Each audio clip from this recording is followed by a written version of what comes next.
Nody just went out 5 seconds ago. So let's do this.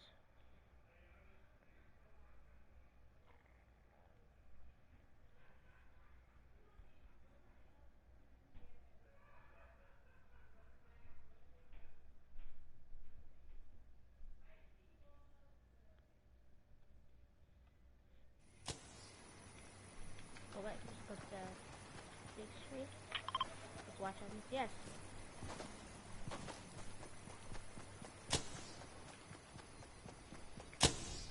Wait, is my mic on? Hold up. My mic's on. Okay, let's go.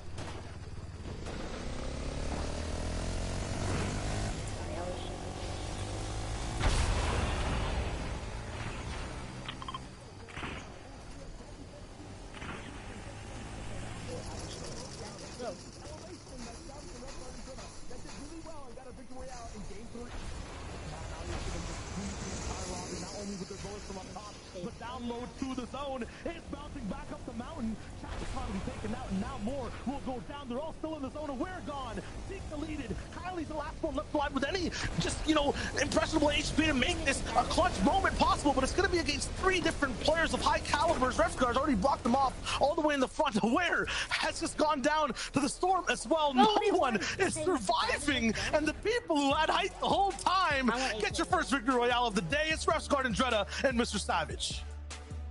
And they do that with 7 eliminations as well. We saw them kind of just really do a textbook hold on height. We saw this in game 3 on Stealthy Stronghold, but that's the way you want to start day 2, considering last season, like I mentioned, they kind of took the foot off the gas. We talked about having enough gas to get it to the end. So far, a great hot start for those boys. Yeah, and for everyone else on the server, just heat at their feet. What a zone to play. That was tough. I want to know exactly who's second, who came 5th, because everyone is down at the same time. Zeke, Levin, Reese, what do you guys have for us?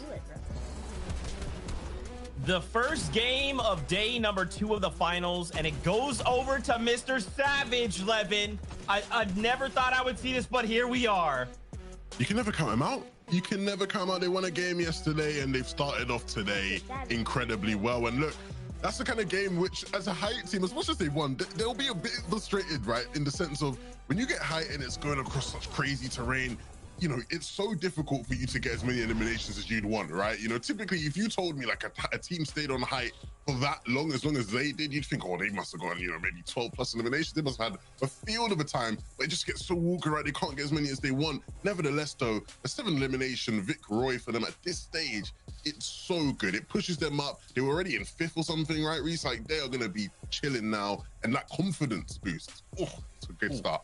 It's going to be good, and I feel ashamed a little bit. I feel a little bit ashamed because I did my predictions. I didn't even put them top 10 because I thought that contestation, that fight they're having in Steamy Stacks may slow them down too much. But so far, out of the 5 games, they've won 2 of them. So they have absolutely been able to, just perform in the games that they do manage to win off spawn and really apply that to them. So huge congrats to them, and I'm sure for the next 7 games, they're also going to continue to absolutely wow us as the games go on. And speaking of wow, Reese wanted to point out some things that happened in this last game and how the bus pass can affect Storm Surge in the game itself. Yes, sir. So we can see this bus path is kind of going from the northwest diagonally down. You can see the way it follows down here. So this creates a lot of difficulty for some of the teams who are in Steamy Stacks, alongside Dirty Dogs, and also at the same time as Retail Row and Catty. And what I mean by difficulty is that a lot of times they're going to be gliding for a lot longer. Now, what that basically means is that there are going to be some teams and some spots on the map who are going to be able to take advantage of this, right? So places like Trippern, who's drop up here, and also some of these kind of lower dish spots and the Guardian Tower. towers. If we notice now, Trippern, for example, lands on the turret, and you'll not believe the shots he hits here. 40, 40, 40, Mustache down, and a dink. Yeah, so for the fact that Mr. Savage won that, you can thank Trippern in a long, long way for hitting the shots. Now, going over to Teak, also landed earlier on the Guardian Tower here. You can see he's got an AR off this. One knockdown onto Zebra as well, and a second down onto Psy too. So more third party, followed up by more Storm Surge tanks. So the fact that the bus pass has determined the way that they're going to be able to land, they're just going to be able to get these tanks by landing on these high points, and that's hugely impacted that game. Yeah, and these are the kinds of things that you almost can't control if you're the player on the receiving end, and you sort of feel a bit hard done by in that sense.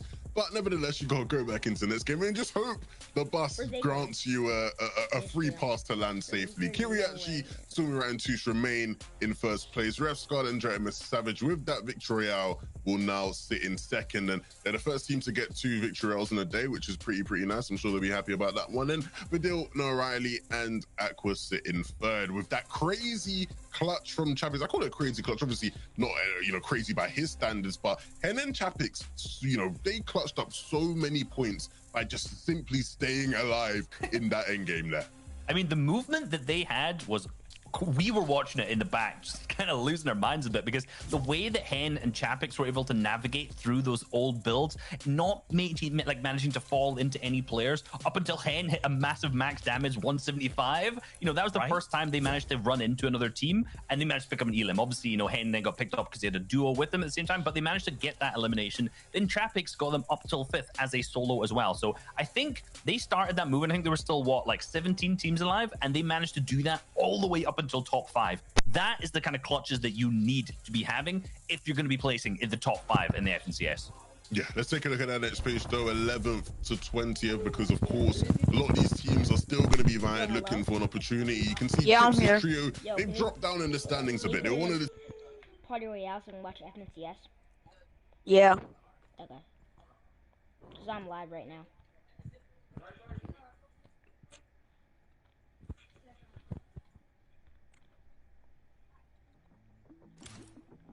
Wait, can you make me my leader? Yeah. Okay. Yeah, we're gonna watch FNCS live. Just another day at the office. Portfolios and mailing lists. Just another way to spend the cost. Okay, ready up, let's go. This world, it looks the same as yesterday. I'm trying to break out, go far away, and I'm so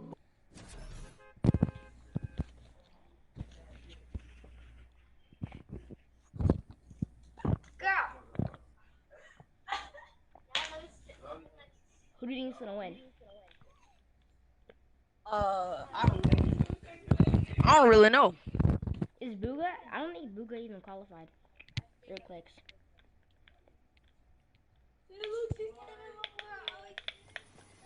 Okay, I'm marking where to go. You see me? Yeah, follow me.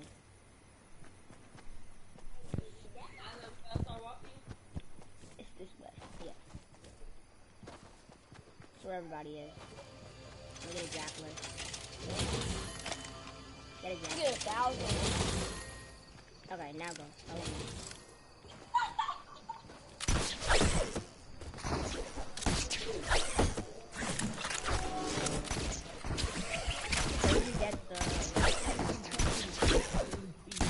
You wonder who's on window, like. And every single round. It's gonna be an interesting. And Refstar will not be joining us here so far because Malabuka gets him eliminated, but Savage they can see as well. This is not the momentum you wanted, but what a great response from Savage. What a shot. That might just turn the tides of the whole fight. 72 straight over, almost to the dome of the man up top. Shizo trying to contest them on positioning. Now they might have a little bit of breathing room to make this 2v3 possible. At the same time, the clock is ticking on Savage and Andretta. The longer they wait, the more time Shizo has to loot, get some heals, the more time Malabuka has and Mustache to get better loot. So he's gonna go straight on the chase, run all the way to Mustache. He's trying to get all the way high in the sky. Might be a possibility for him to affect him there, but it's a trap. Savage, he thought he was already flying. Wasn't the case. Now he has no shields. The Clay effect is real. It happened in day 1, and it has gonna happen here in day 2. When you win a victory royale, you go down early here, so it's all up to him. Nope. Clay done it again. Yeah, this is just tough for a team that's contesting the whole time. So impressive that their second overall is so similar to what Dennis Chapix were doing last season. I mean, the thing is, though, you know, being all the way towards the top, being this impressive overall cumulatively, how long is it going to last? Because the more... Let me turn my mic volume up. All green loot. Yes, all green loot.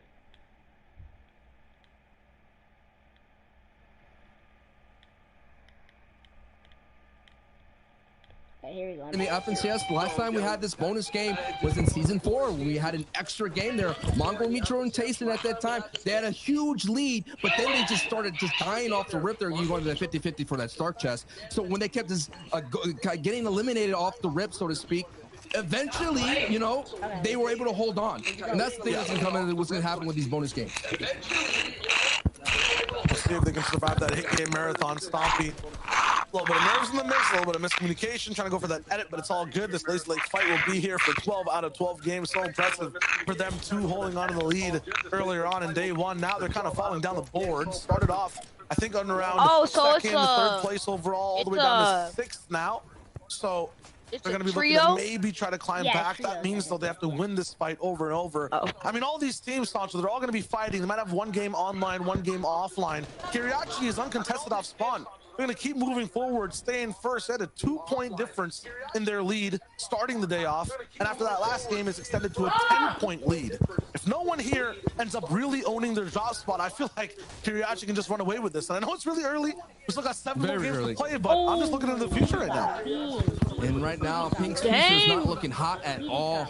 You talked about that slide, and the slide is happening right now. And they kind of vented their frustrations on social media about ZQ making a move right over here. But if you're in ZQ's boots, you have to understand, man, you were getting bullied out of Holly Hatchery. Wait, you know how much is they winning? Void's trio was just on one yesterday, and so you don't want to deal with that anymore. So you take your chances. You find out that literally all it takes is one win off a drop. You're like, okay, I'm going back there again. And that's what happened. That's what is so dangerous there. You know, as soon as you kind of give up your spot, you rotate. The same thing with Malibuka. He lost one. He explored different options. I know one time went to caddy corner because that was vacant, so to speak. He got. And that's why Savage has the momentum. You know, that's the thing when it comes down to these drop spots mentality. He got really hard later. It's all different game to game. It's all different, honestly, when it comes season to season, as well as to who's qualifying and where they go entirely. Bro, this guy that position. New team, though, entering Lazy Lake as one leaves, it looks like. Oh, never mind. It's still going to be Voxy on the left side, but they're getting slightly more aggressive. Stop messing with now focusing, and Shadow's also getting focused in this fight that lasted a long time. Red Rush is jumping the gun fast, looking for Joe next. The pinch is coming through with Exteriors on the side. Benji's in trouble. Benji's in trouble right now without Shadows here. Benji and Joe are going to work together, and there's pressure coming from all different sides of the moment. Wait, so they doing this right now? I know Benji does not want that in his inventory. He wishes he had a pump at his side here so he could just get that maximum damage with a quick edit. Asterios here putting pressure on Joe. As you're seeing Hen drive by in the distance here. Who knows that they might want a piece of this action here. Mappy, Asterios putting more pressure on Benji and Joe. Benji and Joe are going to retreat back into the box here. And that might be just enough, but no, Asterios is still here. Red Rush is now going to provide a different angle, so that scrum is happening. We can't even beat them when we are Central Mountains is going to go into Lazy Lake. There's about 3 now trios here in this fight. Okay, maybe we could. So much more action, so many different we can do the 51, but we won't be able to do the 3. Game. This might be one of those games where both trios make it off spawn, and that could really change up the leaderboards. Benji could also clutch, and that could really save his team for the boards, but at 45 HP, it's not looking like, the biggest possibility. Let me see here. Game notes for game 6. Fan favorites fall early. That is what's happening. Savage went down and Benji goes down. Red Rush, an old school name from the past. The FNCS squad champion here. And now Benji's going to have to move on out. I know. I just feel bad here. I mean, when you're in the corn in the FNCS finals, you know things gone wrong. You got the lo-fi playing in the background. Raining outside. Yeah, I know the vibes. It's tough. Feels bad, man. Oh. Pink, though, I think these guys are finally happy and lazy. They're really bunkering down. Oh, move out my way. We saw Move out in my game way. one when Queasy was kind of jumping on the Savage and they just boxed up in metal. These guys are fully turtling defense mode, not even leaving this house looking for anything, editing. They're just focused on living, and that's what they need to do, Sasha. Look at the zone. You love talking about this too, right? Lazy Lake, get out my way. that's home right now in this zone. Like, it's literally central. You see this? So much. You can go anywhere you want, north, south, east, west. If they just live off spawn here, they can have a glorious game to come back. I'm thinking of the Hellfires, those trios, when they find success in Lazy Lake, they bunker down when things get crazy. Leave me and they let alone. the third party help them out here. Now, there's not going to be no third parties out here. This is going to be a battle between Art Skills and Andalex's trio. And we're trying to see Andalex kind of come back into form here. And they always make these day two adjustments where they get a little bit more aggressive. Last time, Art Skill was just having free reign on these coastal rotates. But Andalex and Xweez and 4ZR going to put a stop to that mess. Wait a minute. I said there's going to be no third party. Wait a minute. He won't leave me alone. Area Camp Cod, and they heard the ruckus and they made the rotate on the beach. There's no way this is word of mouth. This has to be some sort of advertising on the South POIs that there's this big fight going on. Boobox flying in too from another side. I'm not sure what this is, but a fight at the edge of the earth of sorts. Do you remember last season where like someone was padding into Camp Cod? Like, who padded into Camp Cod? I mean, things get crazy when the zone's even remotely near the south, and these guys are going to be storm fighting off the island. There's no land to hold on to. Aware Boobak Kylie really going for these elims, really going for, I guess, even, a statement that we kind of own this entire spot of the zone, but isn't it cost them so much? So much invested, but right now the greatest investment right now is that cannon, so they can kind of stick around here a little bit longer. Now they're going to go ahead and disengage and maybe kind of rotate up to the natural terrain here and wait patiently. So 4ZR is Xweez here, even though they try to get some Storm Surge, maybe get some easy eliminations. Bro, they are got now in trouble. This is just so shocking. No one's supposed to be here. Bro, they shield is messed up. Hey, what's going on? Okay, whatever. It's fine. The worst referees I've ever seen in a match of boxing between two different teams. I'm not sure. No. It wasn't a boxing. That's a pro wrestling referee getting involved. They threw in that metal chair and left. And now we're seeing another fight out here. Dang, they wanna get them, bro. Force are fighting on the edge of the earth again. This is 7 Source Force normal rotation. I don't know why T-Cam and Seti are down here. Maybe they got pushed out there. And sometimes, like myself, I don't want to go to the beach when the missus tells me we're going to the beach. I want to stay indoors, and that's what happens. Cammy, Sen, and Teak, they get pushed out to the ocean, and they made. Oh my goodness! I am in shock. How did that happen? The FNCS Asian champion alongside with Siberian Seventor. Seventor on social media, tweeted out an anime gift. Oh my god, it was just getting good. Like, I think it was from a famous series that involved the name Notes, and I was like, okay, this guy's serious today. He's the Elim Notes anime coming soon to Fortnite.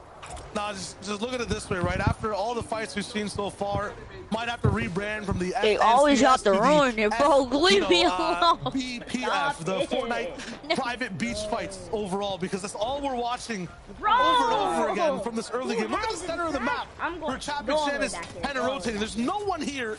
Everyone's already moved towards these southern mountains. EU's experienced with how chaotic this zone gets. Maybe that's why everyone's kind of, at the edge of the earth, looking to kind of climb all the way atop. Bro, he won't leave me alone. Points of elevation overall. And kind of stopped in his tracks. The taxis kind of run out of fare right there. Unfortunate. And wow, there's literally no one here. Everyone's on that south side. And more people are, where they are. They're here on this coastside retail row. Wait, is Booga up in here? This entire day one. The dead side rotations have been popping off all the time, and everyone's just colliding on it. They're trying to 200 IQ to rotate, and then all of a sudden you're just running into this mess of a fight here. Sai, who's been in retail row fighting this entire FNCS, is now dealing with a new kind of fighter, and his default coming from Dirty Docks. I'm dubbing this a sandpaper game of season 7. It's just so rough all around. Every single POI. I mean, Retail Row still fighting. Rotations free. For real, like the UFOs is annoying. On the side of the island, default going down in a mannerism we've never seen. This is the guy who cleans things up. Yes, bro, that was stupid. That was great between Sai and his Bro, duo I mate. just- They were able to kind of my collapse screen just on popped that, up knowing with that they're about to be UFOs. flanked, but it was just a matter was of time funny. before the numbers game catches up to them. Minking up was trying to hold on here with only 4 points to start today. Nice. That's a pretty way. That's pretty good. Even the odds a little bit. The numbers a little bit better. Now Dang, it's a 1v1. he got knocked. They're doing He got really knocked. well with Surge, but if he can win this engagement, the reboot van is right there. You got to remember, there's still people out there on the beach fighting it out. Patrick here is going to get the reboot van here and go for the. That's a nice play. Now the numbers are back in the favor of Patrick and Co. Yeah, you got default back. It's like, yeah, Bro. you can have Oh my God. That's all good. We'll bring in default once again. The Here, come over here, closer of the so- fights at Rico. Honestly, the closer of a bunch of Fortnite games No. too. I can't. Going down early might have just been Default, bro. a tech from the CL-centric team. And now McNubb I has a much cannot bigger do plate to deal with. default, bro. Imagine if you had the ability to choose who you want to bring back. That'd be kind of Oh, cool. man. That'd be kind of cool. I would never be brought back. I would always be in the reboot van. Oh, leave us alone. Really get a card. Stop For it, thought for future default. seasons, but right now, Just we're go inside away. some real Bro, I'll be right Metal, back. I need tough to take trash out. situations. Fast Roki low ground again. Void Karma. Looks like they survived a plane crash or something. Like Shield kind of low, HP also down. A position that's just really bad. And Fast Roki as well. He's getting bullied down to 8 HP. He has to get into his flopper reservoir. You don't usually see that. That's thing for endgame. And Bandies as well. Making 187 damage below the threshold for Storm Surge. That pump They need them might tags. not even be enough. Yeah, It's he's gotta 212. die. They have to get an entire elim Yeah, he's and gotta- finish it. Fast Roki's going down to Lightning. Karma's gonna be next. Now Tayson's gonna be the one that's even faster in that element. I mean, just insane. A Bro, second game in a row that Fast Roki default. can't deal with Surge. Hey, now Tayson has to deal with this fucking push, but They these are the got engagements I banned. think that need to bring They got Dino, banned. Reason, and Tayson back into the running. They got Right now, banned. they're not doing so hot. They're about in the middle of the board. Wait. They're in 11th They just place got going banned? into this match here. But when you've been struggling that the entire time with Storm Surge and dealing with so many people rotating in at Analyx with this Probably rotation back. from coming from the coast coming over here, and now we're seeing the Bro, rest they of this just got fight here. banned in front of He me. has 2 pads go down. All right, I'm Builder back. getting What blasted happened? out. Defaults Do you got have a- He banned. does have They got another one. I banned. would love to see Door a number third. 3. Why not? Who? The default. I would have just throw a pad in the box. Let's Why see did what they get happens. banned? You never know. I don't Maybe know, they we just blast kicked you them out out of the there, but game. Patrick and They Default clean up they that just fight both here. left at the Question same is, yes, time. they bring back Safik as well. So now they're going to be back into it. They're going to have to get think all they the had resources, aimbot. get back to full strength. They fight out a retail row. Or And they were Tayson, Reason, freezing. and Vino, they're getting bullied. Flecken kind of pushes them down, but it looks like they're trying to value positioning at this moment, satisfied with that Storm Surge fight that they had there with Fast Roki's trio. But it's still, man, I really think they gotta Bro, look trust what in the they box fight and throwing. get in there. I understand they're going for position, they'll early rotate, but you gotta catch Bro, up there they with some move defense. around. Many teams just kind of employing Bro, these tactics, see, so you they're can see it fading on the teams like Tayson, screen. Vino, Reason. No, It's doing what these you're saying, right? Going for those fights. Party Royale. Party is roll straight through. They tripping. fought Flecken right there. 4-0 would have been. They just want to They had ruin 5 something. seconds to That's clean right. up Finally after got that a fight, right? So friendly they have to be very friend. careful. It is their strength. You're right. Where? But they Hey, have he to joined play that clan. away from their strengths. It's going to be very difficult for Tayson to stay ahead of the game. Look towards end games. Thank you. Look towards consistency. They've got what it takes. They'll just, spraying you know, us? there'll be a lot of temptation to Who's resist. spraying us? This is game not 6 a right now. mistake, still. Second place already gone. We're on board here with first place of Stormy Wright, Kiriachi, and Toos, who their strength has laggy. just been, like I mentioned, the word is consistency. They've just been around, been in the top of the Yeah, end it got game. to be that They boy don't go behind for us, height. bro. If they're at height, if they It get got to be contested, him. they lose, It they got drop to be. down quickly. They don't try to Bro. expand. They don't try to crank or build fight. You got They're a very plunger intelligent on when you. it comes No, to it's this in guy, game. it's that I guy, just feel like Booga. really this is just Oh, maybe yeah, might it be is the Booga. masterpiece, the renaissance for Kiriachi, man, and Wait, Stormy he Ryan had a too. jetpack This and he was Russian flying. trio has always been in the running. They've been like a mid-card trio, but now they might be stepping up for that heavyweight fight and being the main marquee trio for the EU region. I mean, they're definitely extending their lead. First place by 10 These points right now. beefers, bro. What's the Booga skin? Not separating their position, though. Oh from everyone my else. goodness, Everyone is kind of please. tied towards this left He's side. up in the corner. sky. They have a crescent Booga moon is of up in trios the just sky waiting for doing the sun to that. rise. I had to Going block towards the him. next portion of the zone. Look at Agram not being aggressive, not even looking for shots. How uncharacteristic is lead and not surviving the clutch. Look Things at are Agram. changing now towards these back half of It games. is really like laggy. so they're activated. Oh, man. Move with Not up Andy to my before, Xbox. and both teams Nowhere. survived this time. I'm and zero one did ping. not. No. So Why was it? people are Go down definitely there. employing different strategies to get out of these mid-game positions. At the same time, everyone's kind of just stuck side by side. Very stuck here because of these yes, kind it of is. positions that everyone's kind of jockeying for on these mountaintops, and No, the zone is pushing not off let it where up to my Matzo TV. is, and it's look at this. This TV. Everybody's on the left side again. There's something about the left, but everyone's got Bro, to pick up use the that left blood. foot and slide to the right for this moment my here. God. Squeezing Fortinte and Booga's Alex, who's up been there wounded now, throughout the entire doing time. that. Got some sand I under their know. toes, and once you go to the beach and you don't take a shower, you got sand in all these weird crevices. Bro, why and as do you Squeeze think and you're talking about Fortinte, the they're going to be beach, bro? irritated as they're making their way through here. But hey, they got a really strong position, but I'm just concerned the resources have been dipped into, the heals have Oh, been he dipped got into, laid. and now as Squeeze has been double dipped and eliminated, Fortinte and Alex have to roll as a duo. This is so tricky. I didn't know especially they with talked zone. this We're going much. The Shipwreck Cove. I mean, Got I haven't seen a laser. zone like this since last season's game number 1. It gets crazy. Anything can happen. And these guys have to move free on an entire mountain. Is there a person to snipe there? Yes. better get Alex lasered. isn't even What are they seeing Oh it. my He's God, doing it. leave me From the alone. eliminator, he's moving out in the open. Everyone's spaced up side by side, skiing down You this see, mountain. our other friend This went is up crazy. there. Finally catches I'm up to Force first How favorite. did I that? don't really care about How is that that possible? guy.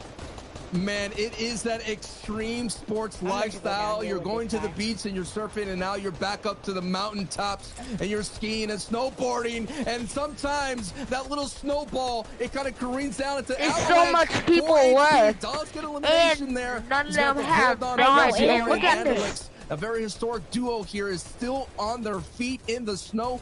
Zone 5 is going to be revealed, Shy. And then everyone Okay, is just gonna gonna be an start avalanche that's gonna come fighting. through all these and then trails. just They have to shooting. move off Crazy. from one side of the Nobody- mountain. It might there's be only like 3 an people in anti-gravity zone. He got avalanche knocked. to go all the way to the other side of the mountain They too. So the can't- zone they can't can do fall, and then that's a rise There's only again. 3 The people in trickiest zone. zone 3 people in zone. in They can't do Fortnite's this. history. I feel like this is going to be crazy for people to move across. All it takes is No, a couple wait, beams no, and he has- Alex is gone. Queasy is still in this fight, gets elimination He of has Red Rush, but we're 50 watching right here. This is one of the most decorated EU I would just teams pass. in the region. This Or French another Red trio Rush. who made the French shift. They changed it up. They were able to qualify with new teammates, newly formed. And look at this. In about a minute, we will see if they were able to survive. As you mentioned, one of the most dangerous, treacherous rotations we may ever see. Here we go. I saw Safik just make a very sneaky Can I push watch it? from the bottom. They're electing to go to the base of the mountain. Alex, though, he's moving all the way up on the top Bro, right. He's leave me spraying alone. 4 HP, can't make a single mistake. Half pad up in the air. 3 AR shots will take him out, but no one's looking. Everyone has to be focusing on this position. It's such a tricky Oh, zone. he's getting Finally, some focused. pressure comes in, but they stabilize. Meanwhile, 4 HP, down he towards about the to dirt, die. Exterior Snappy Red Rush. They don't want to take to the skies. They got their own plans to stay ahead and alive.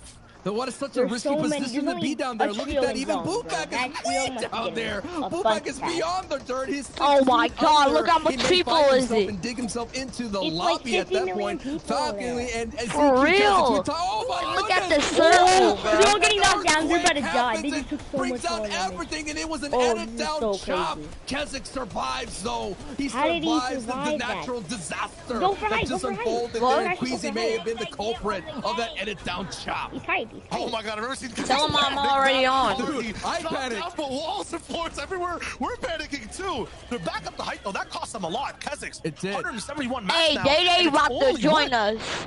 Oh my Okay. goodness. It's coming down to it. This Tell is him to one of go those in the chaotic party in-games that we round. always love to see and love to cast, but no one loves to play because it's going to get messy. Here we are. Deceptos Loki's commit there on the low ground, but not really. They're heading down now. Hey, Tayson, Vino, and Reason. They're in the mid-ground. Punch start there on their door. And look, Save It. Save It is alive here. Save It is going to try to find his way See, back that to looks a glory. lot better And when it's meanwhile, zoomed our up defending in. FCS He got champions 2 are second choke from height. cannons. Everyone on every single layer has to be very Two careful choke- going back up. No, literally, look straight how over much the launch mountain, pads they have, across though. flat land, but the zone They can have pull so back much at any launch moment. pads. Oh my You have to be God, very it's so careful much how many materials people. you use, which pads There's you're like putting down, talent- what your whole game plan is, and while you're trying to concentrate, There's- anyone can break into your box, there's like cause it a lot of says 30 pressure, people chaos left. in your mind. You might not 39 think you waste people even a left. second. Yep. You might slip, fall off of this crazy zone and There's mountain, 39 people straight left. down to your demise. There's a big Okay, shot now- from Like, David. they ain't Now, scared of keep it nothing not to contained. die or Right there, a nothing, second like. of distraction, invasion in the box. know. He's gone, he's out. And what I noticed in day one is Jerky, Queasy, and Trulix, if they cleaned up a couple of things, they would be able to hold on to high. They had high multiple times here on the first moving zone, but then they lost it to these corporates right here. But it's not going to happen here because Aqua is in shambles, and now he's going to do all that he can to get those placement points.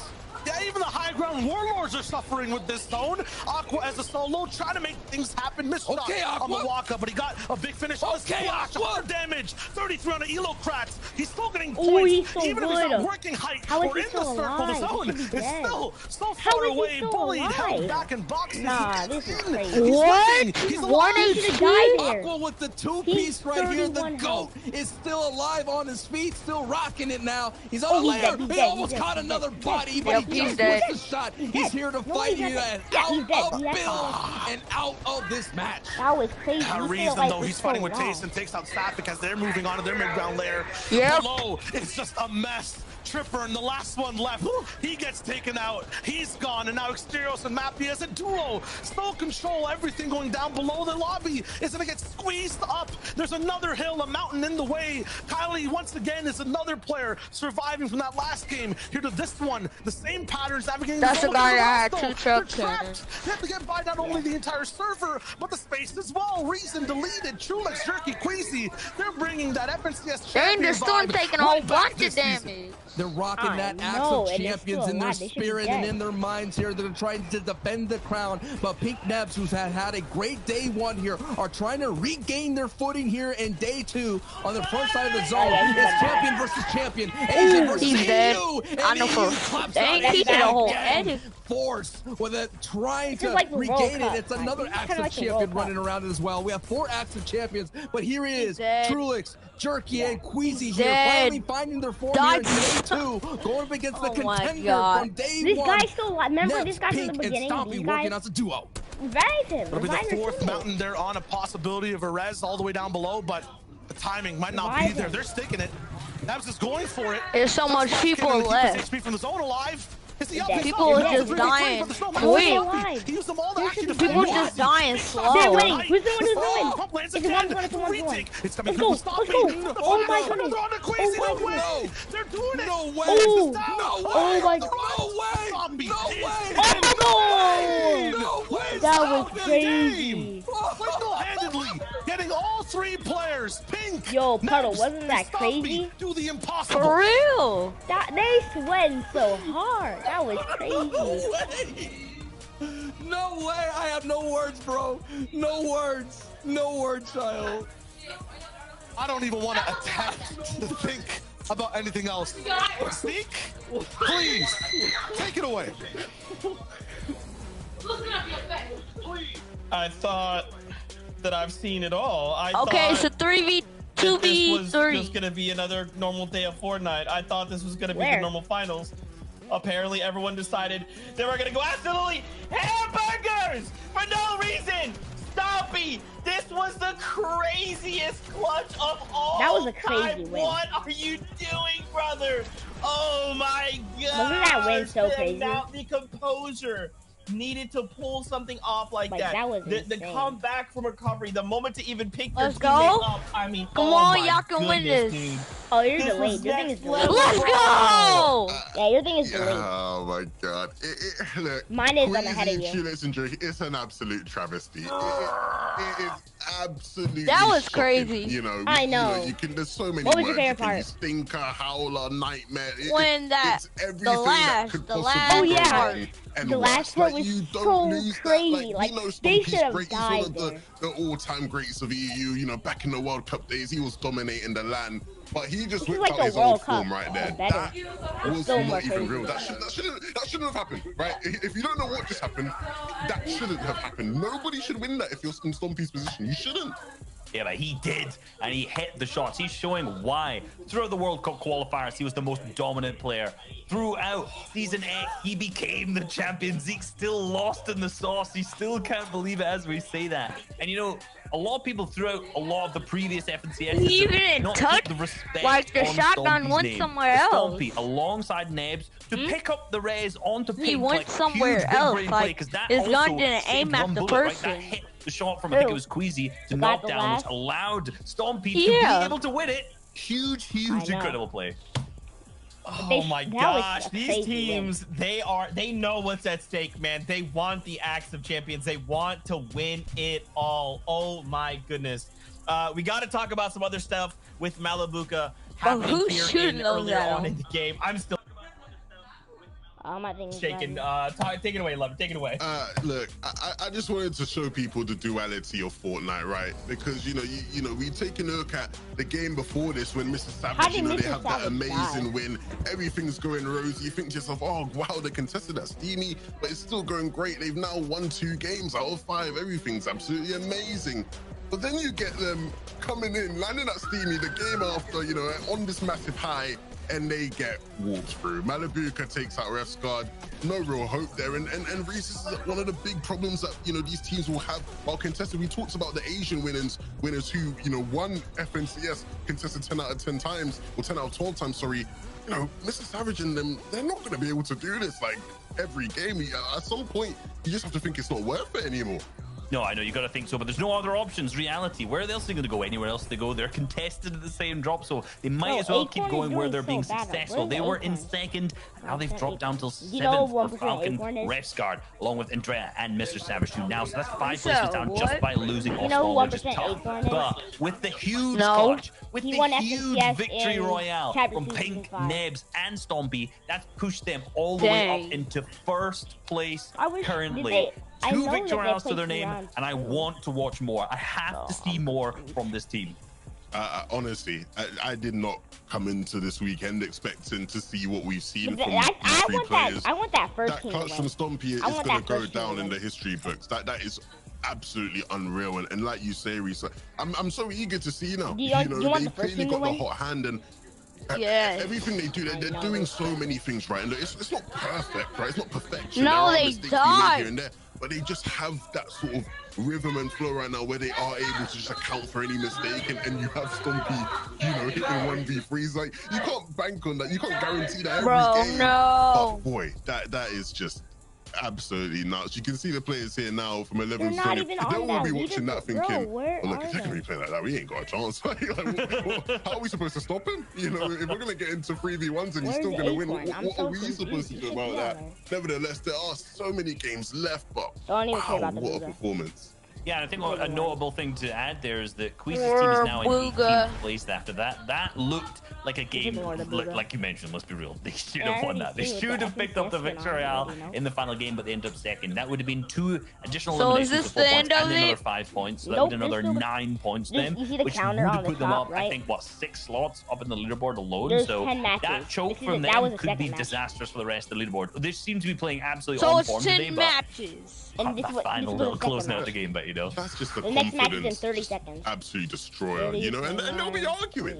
We sure. You get frustrated. So we're gonna be watching this all day. They will be so frustrated with each other about how they've allowed that to happen, and hopefully it doesn't completely offset their mental going forward, because there are 6 games or so left. Right, there's so many games that you can't afford to sort of switch off now. But I don't know how they recover from that one. If me and Reese happened and you were the one that allowed Stompy to clutch like that, I'm removing you as a friend. We're not playing again. So how many matches will we be watching? I don't know. Either all well, guys, you heard the bus, which means we have to go back in the game. I still have to recover from that. Remember, we've got another 6 games ahead of us because we began with Ace. So buckle up. We have more action like this up ahead of us. Sancho, Shio, back to you guys. Thank you so much, Zeke, and we're trying to recover myself. Trying to check my heart rate here. We're about to get into the throes of Game 7. You ready for Game 3? Shio, talk about a highlight show that FNCS has put on here for day 2. Go. I'm trying to recover, really crazy. I don't remember any of the other games at all, except for that one. This is the guy that won last game. And remember what they did off spawn, Sancho. They defended, they waited, they stayed alive. They have to again. We cannot miss this team in another endgame. They got a bunker down here. You cannot follow up with your greatest hits of all time. You cannot have one of those tracks that just don't bop anymore. Kha'Zix gets bopped, and Falconly now is gonna get a trade right there. But nice Stompy baiting that out there, letting the teammate kind of take the brunt of that force here, and that just may be enough. Oh, nice. Done. Wow, Stompy, okay, you're on one now, man. I looked on Twitter just to say, oh, he's on one. Bro. He's on one. He's on one. Wait, they took the that. game Remember they got pickaxe? Yeah, that's right. You're Remember the that's how we started the this game already podcast? They got started. pickaxe, and all of a sudden they're on this new form, reaching new heights. Savage, Revscard, they're gonna win this Steamy Stocks engagement. Your thing is delayed. But man, my brain is like fried. It's frozen in time. So they're up in the game with you. Now Savage winning his fight, Stompy actually going for the aggressive play and winning. The confidence is here. No one's actually, hey, so trying to do these weird trades, stay back what is a little your bit, thing play for showing info. right They're now? really capitalizing on any opening that they can. Micnup also getting clicked up, or completely. Oh, my stuff is at Akumu late, looks like all that retail row as well. Benji winning against Asterios. All the patterns we were watching yesterday from the fan favorite teams, the matchups that a few analysts were predicting would go a certain way. They are going that way now. I mean, it looks like the entire server's back on form. That you're watching right now. Yeah, back in the form. I agree with you on that. Day one, this is what was happening. And it just shows you right there. I mean, Queasy, I think Queasy, like I mentioned in day one, the pattern that we were talking about from Benchai, as you mentioned, I'll be right back. is that they were still in in-game. They were there taking height. That zone was really difficult. They had it. And normally, I would say 90% of the time, maybe 99% of the time, you don't lose that kind of advantage when you have height, and considering that the low ground was plumb out of mats here. Now Mappy's in trouble here. He's going to feel the pressure from the rest of Joe, Shadow, and Benji. And now we're going back to Force and Siberia Saboteur, who have turned around their fortunes here in day two. But it looks like this is not going to be very fortunate here outside of retail row. Yeah, Trixie, Jaggy, they love to just find teams on rotation or just finishing fights, dive in, and pick them up, clean them up. That was their style on day one. We've kind of missed it, or they've been stopped multiple times, swatted like flies. On day number two, looks like this time gonna pack a little bit more of a sting all throughout for Force. His Chug Club Splash charges are completely down. Jaggy Kenzie, they might just back off here. They might just want to go for the damage totally. And yeah, that's a lot, about 300 to 400 damage across all three players from there. Very good from Trixie, a nice push. Go back the whole way away. It makes me laugh because all you hear is just the car going, and they're just out, right? They just came on through, did what they had to do, and they're rolling out. And Red Rush is rolling out, and it's going to be one of those games. Red Rush, you just got to do what you can. Hold, he does have Asterios' card, and that's what I learned in NA West. When you have that black bar right there, that means you do have a card there to go. So he has one of those cards so far, and now we're taking a look at Kirachi, which it feels like people will remember Stompy's play the most, but Kirachi right here, it's going to be one thing, and this is what I'm talking about. I'm finally seeing it. Savid was skirting by in day one, no problem. We're living fine. Now, big drop. Needs more power, more guarantee of surge damage all the way off of spawn. So yeah, Rifle Savid. So they're getting kind of bullied too. So the big edits, blocks one shot, edits, hits another. Huge. The speed from there is insane. And boom, that's it. Not a single person getting fully eliminated. Yeah, Toos got knocked at the very end, but a very good bait for Stormy and Kiriachi to make that pinch possible. And if I saw that on VODs, Kirachi definitely saw that as well. Every time you see it, you look at that battle map, you're seeing their tracking, you instantly see that Savid constantly goes all the way down to that dish, rotates through Shantytown, and it's just uninhibited, just easy free. Now he has to pay the toll, and that toll ultimately cost him here in game 7. That looks like a almost had a few, but there's so many more games to go throughout this day. Benji, Joe, Shadow, they're going to be alive off spawn for now. Mid game is their kind of tricky spot, getting out of Corny Complex, outside the POI, and moving on towards the end game. That was tough. Stompy though, yeah, all the way from Season X to now. You said what? Man is no stranger to winning 8 different games.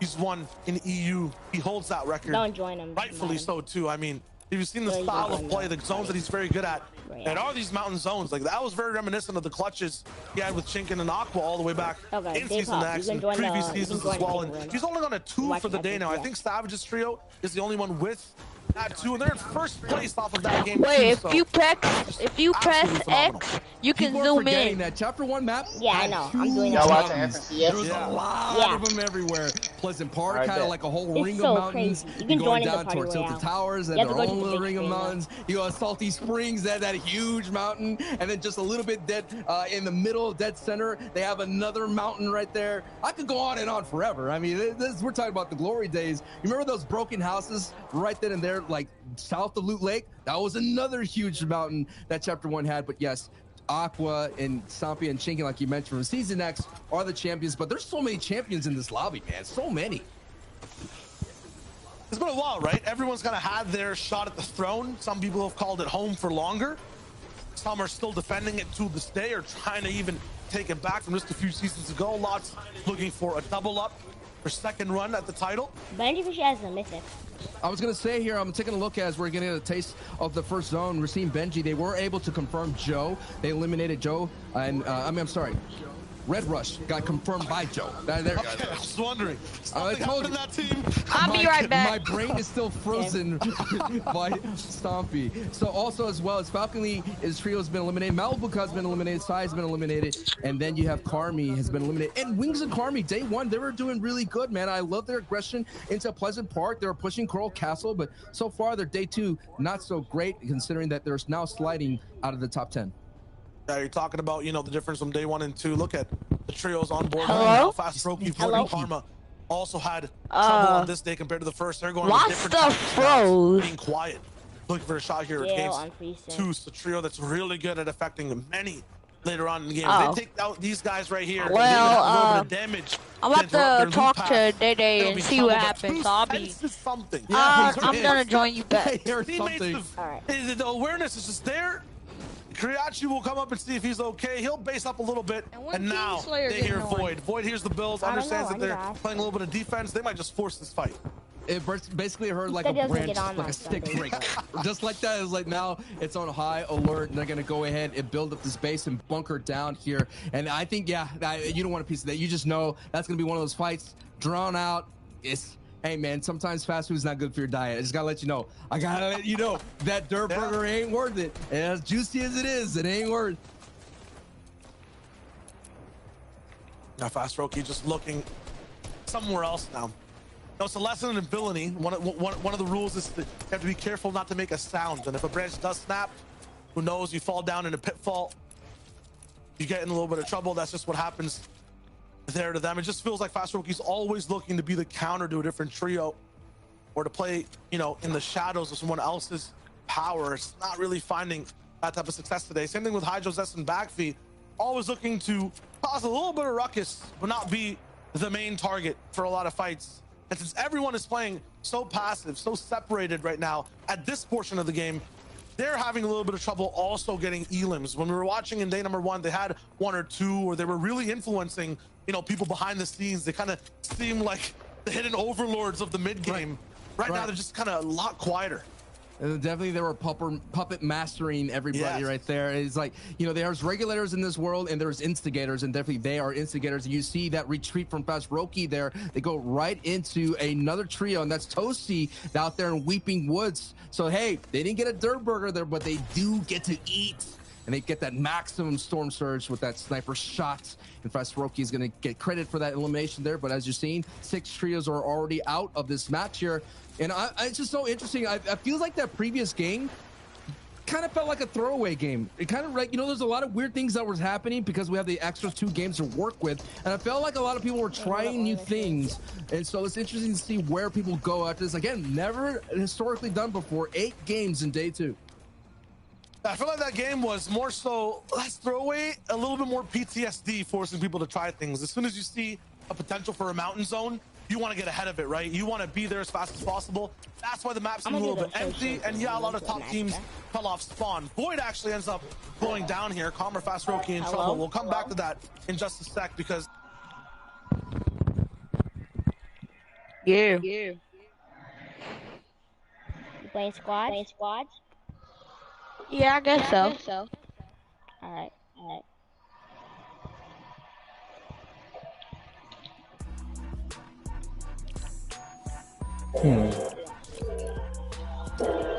Are we getting mothership? Let me put on.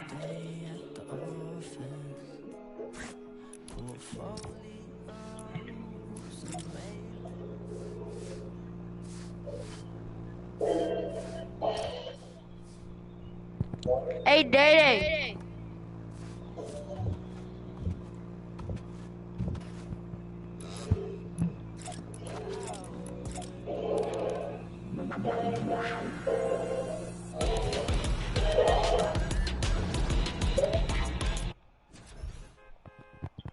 JD.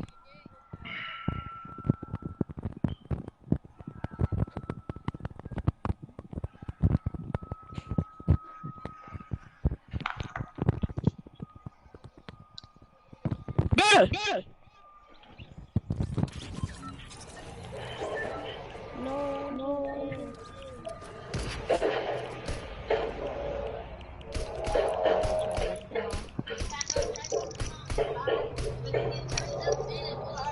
Hey, hello? What's up, bro? I'm back. What's up, Daddy?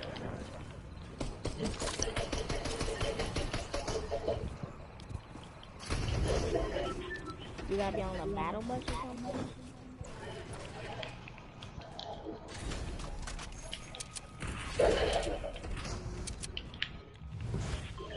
Dang it!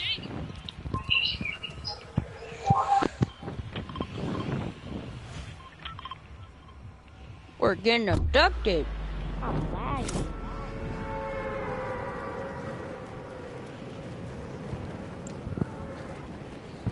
I don't hit my shots. Okay, well, I think won't let me watch FNCS. What happened when I was gone?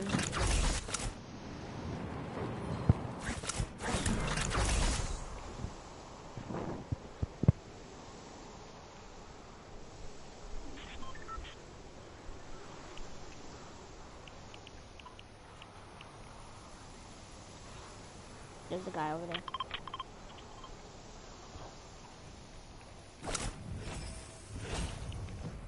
Still won't let me. Wow. For some reason, my hands are sweating.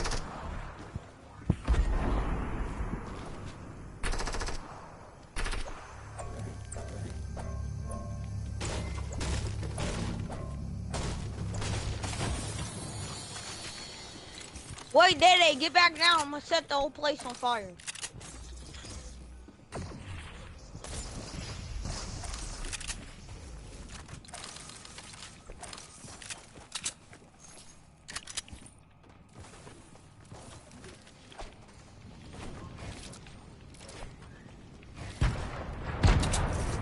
Most of that won't kill him. It's made out of metal. But this definitely will.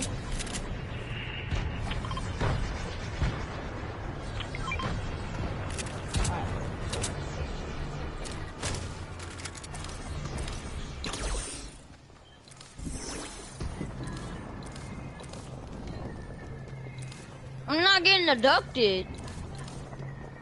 Same. We're not getting. Oh, now I am.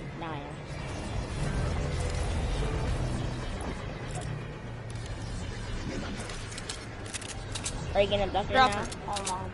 Yeah, I'm getting abducted. Same. Second I was. Me either.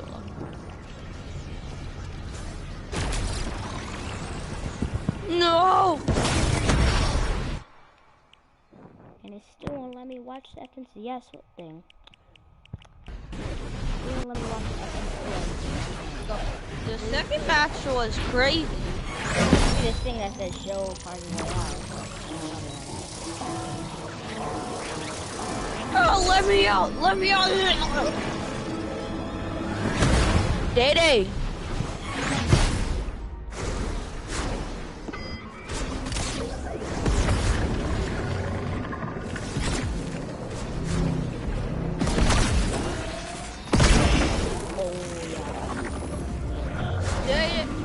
Dede! Nathan. Yeah. What? Oh, what's wrong with your mic? You can't hear me? No. Gold on me. No, I can hear you, but like.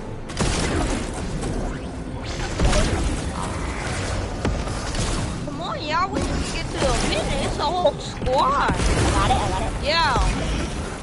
I got blue.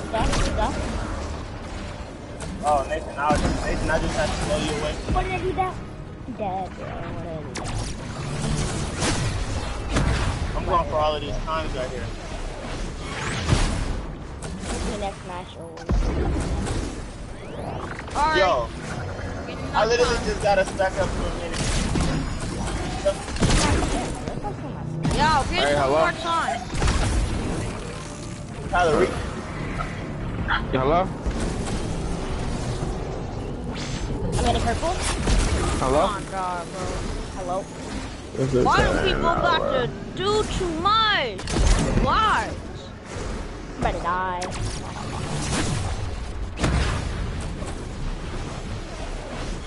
I just got knocked out for a time. I need to do that. I need to find a bolt. You guys get some time. I see a time. Oh, I'm getting knocked out for nothing at all. Nothing. Got it! No, dang it! Gotta get it, no! No! Bro, I'm getting knocked off for no reason. I don't have nothing for you.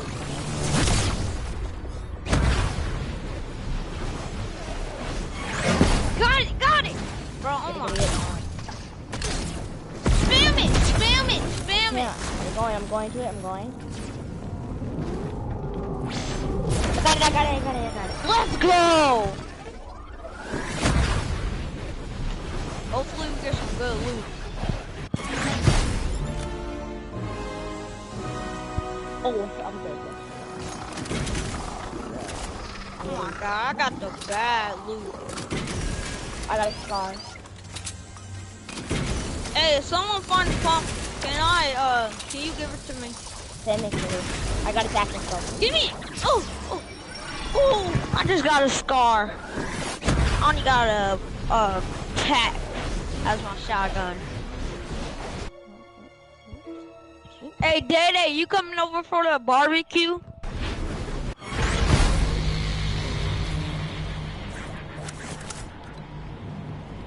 Where you landing at?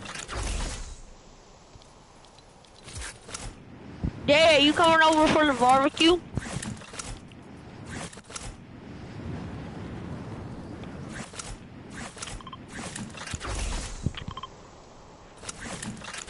He didn't get abducted. How? Hey, bro. Can you hear me, Nathan? Yeah. Yeah. Now I can't. Your mic just turned off. Bro, what? Alright, now I can hear you. What you mean my mic turned off? Like your mic unplugged. Y'all good or y'all fighting? We're fighting. Oh, we good. Alright, I'm about to get some maps. I'm down bad, down horrendous.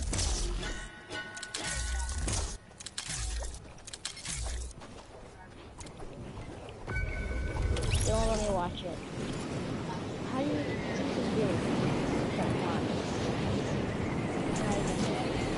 Bro, Day, I pickaxed the whole thing and I didn't get no maps from it.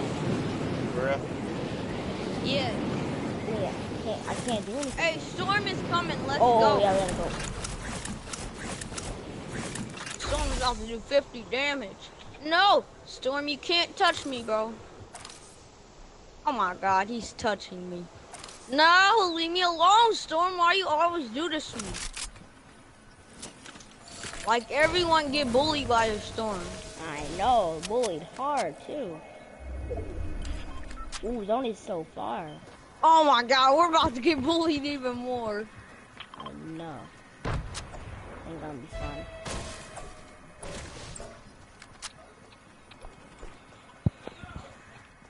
We can take these. Oh, it's trees falling right here on me. It's a cow right here on me. On me. Now it's coming. Shoot it. I'm eating a No, prop. I'm drinking a big prop. They're right here. Here, shooting. I'm going up towards them. I'm prop. Where's the thing at? Oh. I only have 90 AR bullets. Where's Black Diamond at? He's being a bot.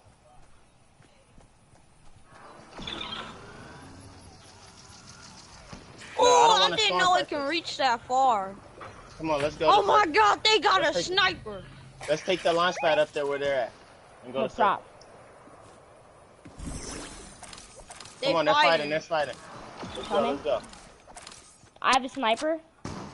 Where are they? Oh, they got a pump. One padded. One's I just in got the air. sniped at.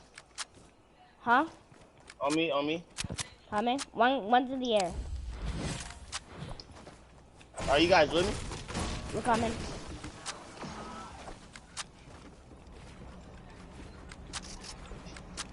Alright. Right there. Missed my snipe. Knocked me out. I hide. Oh. They all padded. Alright, let's go to zone. I need shields. Ooh, there's so many kids up there. I'm dead. I have no shield.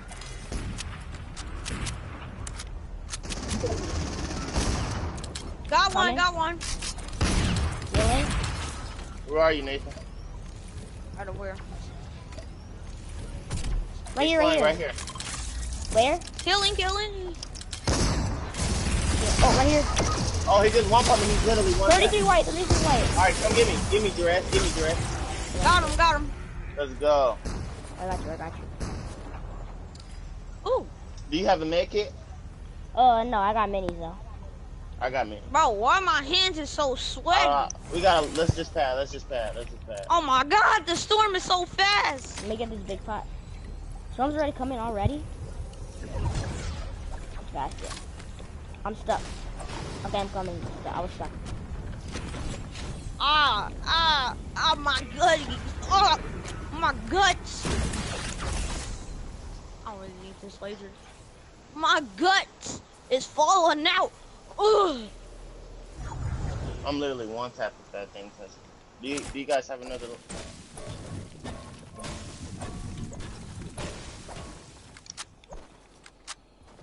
Successfully reloaded. Let's go.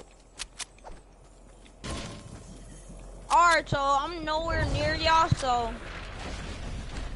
I might die. Bro, just run. Alright, I'm gonna make it.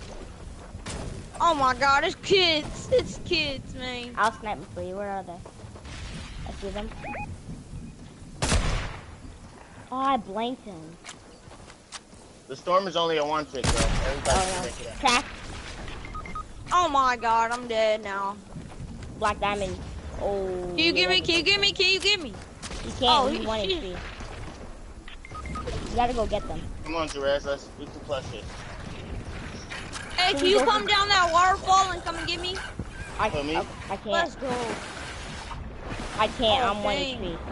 I gotta find let me heal. I'm dead. Let me heal. Ooh, I'm 8 HP. I need Come out. Come out. Don't go in. Oh, on me.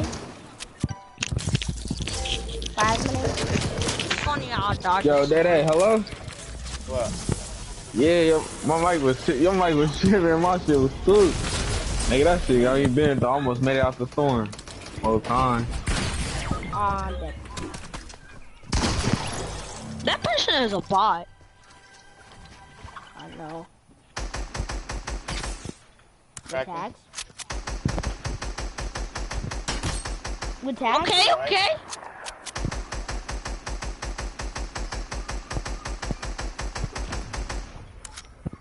Go down there, Day. Yeah, rush that.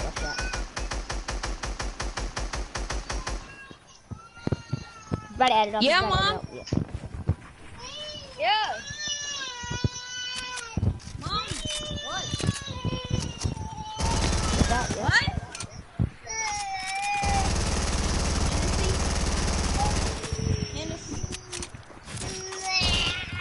Hey, Day.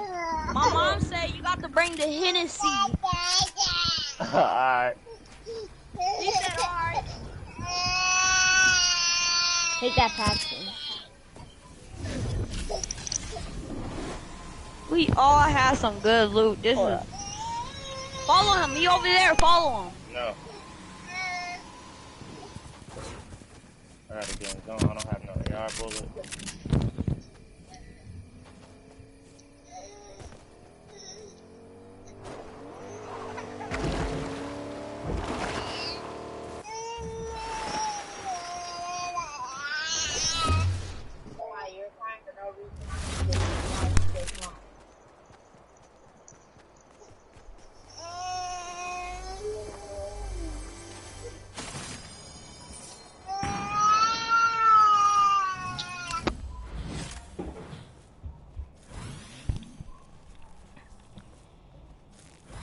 You got this, bro. After this, I'm play some creative. He sees you, he sees you. He sees you, he knows you're... Ooh. You hide?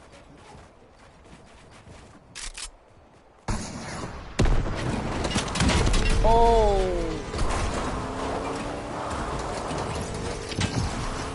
Yeah, you're dead. Go to try to go to zone. They don't die. Get that guy.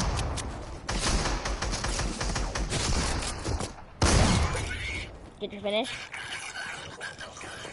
Oh, right here, yeah, get that. Hey, kill him, kill him, kill him. Nom, nom, nom, nom, nom.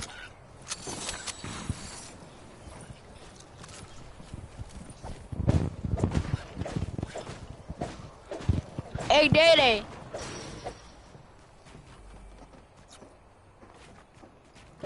Dede. Hello, Dede? Are you there? Oh, hello?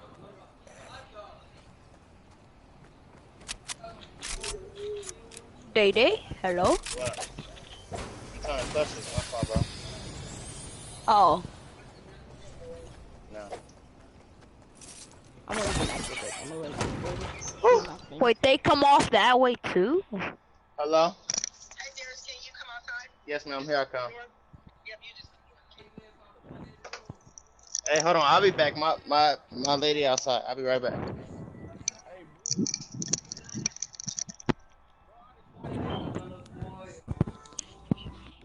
Alright.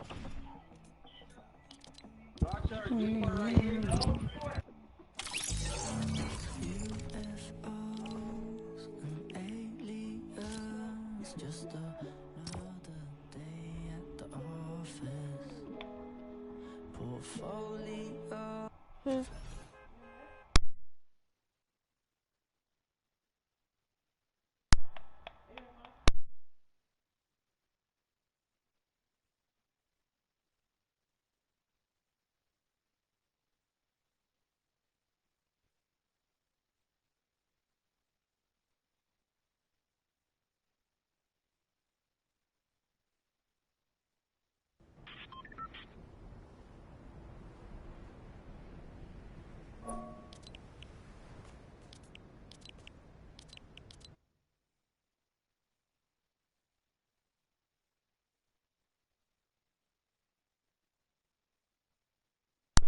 Still won't let me watch. Let me see if I can do this thing.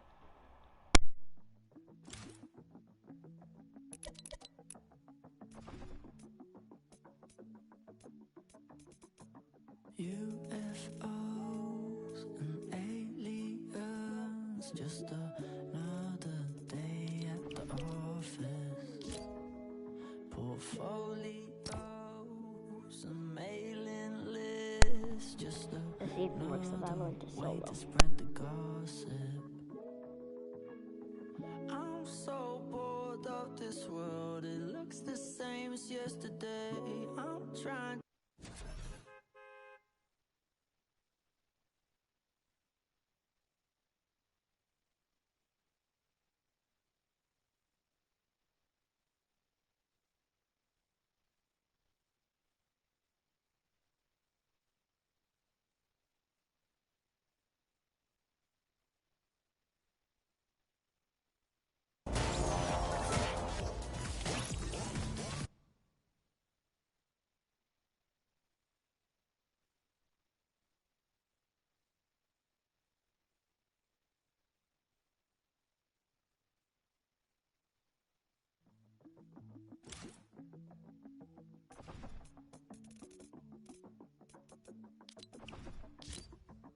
UFOs and aliens. Just another.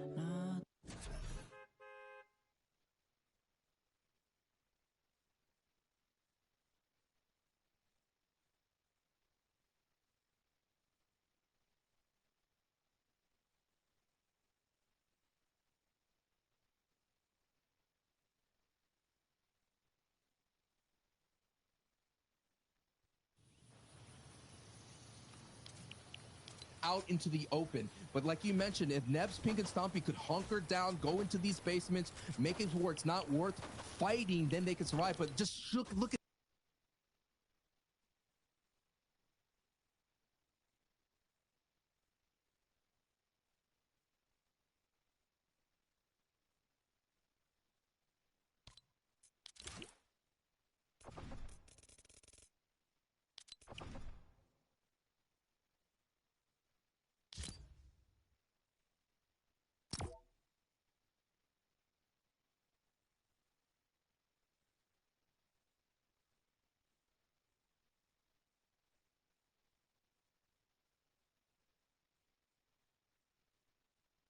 Hopefully it works this time.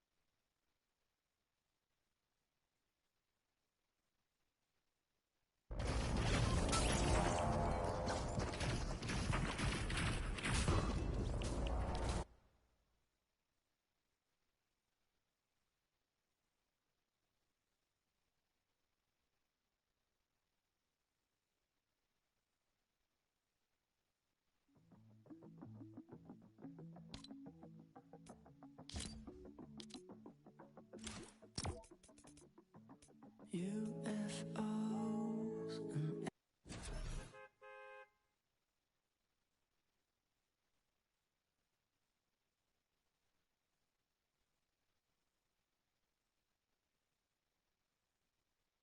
there on that defiant dish here, but Hydro back being Zestin, they're getting to mid game here. They're doing really well, but it is these risky engagement that they're taking that, as you mentioned here, instigating, causing chaos against people who just want to rotate. They just want to get tagged, they want to rotate, but the Loot Boys are here to fight. They want to get that surge done. Might come at a cost of a teammate, but they do have Zestin's card right now, so they can't go overboard with an Exterios. Hydro must have forgotten about the box fight he was doing right below his current lair. He gets a big tag, tries to get the whole way away, but Hydro drops down the last one in his trio. He gets deleted.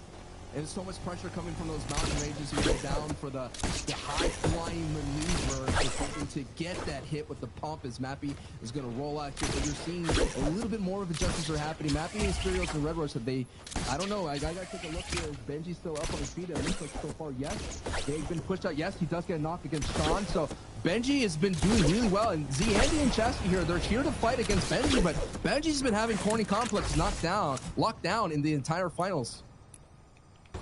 Really have. Sean VP though, I mean, they've kind of been making endgame out of this POI, outside of it a little bit as well. We'll be seeing a little bit of that power away from Benji for now. Looking at the state of the whole game to this zone, Central again, anything could really happen when it comes to center type zones that have Pleasant, Corny, Weeping, Boney in them. It's just kind of a game of control, and a lot of people get to play at the same time. Height switches hands like we just saw at Weeping. You see a lot of people mid-game get into trouble in a lot of fights because they're battling for mountains, battling for position. And this is zone 1. It is center here. So if you're Hen, Janus, and Chapix fans, they're up here. They've been making these rotations that goes all the way towards the dirty dock side, and they kind of hook into. But every time they do that, yeah, they're beginning a lot of eliminations, and that's why they were averaging the most after day 1. But it really cost them their placement that they're known for. And that is a trio that's just slowly there. They're looming. They're in the shadows. They're in 6th place coming into game 8, and you're just waiting for them. Because again, one pop-off game and you're there. There's the people at the top of the board. They're being contested. Who knows? Hottie, Elocrass, and Tripper could get dunked on at Dinky Dish, or maybe they go for a third party. Revscar being contested out there. Steamy Stacks, Kirachi may be contested with 7. So the opportunity is there for him, Janus, and Chapix to win another FNCS championship. Definitely is, but they have to put in the work to get all the way back towards that top side. 6th place currently right now. They have a lot to do in terms of jumping into first. They have to be even more consistent than they are right now. For Pink to hold on to 186 points, that 10-15 point lead reduced to now just 5 ahead of Hottie, Elocrass, and Tripper. They're going to be going right past Rito Roll a little bit, attracting the attention of Miknup, who must have won, and the entire trio eats another sniper rifle shot. Before it was Stompy, This time it's Pink. They don't have that many chests to work off of because remember, they disengaged, they never even won the entire fight. So all the damage they take, it'll actually hurt a lot more comparatively to other trios. And Sai's trio has decided to go from Rita Row over to that Defiant Dish where Ingram is. Ingram has not been doing well when he's contested. We've seen this time and again, even in the qualifiers and semifinals. So they're going to have a little bit more power against Stompies, as you mentioned, because they kind of retreated. They disengaged here. So this is a crucial juncture for this trio here if they want to hold on to that #1 spot. There's still 4 games to go after this. We'll have to hold on for a long time. Just hold on. They would just want to go home. You know what I mean? Just hold on. They want to go home. That's what they want. Reason, Taste, and Vino, I feel like this is the biggest surprise of the day overall. We were expecting a lot more domination, a lot more, I don't know, loudness in the conversation when it comes to playing for height, when it comes to being active at endgame, but it seems like they're just looking for clutch situations, looking to fly by, and right now I'm looking at Nebs, and I'm kind of worried because there's 3 teams around him, and he's got no shield. No shield. And this is it here. Stomping Nebs in Pink. We were talking about them earlier. Now they have to survive this juncture right now. And Red Rush mapping his Serios. They're here to put a little bit more pressure into this fight. A little bit more messy here. And you don't want to fight around that upgrade station because sometimes you can't build to it. It gets a little bit weird. Nebs, Stompy, and Pink are going to retreat back into metal builds here. As the Serios, Red Rush, and Mappy here are going to go ahead and pick up Micken up here. And Sai is just has to totally disengage and get out of here. Now, quickly before, you mentioned Vino, Tastin, and Reason, right? They are at least... They're turning it around. Past 2 games, 6th place and 3rd place. So, hey, they're putting it together. They got about 94 points. They're doing a lot better than day 1. Usually ramping up for something good. The only issue I have with that team right now is they don't have, like, you know, that big power game coming in. They've kind of been just in the shadows. They're picking up a lot of the scraps overall, but to win EU, feels like you might have to have, you know, that one victory royale that really puts you all the way up in the lead. Sai getting taken out. I don't think by Stompy entirely. We'll see with the Stomp right here because I didn't see the knock. They'll shake down to have a little bit of an idea to see where people are. It was Pink. Yep. Now Micken up might be hunted down in these builds. What a great response, though. They were in a tough spot. They were hunkered down in their builds and metal, retreating, but with the power, I believe they have that chug cannon. They were able to respond, get back into fighting health here. So going to go for the edit through, trying to push through, and yes, pushes him right into his teammate's hands there. And Pink cleans up that engagement as well. It was so funny, you know, again, I was going to social media to see what Stompy was saying, and Pink responds, I helped carry him there. So that's what you love to see, teammates going back and forth and having fun with it all. But right now, we talked about it, that ultimate third party, now it's kind of bled through these rotations right now, and Savage and Greatest are clashing with top 2. Yeah, they are, and Hen's also inside the conversation. I don't think Savage knows there's a trio right behind him. The beam will come through as he tries to farm up a little bit of metal for that end game, and now Savage and Jarretyz, they understand what's really at stake around them. They're pinched between 2 teams that really like to get all the way towards the end when they play for Search. The gravity of the situation is getting thicker. The air is getting denser. And speaking of the air up there, it is Aqua. And now Save It going up against the top of the board again. Last time it was Jarretyz at 4th place, taking him down. Now he has to deal with Vidil, who's currently sitting in, who slipped out of the top 3, now in 8th place. And luckily the Parasite there takes a brunt of that damage. It's like a helmet almost there. That's just a great way. I really believe as well, speaking of the Parasite, is Benji's great run in that opening qualifier had a lot to do with the Parasites. Remember, they were a lot stronger. Now they're balanced, and a lot of their movement and a lot of their plays that they made in those box fights were because of the Parasite's strength. So we'll be interesting to see if Benji could kind of get back into form without that advantage. It'll be interesting to see if this is also going to be a swing game for Vidil, O'Reilly, Aqua. Although they've been, somewhat consistent the entire day when it comes to getting towards the top. Even yesterday, playing very good games, having wins. Thing is, sometimes if they're not going for those wins, they barely even get points in the games they missed out, right? In the games they don't have power. Yes. So this next swing game that comes in, they're gonna have to have control of high ground entirely, not be lost to the zone. Everyone has to make it in, plus Surge. It will be difficult. When it comes to Savage, though, first EU team with a victory royale after rebooting a player. So a lot of the times when, one person goes down, sometimes 2 people clutch it out. Never really get a teammate back and then winning a game entirely. Savage has done it. New form, and it's looking good. Tayson's picked up a trio wipe in the feed right now, but now we're going to go back into Noah Riley, Vidil, and Aqua, as you were mentioning here, and they might be swinging in a direction that they don't want to, considering in the previous 3 games, 24th, 11th place, and 20th place, and not a lot of points. And Vidil is knocked right there. He gets picked back up. The very few HP in his bank right now. Oh no! Oh no! Where did that? I think that was glide. Was that a glide through? I heard a glider for a brief second, and the hole was open, and they went down the chimney. And it's not Santa Claus giving out gifts. It's pain that's being dished out. I don't think Aqua even planned for that. I just wanted to retake. Absolutely perfect timing. Really unfortunate for Toasty, who kind of falls to those builds, and now Elder. Rotary, they're going to be looking for something to do to kind of get right back into the game. Only 2 players. The reboot won't be anywhere close by either. I mean, free for Aqua, though. I was about to say, with Vidil knocked, right? That is an issue. They like to go past this mid-game unscathed, and they usually don't gain anything either. They're pretty passive until the very end. They got affected. I was about to say that's bad, but then a free Elam falls with that chimney. Christmas time. Yeah. Absolutely. It could be that refresh that you need there. And I saw this last season with Vidil and Noah Riley. The reason was it's these rotations that they kind of fell down to early on. And this is it. If they could survive this engagement with Aqua here, that's going to be huge. And no matter what, you know, I'd rather survive that right there and get those placement points. But I'm just surprised that this engagement has been going on for so long. Talk about a battle. Savage got elimination, and Hinjaz and Chapix are inching closer and closer into this conversation. They are eavesdropping into this Hottie, Tripper, and Eaglecraft battle.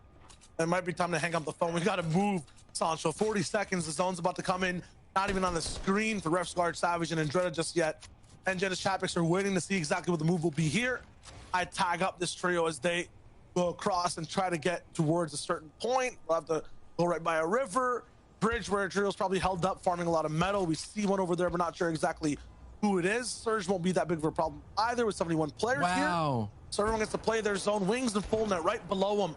Elder, Vidil, this fight's actually going straight towards the very end now. Lots of shield loss on Noah Riley and Aqua's side. It's a 2v3, and they're still having trouble just confirming this fight.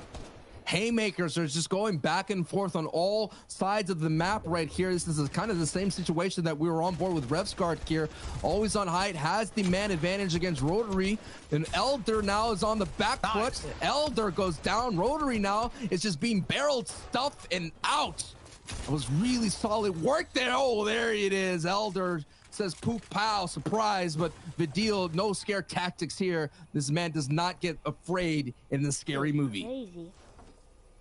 That's the first signs of life from this trio when it comes to mid-game. Past that, for everyone else, they're finally getting active, getting moving. All the way a second zone starts to close. Is that another player right above Savage on the backside of Solo, just waiting for him to move? There's no way these guys have to go through every single trap in the game to just make it past, you know, that mid-game portion. Refsguard too, he doesn't have these inflatables to really move around. He's gonna be kind of in trouble, worried. Guys, please don't leave me behind. Wings and full net, they're trying to take me.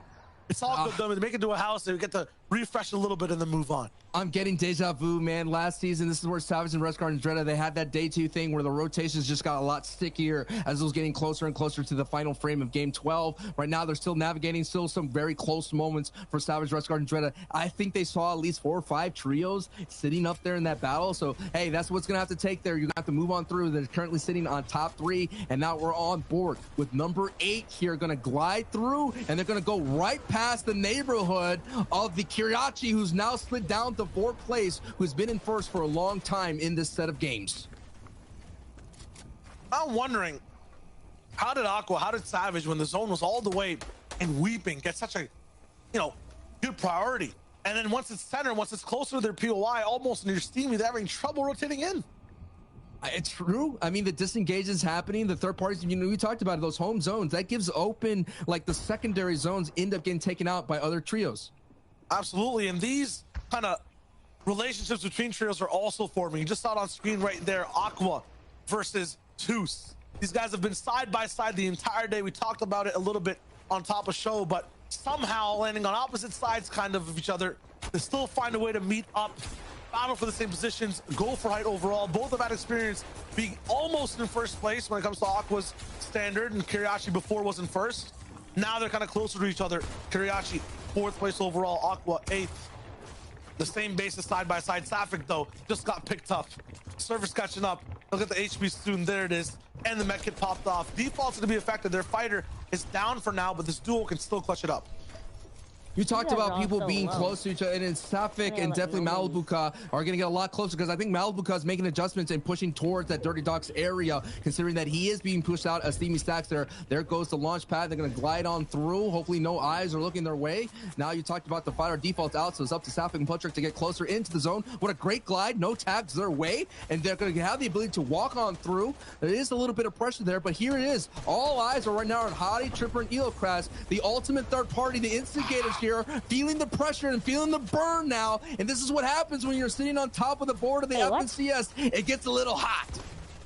They're right now in maximum overdrive, top 10 in the last 6 like games. that. And at the same time, the biggest thing is that they're taking out all these kind of, it seems like newbie third parties coming in. They're kind of sure if they want to maybe affect other trios. They want to take a few shots. Indecisive. Hottie, Tripper, Nero Class, they come in. They know how to third party to take them out, take their position. Now they're the ones bullying Mr. Savage. I always love metaphors in motion, and the fire was at their feet and they doused it out with a chug cannon, but they have to deal with Storm Surge considering that they're below it. Now we're on board here with Sapphic here, who's been in the scrum here. No, Storm Surge not acting at the front door, but they could be easily be eliminated as a knock from Noah Riley comes to P7 Tour and gets a full trio wipe against Malibuka. There, Sapphic has been eliminated. That is your 9th place team going to fight. And it looks like Savage gets knocked by Hottie. It's been a long time coming, but now Hottie gets traded out. Yeah, it's going to be Vino, Tayson on the backside. They're paying attention to every third party now, trying to get their foot inside this entire 12-game series. And Refsguard's taken out too. So, I was calling it. Elocrats, they like to push the pressure. They want to get serious with the third party. They started the fight, though, and it's Tayson actually that has the advantage and cleans everything up. That's 2 and 3 ousted right then and there, and Tayson is going to have the spoils of all the loot, gets rewarded a chug cannon. And hey, one of the famous sound bites in video game history, they're heating up at the right time. Yeah, we'll see. Vino, Tayson, Reason now overtaking and possibly right close to Kiriachi in 4th place. Pink Neb Stompy all the way up in 1st. Also looking, this is going to be the perfect game for them to further their lead.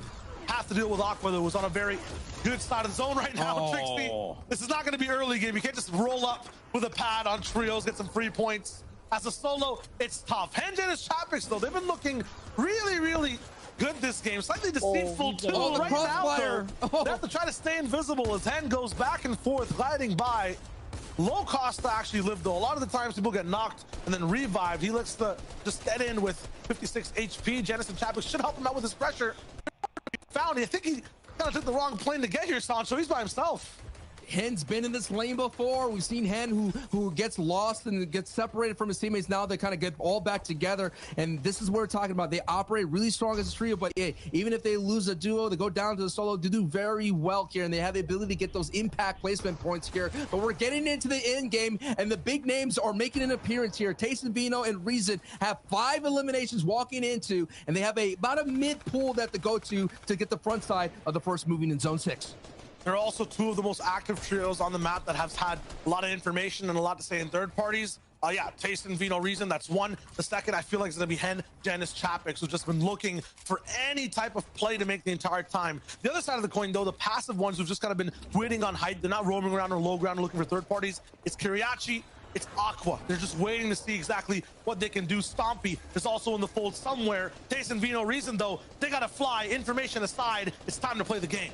All right, there's the Storm Surge, and there it is. Everyone's flying over, trying to get to the front side. Janice is there on the front side. Diablo is up there, but hey, Queasy Jerky are still up on their feet, and Vidil gets eliminated by Karma. Oh my goodness, we're going to have to see if that is going to be a full wipe from them. Now Noah Riley goes down. Stompy gets knocked. That's not going to be good news for them. That's going to be a good opportunity for Tayson, Vino, and Reason to move up the board quickly. Beef in the Storm looks like they were not able to catch the pad for this rotation, so first place is down. Now Kiriachi, Tayson, Vino, Chapix, Hen, everyone that was waiting in the fold is looking to have a seat at that top 3 table. This is it. It's time to eat. The dinner bell has been rung. This is your time to get fed and get your stomach full of taste and be no reason. We've been waiting this entire day, this entire weekend for you to show up. And right now, you are showing up at the right time. But Cammy City Teak, who have been all around in the business, are now in the front side going on to the dead side rotation. But Nebs, Stompy, and Pink, now Nebs and Pink are working as a duo. And this is it, Pink. You're gonna carry this to it. You could do it right here. And this will be the first match to get some great eliminations. I thought that Nebs and Pink might have been out for the count, but they're actually still alive. So first place is still working on big defense. Everyone else has to hold on for the moment. Nebs now with 2 elims. Stompy clutched out 1 game for the whole team. Pink had a very good supporting play, and Nebs did the revive, but now it's up to the duo that didn't get any of those elims all the way back 2 games ago. Can they clutch it out and keep that lead at a very big distance? Teak and Chapix clash on the low ground right there. They're both on opposite sides of the low ground. Again, Jerky, Trulux, and Queasy sitting up the high ground, but we have all our eyes on Tayson and Pink's trios. Oh my God. Doing oh well. Oh my goodness, Tayson. You almost put that man on a highlight. Matzo just avoids being clipped, and now Tayson has a taste, and he's going to go down and keep pushing towards the low ground. I like it. He's cutting off a lot of people, but he may have taken a big bite right there and gets clapped out of the lobby. Down and out. Finally, though, Reason actually finishes the work that Tayson started. Picks up Matzo all the way in the back, who was running away right before. They're going to be operating this duo as well. Lots of trios losing their leaders, the clutchers of the trio, and have to operate just as 2 members looking to build that chemistry and try to just stay in the lead. Chulex, Squeezy, and Jerky, though, they're alive sky high, waiting to see who is going to be the first one to rise to challenge them. Big shots over by Reason. He takes out Janice and another 2. Still moving forward. Vino is alive at the same time. 4ZR is taken down in the feed. They're going lower, lower, and lower, cutting off a majority of players. But once again, just like Tayson, Reason bites off a little more than he can chew in the face of 2 players. He gets knocked out. There's only one strong trio in this lobby, and that is Queasy Trio, the defending FNCS champions, who already let one slip away. But Andalix here is deep into the storm. Talk about some heals popping off right here. He may be able to sneak up to height, and if this happens again to Trulix, runs out of time. It's been clocked. Chassis, Andy, Sean VP. We've seen Andy put on the highlight. We've seen Queasy on trio be on the wrong side of the highlight. This cannot happen again. It's a 3v3, high versus low. We'll see if the Reboot Warriors can win another game. Can Trulex, Jerky, and Queasy hold on and actually secure something when they have a lead? Kind of running out of mats. They have some control. It's just beams from both sides. Everyone's abiding their time. 26 seconds left on the zone 2, so the worst thing possible is what's happening right now. Jerky taking 3 storm damage, down to 11 HP, can only really survive 2 more seconds in the storm. Look at the health of this team down below. They can actually just stall this all out. Every mistake Jerky makes, all these builds in front of him, they can actually prove to be disastrous. They have to really farm out now. They have to get ahead of the zone. 6 seconds still left. Jerky, he takes another take. He's down. 2v3 now. Height at a slight feed. Andy, he's gonna go all the way back. Looks like he has a little bit of heals to work with in this game. Another member down. Andy, last alive. Nice. The siphon on a Chulex. That might be enough. The Reboot boys, have they done it again? Queasy's healing. Andy finds him. 1 pump in a dream, but it's not there. It's not back to reality. It's Queasy, Chulex, and Jerky with a win. Okay. Oops. That was not there goes the gravity out the door. Queasy, Trulex, and Jerky just survived that one. It was almost close to being on the wrong side of another clip. The reboot round, it just shows you how vast, how deep the EU region. You could come from the reboot rounds and go toe-to-toe against the defending FNCS champion. Yeah, and those defending FNCS champions, tricky game. Usually we watch these guys drop it down, really go all throughout, but when the zone bounces back like that, it's difficult. I was sweating bullets, man. I was just like, oh, not again, not again. But yo, Zeke Recent 11 will have more for us to break down and show us what's on the leaderboard. Thank you guys so much. My goodness, Queasy, Trulex, Jerky, your defending champions, find themselves a victory royale. 11. It's only with 5 eliminations, though. We watched in that game, Andalex, 4ZR, Squeeze. They were eliminated there with 12 eliminations. Tayson, Vino, Reason by himself had like 7, bro. Now, this is still a big win for Trulex's trio, but is it enough?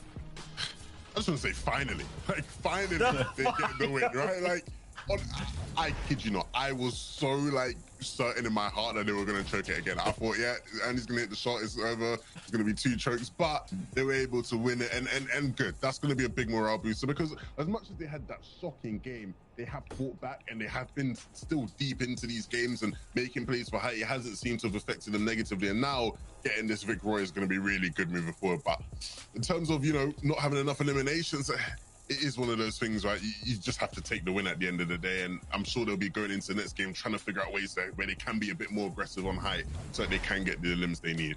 Well, their playstyle is to get those wins as well. Last season, when they took height, they had an 80% chance at winning, so that's incredible, right? Out of those games, they take 80% chance. So far, laggy, bro.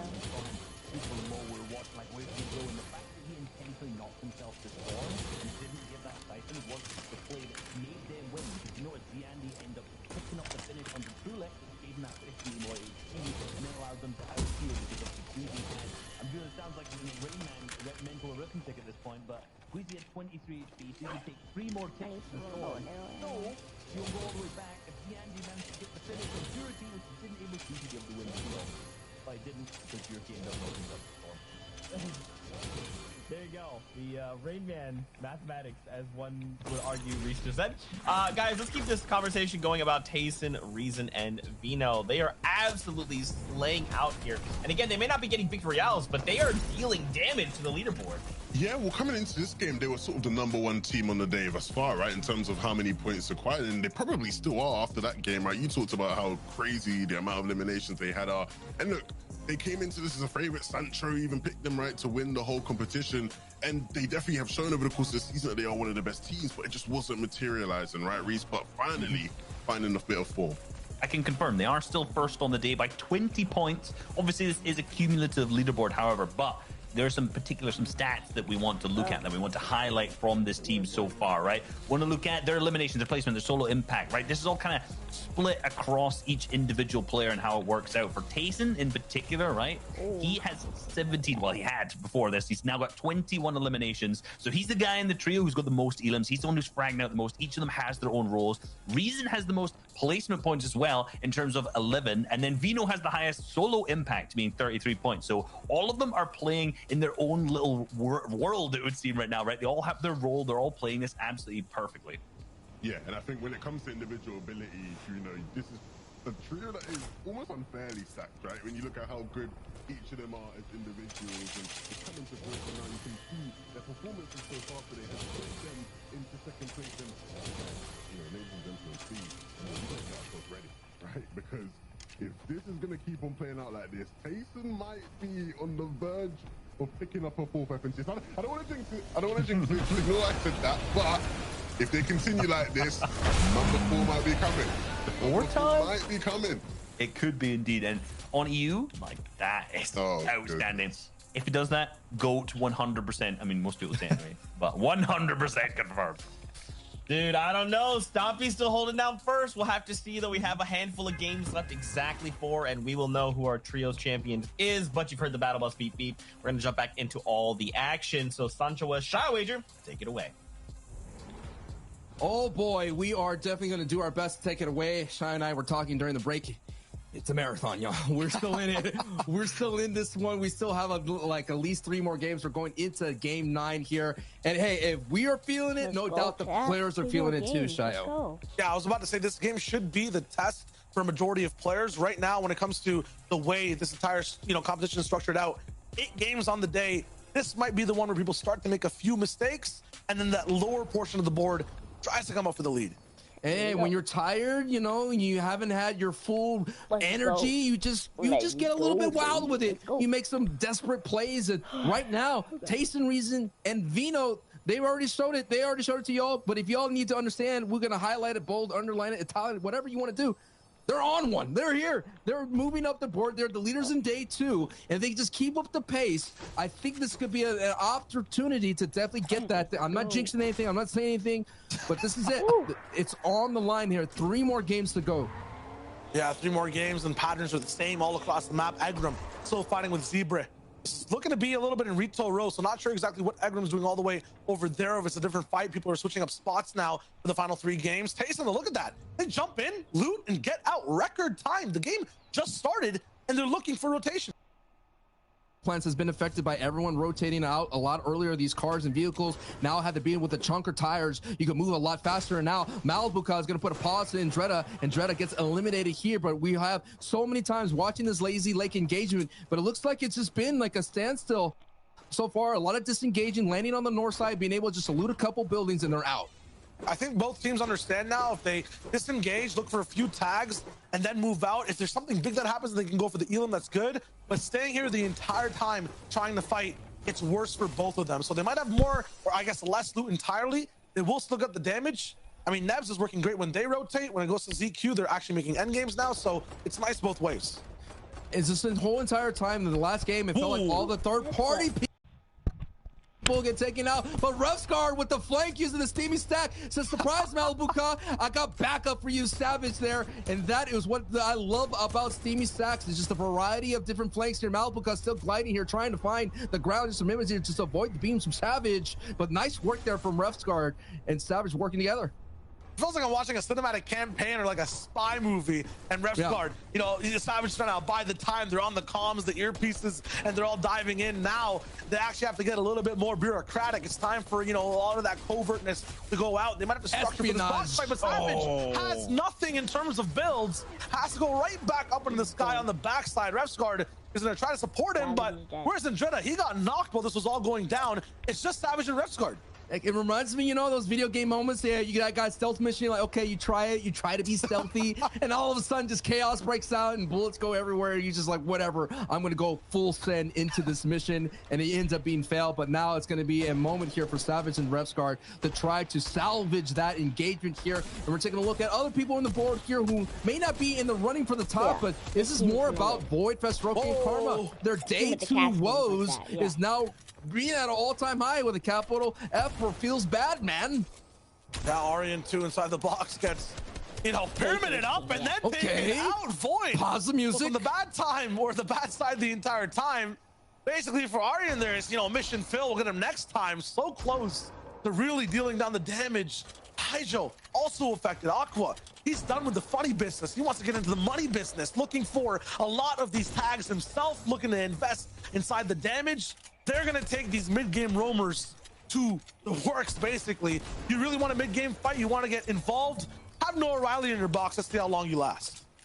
I like this. This brings a smile to my face. Understanding that Vidil, Aqua, and Noah Riley found a piece of their missing puzzle. And the fight gets extended out to the outskirts of Lazy Lake here. And now Stompy, I don't know if you have another clutch in that backpack. You're gonna have to pull one out here with a great tack here. ZQ Falconry put the chase down, and now may have an opportunity to send out our #1 early into out of game 9.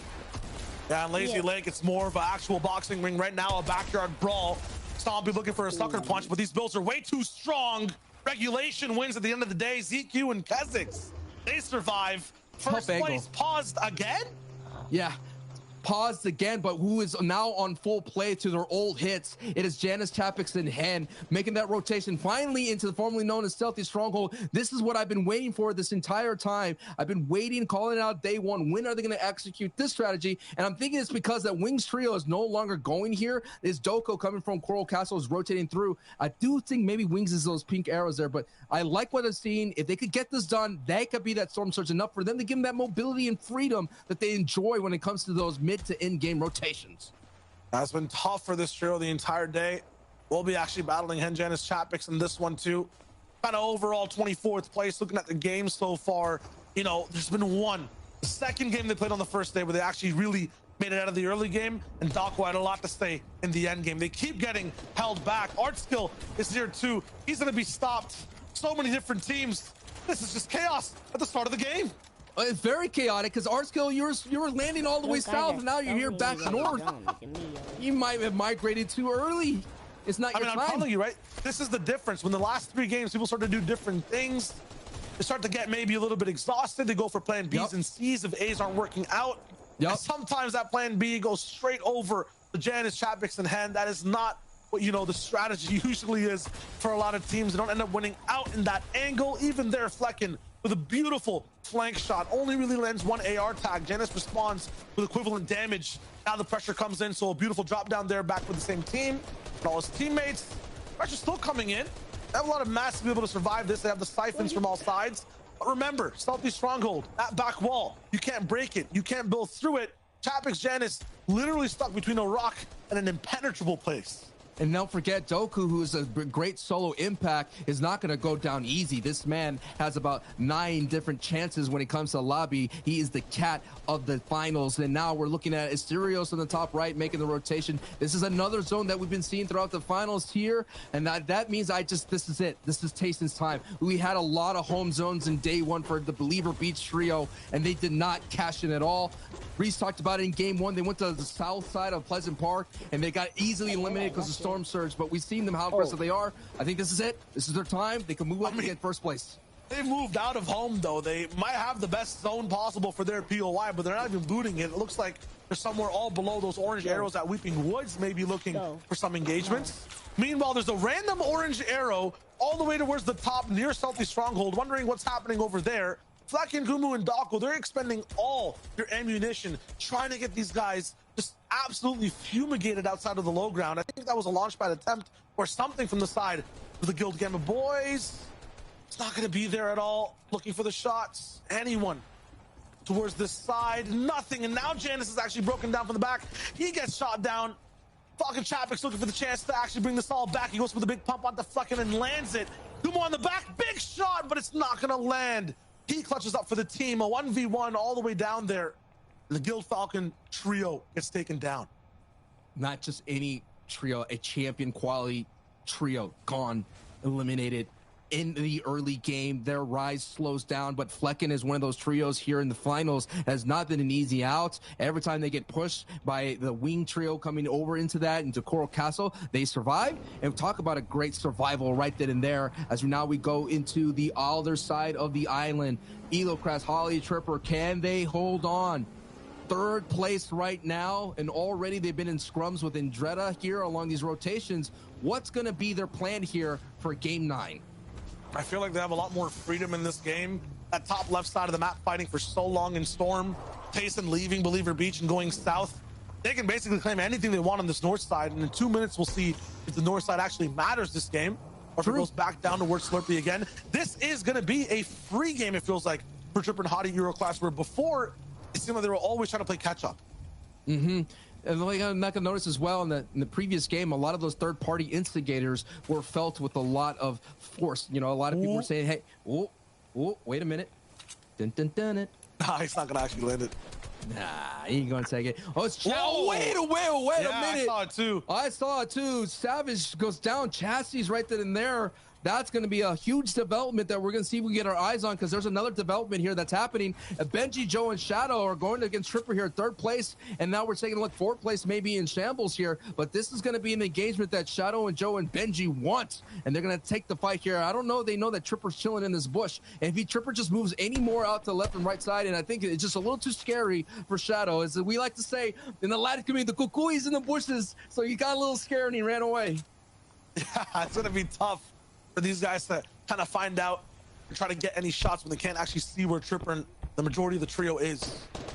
As they move across. I was gonna say, can you imagine the comments? No, it's not worth it. No, not worth it. Let's get out of here. Let's get out of here. Wow, man, I just can't believe that they were just one too confident in that fight.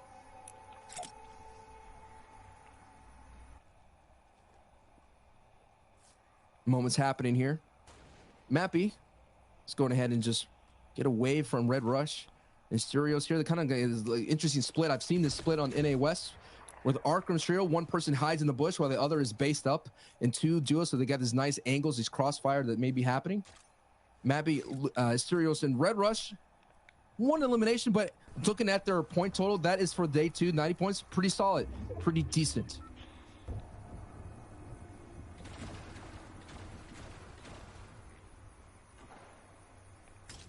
What's going on in this game? You can see the different levels of engagement too kind of change between all trios.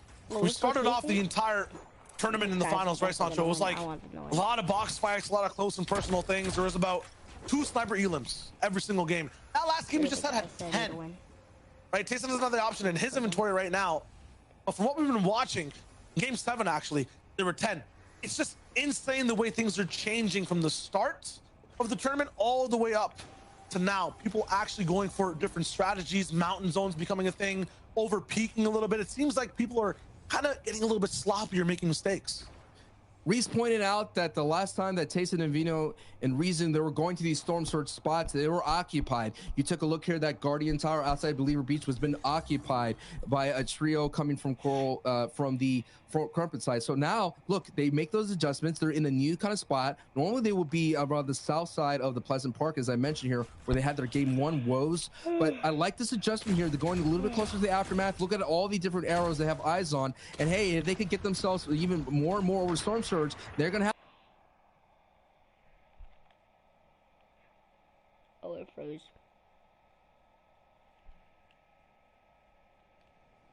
Unfreeze.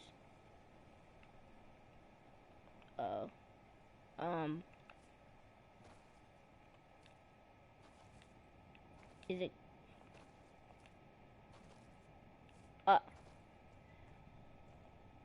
What just happened to FNCS? Like, is that just me?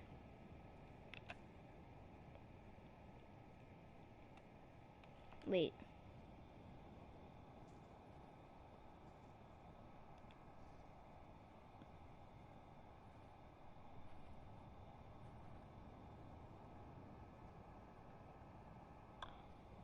No, I guess it is just me. Okay, I might start a new party royale. Big points on the board because taking a look at them. They were in the top 3 and now they're slowly sliding down. They went down to 8. Oh, it froze again. Big points on the board because taking a look at them. They were in the top 3 and now they're slowly sliding down. They went down to 8 and they're still holding on to that 8th place. So now we're getting into this big advantage there. They have height. Save It is here. And I know Kiriachi's south because he just rotated in. So all those southern teams are on their storm lines. And of course, now we go to the northern teams. Again, they're kind of extended here. I always say this in Fortnite. If you let somebody go, most likely they will eliminate you. It always happens. It doesn't matter. Pubs, arenas, doesn't matter either in Team Rumble. You let someone go, they're going to find you eventually. So that may be haunting to let that disengage happen from Benji's trio. Sometimes it's a good idea not to fight, and it's not like they let them go for free. We saw Tripper take a shot at the inflatable. We see right now Hottie still dealing damage on the car. So you know that these guys are trying to stay. They have a little bit of aggression still in them. They're not to be messed with for free. All I'm saying is, I warned you. That's all I'm saying. Okay. I warned you. I'm going to put it out there. We're going to watch the feed. I'm telling you. It's you not let someone go for a fight at this position. I know. I agree. I totally agree. To make it out. But we'll see if Karma is in the wave. There's always a little bit of feeling that comes through too. Not the player. The overarching Karma. Yeah, not the player. Overarching, yeah. The mystical side of Karma. So Tripper getting picked up. Hottie as well. Chonka tires in tow. Big thing about this zone is, really pulling in towards the center. Will be a squeeze all the way around the entire way, and height will be very tricky because there could be a mountain in the way. It could be Riverside. No one knows yet. A lot of the time, the prep for how the zone looks is done right now by a lot of these teams. With that still being a mystery, what type of end game will this really be? Having a high base right now might not be the wave. Overbuilding right now might not be the wave. No one knows exactly what to do yet. And Alex likes to be in that position that you see him on the right side to look for storm surge tag. He uses that mountain backside to protect him here, but that position may cost him considering now there's more people that are sitting there. All of these southern teams are not quite in yet. You can see a couple of dead side rotations happening here. Chiachi sending those beams towards that way of Red Rush, mapping Asterios. So far, no connections. Now let's talk about Kiriachi for a second right now too. These guys used to be with Susa Stormy right in this tournament, the first place holders for multiple games. From day 1 to day 2, they've fallen down to 5th place now overall, right? Even Fadil No Rally Aqua, 3rd overall, now down to 8th. This is going to be a redemption game, not for Fadil No Rally or Aqua. They get taken down in the feed.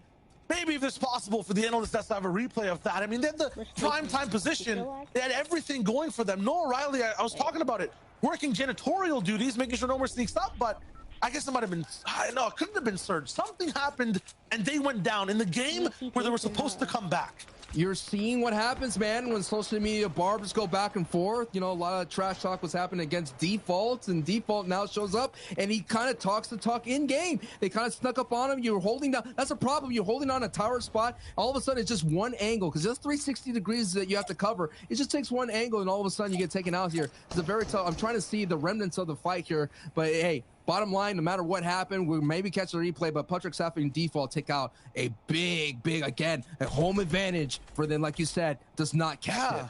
They land that Pony Burbs that is literally the center point of this mini-map right now, and they were so close to first place. Now they'll be outside of the top 10 after this game. That is insane to think about. Meanwhile, other teams, opposite plans, Squeezy, Jerky, Trulex, saying low to the ground, still utilizing bushes, saving their mats, looking like they might go for another high ground take again. Who do they have to deal with though, Sancho? It's going to be the likes of Malabuka possibly going all the way towards height. Kiriachi's still here. He loves to do it. Aqua's not going to be there, you know, beside him to stop him right now. Looking at the board as well, Tayson, Vino, Reason. You saw how ecstatic they were in qual week number 1, and at the same time, you know, all the games today, the battle for height as well. That will be there in this type of zone. When we're looking at just Boney, natural low ground, height really dictates these games. And someone here that's making an appearance is Floki Clement Deceptos. They haven't been here much in the in-game, but when they do, they put in some points on the board as Matzo gets an elimination on Save It here. As we're going to see, the Storm Surge sound has been alerted. We have Andelix sitting on top of this scrum here, and Queasy Trulix. That's what they love to do. As you saw, they were shooting up in towards the top sides, trying to look for a trip up there. Kirachi, Tusu, Storm, and Right, who are sitting on top of the board, hopefully trying to avoid that trip up. Right now, they're in 5th place here. They're sitting down beams, putting on the pressure on Reason. The defensive blueprint's out. Reason gets shield cracked, but you can't be a little too greedy, and Tus gets shield cracked as well. After this point, they can't make a single mistake, and there is another from the backside. Edited down is one of the teammates, so it might just be Toos and Kiriachi left over in this box. Story Right is in a world of trouble, and not even in the same box. Somehow is able to survive somewhere. I don't even see him on the screen. There he is, finally. He let everyone roll over him, hit inside the pyramid, popping that med kit. Zone finally locks in. They get it. They're on that side a little bit. They'll have a little bit more time to just wait and breathe. But man, things are so claustrophobic. There's like 10 trios beside their box. I gotta say, what's happening right now is the reason why Kiriachi's so below Storm is simply because of that rotation. He didn't find and save it here. Floki, DeSantos, and Complaint. This is why they're being aggressive as much as possible. You saw them push into that fight because it is Storm Surge affected them. Benji, Shadow, and Joe have been eliminated. They're gone. They had an opportunity. They were trying to get polished up for day 2, trying to look clean up, but no, doesn't work out for them, as now we have a new trio on high as Trixie, Tenson, and Jaggy, but that's just a temporary hold because we all know with Queasy in the lobby, they're gonna be able to take that. But on the low ground, it's Falcon, Tasted, and Reason. They are climbing up the board and trying to find higher heights here on that board. If they stay on low ground, the biggest trio to deal with, we just saw them on screen, will be Floki, Clement, Deceptos. Priest called it earlier as well. They've gained the most points throughout the day, at least in terms of when we had 3 or 4 games played. Now with a few more, this is another zone they get to play, another end game they get to appear in. Will they survive the likes of Tayson? Will Tayson even go for height? I mean, those questions aren't even going to be asked yet. They still have to get into this 5th zone. The rest of the north lobby side has to also come in. Everyone seems like they're reserving everything for this end game. There are no high bases. It's just like people in bungalows on the ground. Kemi Sedetik will be another low ground team that this team has to watch out for. And reminder, Hen, Janice, and Chapix, a low ground team that's been operating very well or have been eliminated very, very early out there in Stealthy Stronghold. So now we're seeing there's so many bases, there's so many catacombs. I don't even see a patch of grass almost here in the center of the zone here as we're about to get to the first moving. And there's so many people kind of spread right down the middle that there's going to have still easy rotations. That means we're going to have a very chaotic in game here on our hands. Well, it depends on how many pads actually get placed down and who takes them. We go over all the way to New Land towards the west side. Audi Trip and Elocrats, no strangers to really taking height in that 7th zone, but it's also the same game plan as Tayson, the same game plan as Queasy, as Murstache, who's also alive. Jaggy actually gives up height to move across. No one has a high ground base. No one's controlling things. This is Aqua's old base. Everyone's just kind of waiting to see who makes the first move. And we are all waiting right now for the time for the rise of Tayson, Vino, and Reason. Just sitting here, they're now See the pad, they take it, they fly up there, it's Bayon, and no! Tayson gets tagged hard, and he's down to 17 HP. He's gonna try to glide to maybe he can take a moment to breathe, but he doesn't. It's Vino right there that at least is giving a supply him a plopper if he doesn't pick them up. The good thing is that he did go down early here, so there is some time. He does have minis to at least pick up one of the most impactful players in the FNCS with 21 eliminations, is back on his feet, and this trio is trying to survive. They got towards the front side, had time to stabilize. Reason Tayson Vino now have to make sure that all teammates are at full HP. They are, and they find a good side of this zone. They're not used to being this far behind, breaking into the box 3v3, looking for the next shot. Could it be free? No.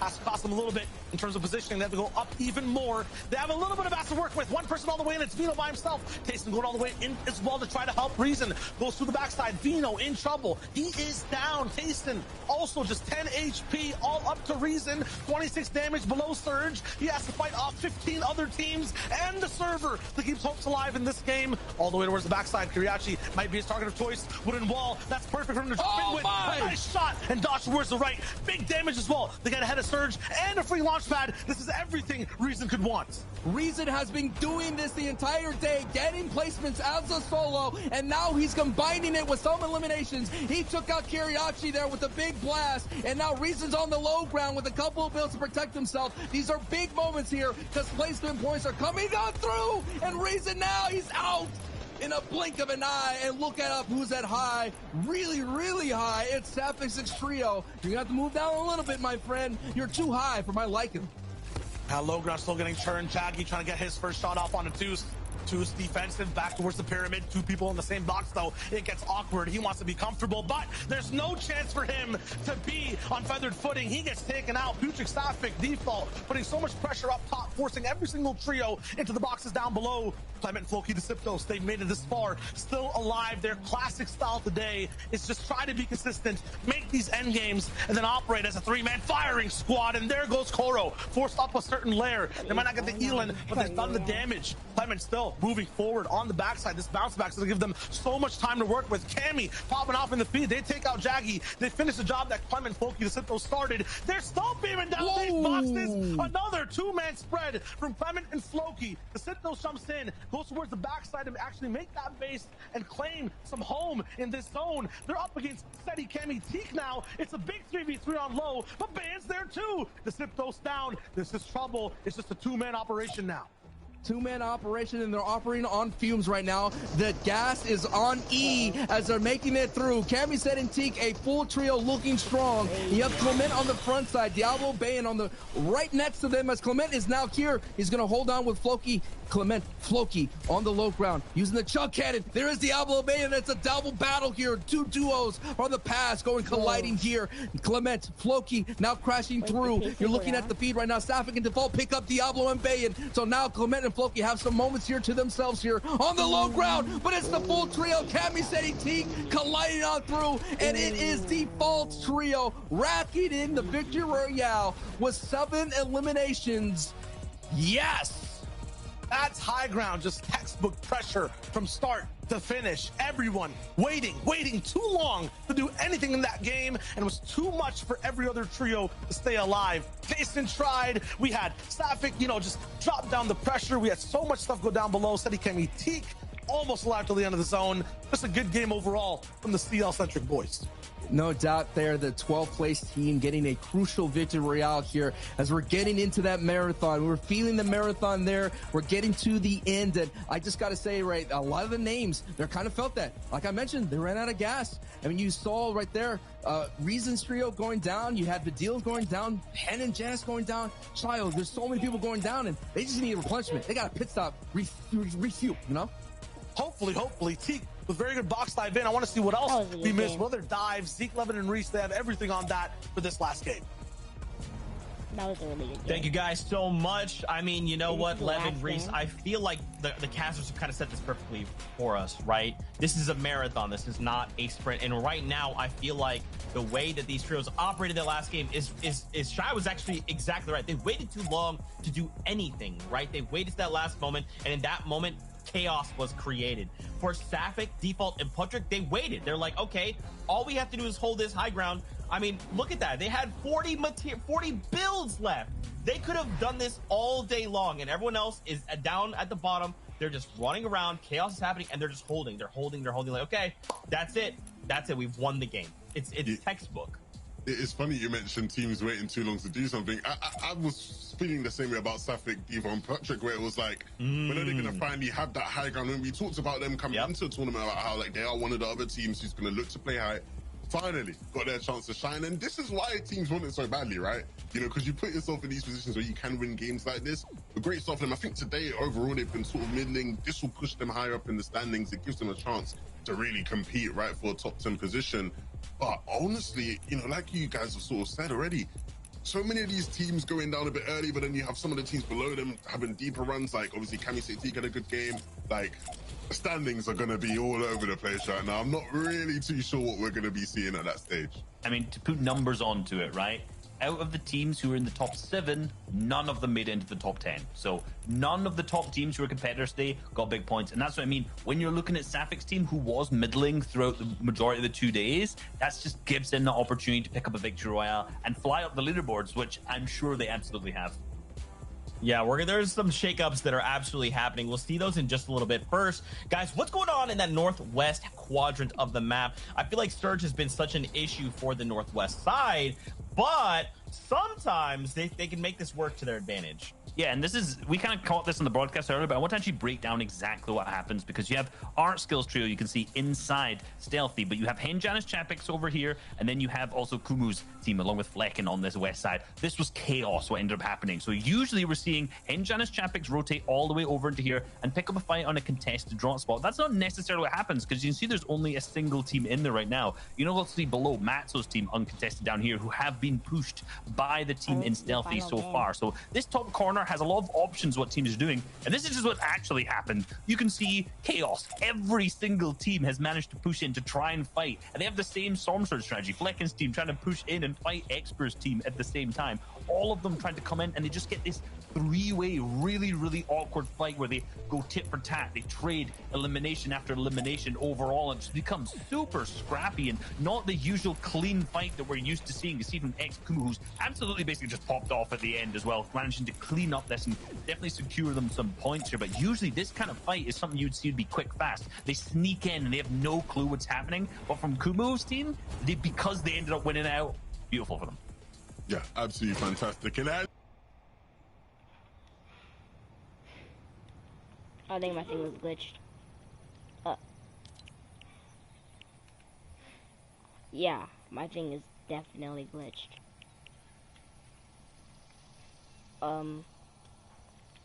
What should I do?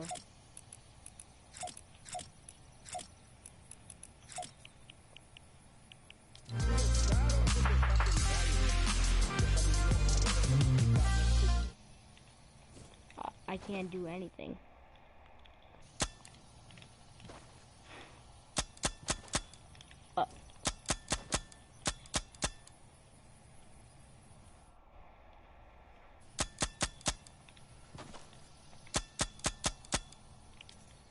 I really can't do anything. What is going on?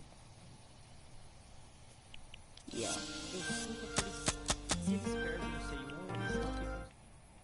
Should I leave the party royale and then join back?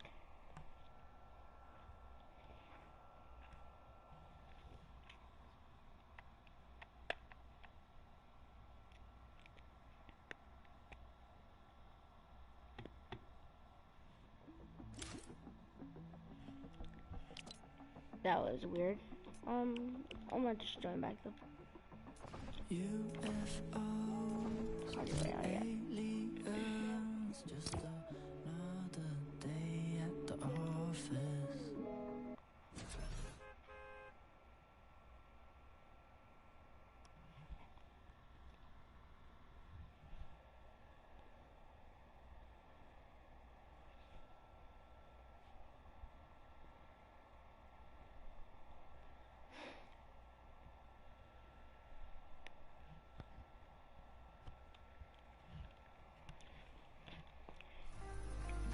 Here we go.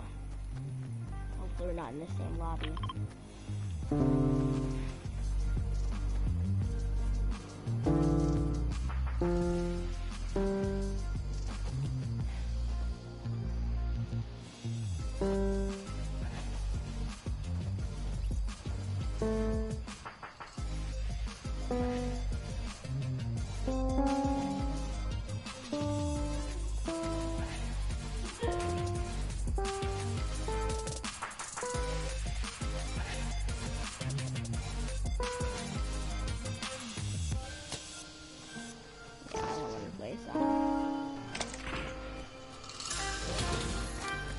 Go back to FNCS now.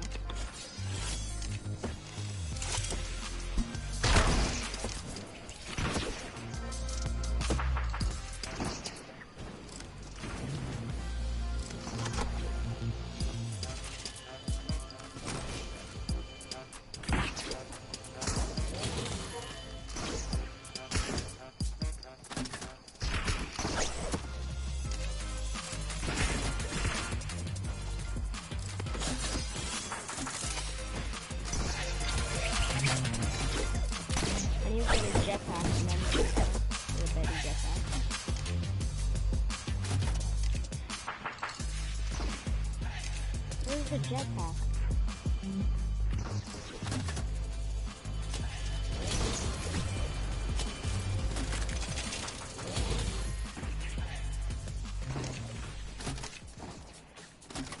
Oh, here it is, yeah.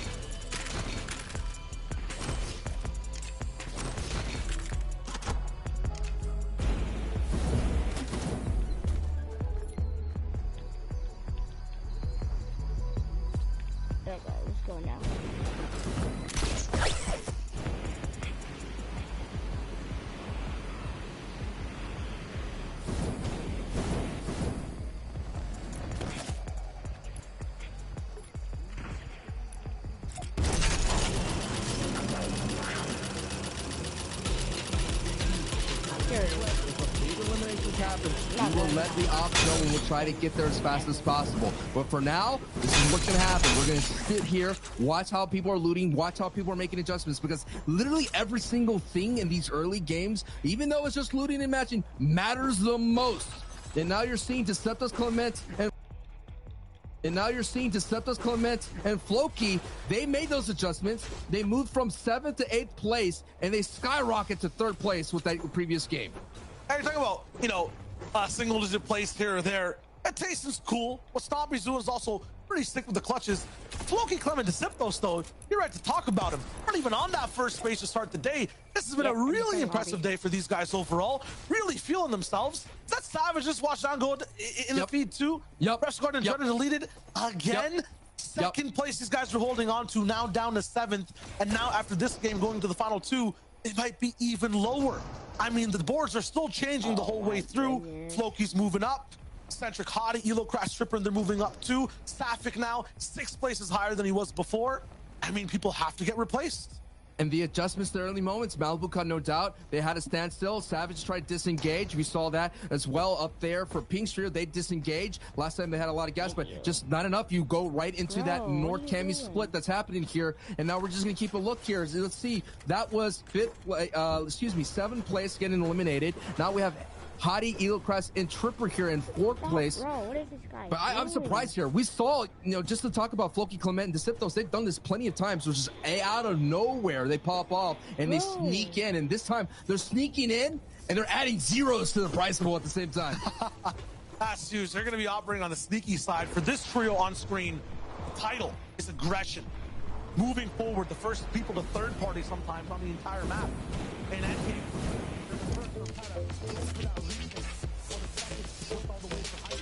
Not going in that again.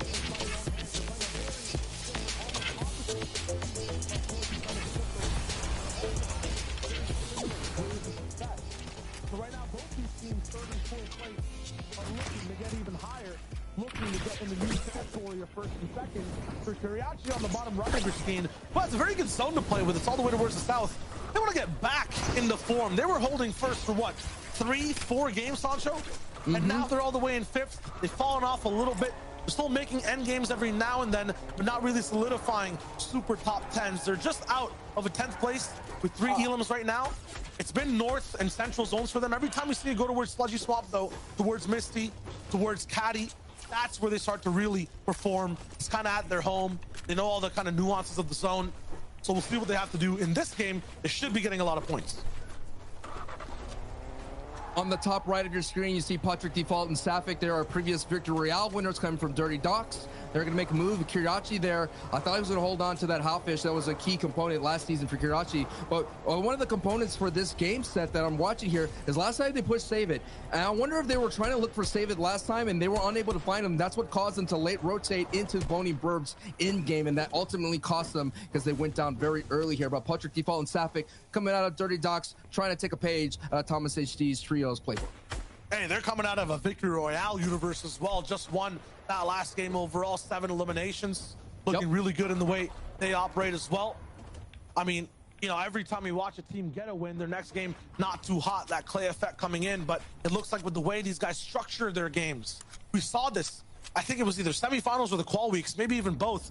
When it comes to their approach to the game, it's very consistent, more consistent than any other trio, to the point where they have height, just let the game end, Sancho. They just want that placement. They don't even go for more. They don't risk stuff. So in this early game, they might be the only trio with this playstyle to get a win, and then the next game actually have a shot at getting another. That's lethal towards these last 3 games. Now we're going to Chapik, Sid, and Janice. There's only 3 games left. Nope, there's $1 3 games. million prize pool is all on the line that will be distributed. The lion's share wins $300,000. Janice, Sid, and Chapik have tasted the glory, have held the Axe of Champions back in Chapter 2, Season 5, and they're trying to make their way back to reclaim the throne. Hey, maybe I need to call up High Chris and tell him to start contesting again, because last season they were higher in placement overall, right? They were looking a little bit more spry once winning that fight off of Spawn. This season, that Storm Surge is not guaranteed, so they have to hunt for it in the same way Chapik, Janice, and Hen are right now. And look at this too, FSI bullied by Aqua. Other true to talk about, but on the topic of Hen still, as this fight will easily wrap up, you know, they're literally on the test. This was the season. A lot of people were saying it. Both our analysts have predicted it too. It should be an easy win, uncontested. God trio, the chemistry on a different level. They should have it in the bag, but they're in 9th right now. And you're seeing the chemistry just focusing on this engagement from the Dio and Noah Riley. You know, they're taking the page back into the previous season. They're being aggressive. They're being more bucks of fighter which is not really a word, but I'm going to throw that in there. So Aqua right now, they usually set up in bases and they send down the beams, but the Bucks fighter-y vibes inside of Noah Riley and Vidil are working out for them, and that's the second box fight we see them take in these last set of games. Yeah, one more point on Aqua's trio in a second as we go towards Steady, Kemi, and Teeks. It's been a little bit of surprise from these guys. They've kind of lived out towards endgame. I think they have the best low ground defense out of any team when they're in that 7th to 9th zone. I feel like getting there has been an issue. Kami already taken out on rotation. Maybe it's the zones entirely. Things are not going too well. We haven't had them as a focus during these moments on broadcast, but we'll see what they can do. They're 8th currently right now. Going back to Aqua, you're talking about box fighters. They're looking really good, right? I think the issue with them, though, is for some reason, they have this bump in their timeline. The 5th zone, the 6th zone. Something happens and a trio takes them out in a matter of 5 seconds. They need to fix that. So they were 2nd place at one point. Now they're down in 10th because game after game, they have really good positioning and then they just get wiped. And we never even get to see how. Sometimes when we do, it's one person getting sniped. Everyone else is taking over by storm. They cannot make the mistake anymore in these last 3 games. Mistake cannot happen right now for Pink, Stompy, and Nebs out here in the Defiant Dish. Going to Big and Zabre, who have now rotated and changed their drop from Retail Row 2 here. So they may not have a lot of experience here at holding down the fort. In comparison to an Ingram, so to speak, who's been landing here the entire season. Stompy, Nebs, and Pink are here, and they would love the taste of that perm pad that's just right then and there. But the firepower is not there. Kind of eating to their builds here. I'm just listening here. You could just hear every step just feels heavier, a little bit more bassier, you know? Yeah. Mew almost got the shot there, but the wall quickly goes up. Defensive play, they're in the box situation, trying to break them down ramp. It gets a little bit nasty here. You got to make sure your aim is true. A couple of misses from Pink. But Pink just able to hold on because he has Nebs next to him. But Zabre there is going to come into this fight. But Stompy's going to come from the backside. But Claim, even though he does not have a lot of HP, he still can put on some damage into this engagement here. Zabre goes down. Here comes Psy and Psych. Stompy and Pink are going to pick back Nebs, and they get rewarded not only the loot, but also that permanent pad for rotation. Yeah, kind of like that stat was foreshadowing this fight right before it started. Majority of the teams in the top 5, 4 of them basically uncontested off spawn. The ones that just fought again have been conditioned since the start to have these pinches, to be aware and active in these fights. Pink Neb Stompy, literally 10. Rose again. Hopefully my screen doesn't go black like it did last time. And it went black. Okay, we're gonna have to wait a little bit for it to pop back up.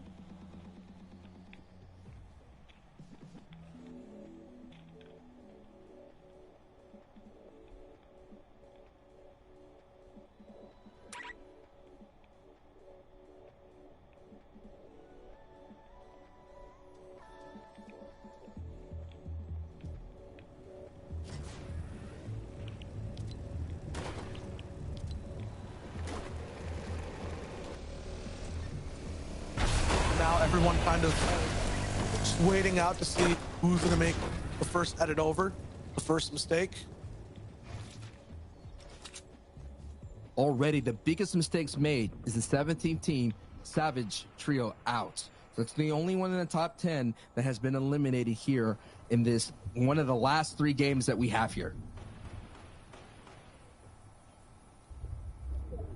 Sean VP, Andy out of the distance there behind Tripper, actually. Also very impressive team so far. Shown us today that they can really handle whatever you throw at them and at least survive longer than expected, and sometimes even win and gain a lot of points. Right towards the end, a little bit of a reboot type fight they were having with, I believe, Easy Trulex all the way on height. But they had that win locked down. Right now, Fast Roki in trouble. Very different day for these guys. On day 1, looking so good, controlling, affecting trios back and forth. On day 2, kind of the cannon fodder of the whole lobby, being picked apart for Surge game after game after game. And now choosing to dive into these boxes. 500 damage above, actually. They have no reason to get super close and personal. Oh, maybe to help reason is the actual, you know, reason they're pushing in for this fight. I'm trying to find a different word to not double say the name, but yes, it literally has to be it. Their first place. Make a fumble like that. Oh, and no. Now it's a duo. I just be a solo. I have the Vino again. This is way too early to go out. We saw way too early. We saw in the last game, they avoided that kind of engagement. Now Vino, the newly signed star to Falcon here, is going to have the clutch of his life. He starts the clutch with a 95 tag to Booback. That's going to give him the ability just to get away. He is here. He has the mechanical prowess, but the amount of people that are out here in this engagement may be a little too much. Oh my! Wow. Way too much as Kylie sees that and bops that out, and that is our first place team going into this match gone. They were barely even in first. It was a 1-point difference, and yes, I like the fact we go straight to Neb Stompy and Pink, starting the entire match off with a cumulative 220 points. It says 122 because that's their points on this day overall. 1 point behind what was Tayson right there. And now all they have to do is just survive the 17th overall or even get an Elam. I see they already have 4. So the advantage was already in their favor. They've taken the lead. They're holding first. We essentially just watched second place go down. And now we'll see how far they can run. It's so amazing to see Stompy on this run here, the Season X champion. If this ends up being the second FNCS championship, I have to think it is one of the most, you know, 2-time championships with like a booking, you know, that long time in between. The words are escaping me, but it's just feeling like to see someone from an old school era get a championship, a Chapter 1 champion, win one in Chapter 2 from this far away in time. Very impressive. I'm also impressed with the evolution of this lobby from Game 1 all the way now down to Game 9. A lot of the times, even Neb, Stompy, and Pink, if you're looking at the way they're playing, they would not take this much of a risk-free tarp all the way in. They might try to save things a little bit here or there, get in the zone. All around, actually, everyone is playing so much closer to the chest, fixing all the mistakes in terms of taking damage. Dako now alive all the way to this portion of the game as well. You'll see Noah Riley actually not over-peaking, everyone together. Their base only 2 stories instead of 4 stories higher, because every time they do build a big base, Aqua ends up going down.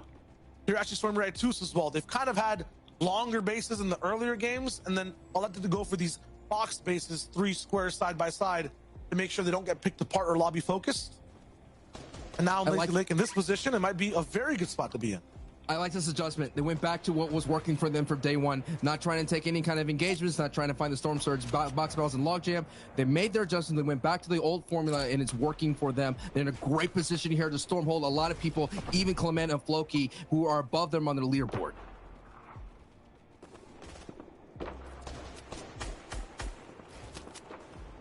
And right now, when it comes to early game and transitioning that towards the end game, you just saw that stat on screen. Jarretyz's team is very good at doing it when they have a little bit of a burst to work with. This game, though, they're kind of super quiet, right? We talked about not taking risks. It's going to be good. This team, though, Tripper, I mean, kind of scratched up coming into this point in the game. Hotty's down.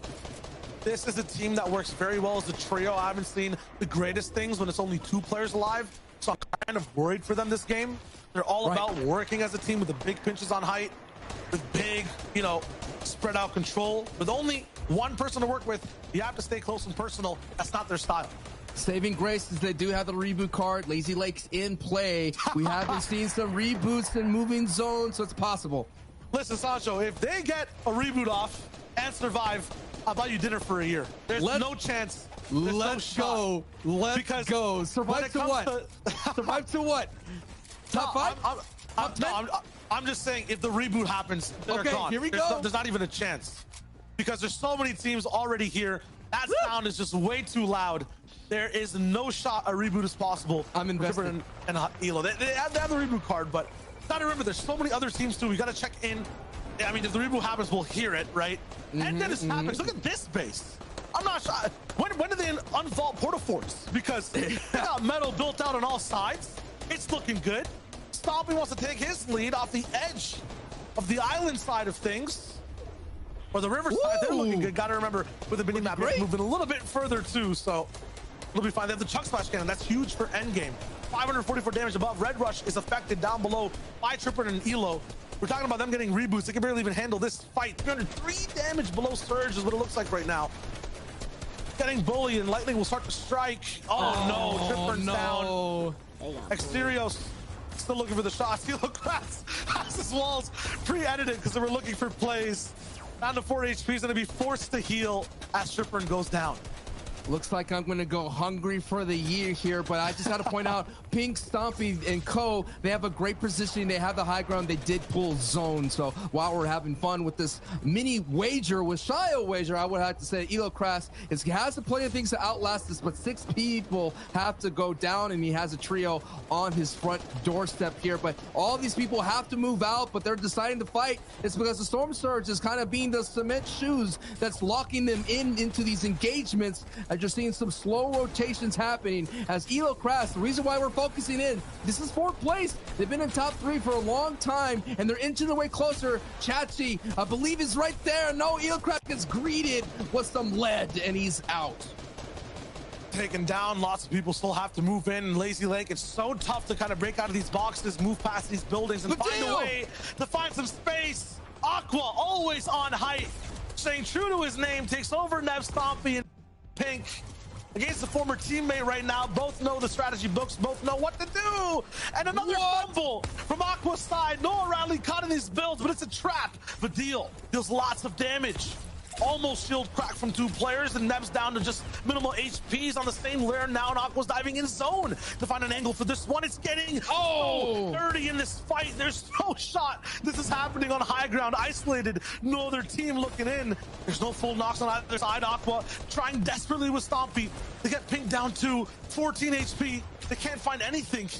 Stompy looking to pick Nebs back up. He has a lot of time still left over. Noah Riley finally ticked out. Nebs kind of, are you kidding me? Knocked body, get the siphon. I'm not even sure, but man, what a breakout fight before zones even move.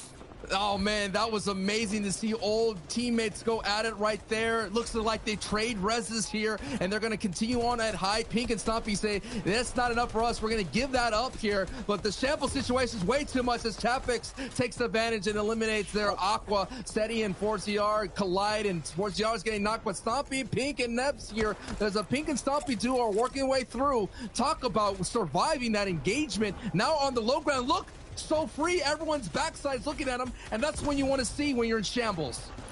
Gotta remember, they're in first place right now, rolling through. Unfortunately, no mats after that whole engagement. They have to be very careful where they finally Keep build. breaking through. The zone is still so far Keep away. going. I think that pick might have the right idea. They might just need to just spam shots at the walls in front of them. There's no time to pickaxe. Now they're solo moving in. Look at it though on height. Hen, Janice, Chapix taking over. Mistakes erased. They have control and are so far high. I'd be surprised if anyone challenges them for height.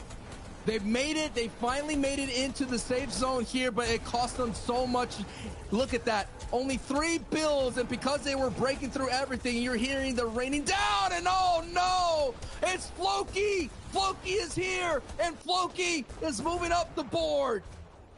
Third place taken out, one of the top teams. They're looking to get even higher in those standings. Chapix, though, he's moving higher in elevation to the skies. There goes Exterior's pad. It's not enough to catch him. Red Rush, no chance either. Swatted out of the sky like a fly. Exteriors goes down, and now we're tuning in with Kiriachi. A chance for redemption. Lots of top teams already knocked down and away. All the pressure they've been dealing with every single game is non-existent in this tarp right now. Bullying Astro. Kiriachi in full form. David also feeling it. Oh my goodness, the double spray comes in, and another knock.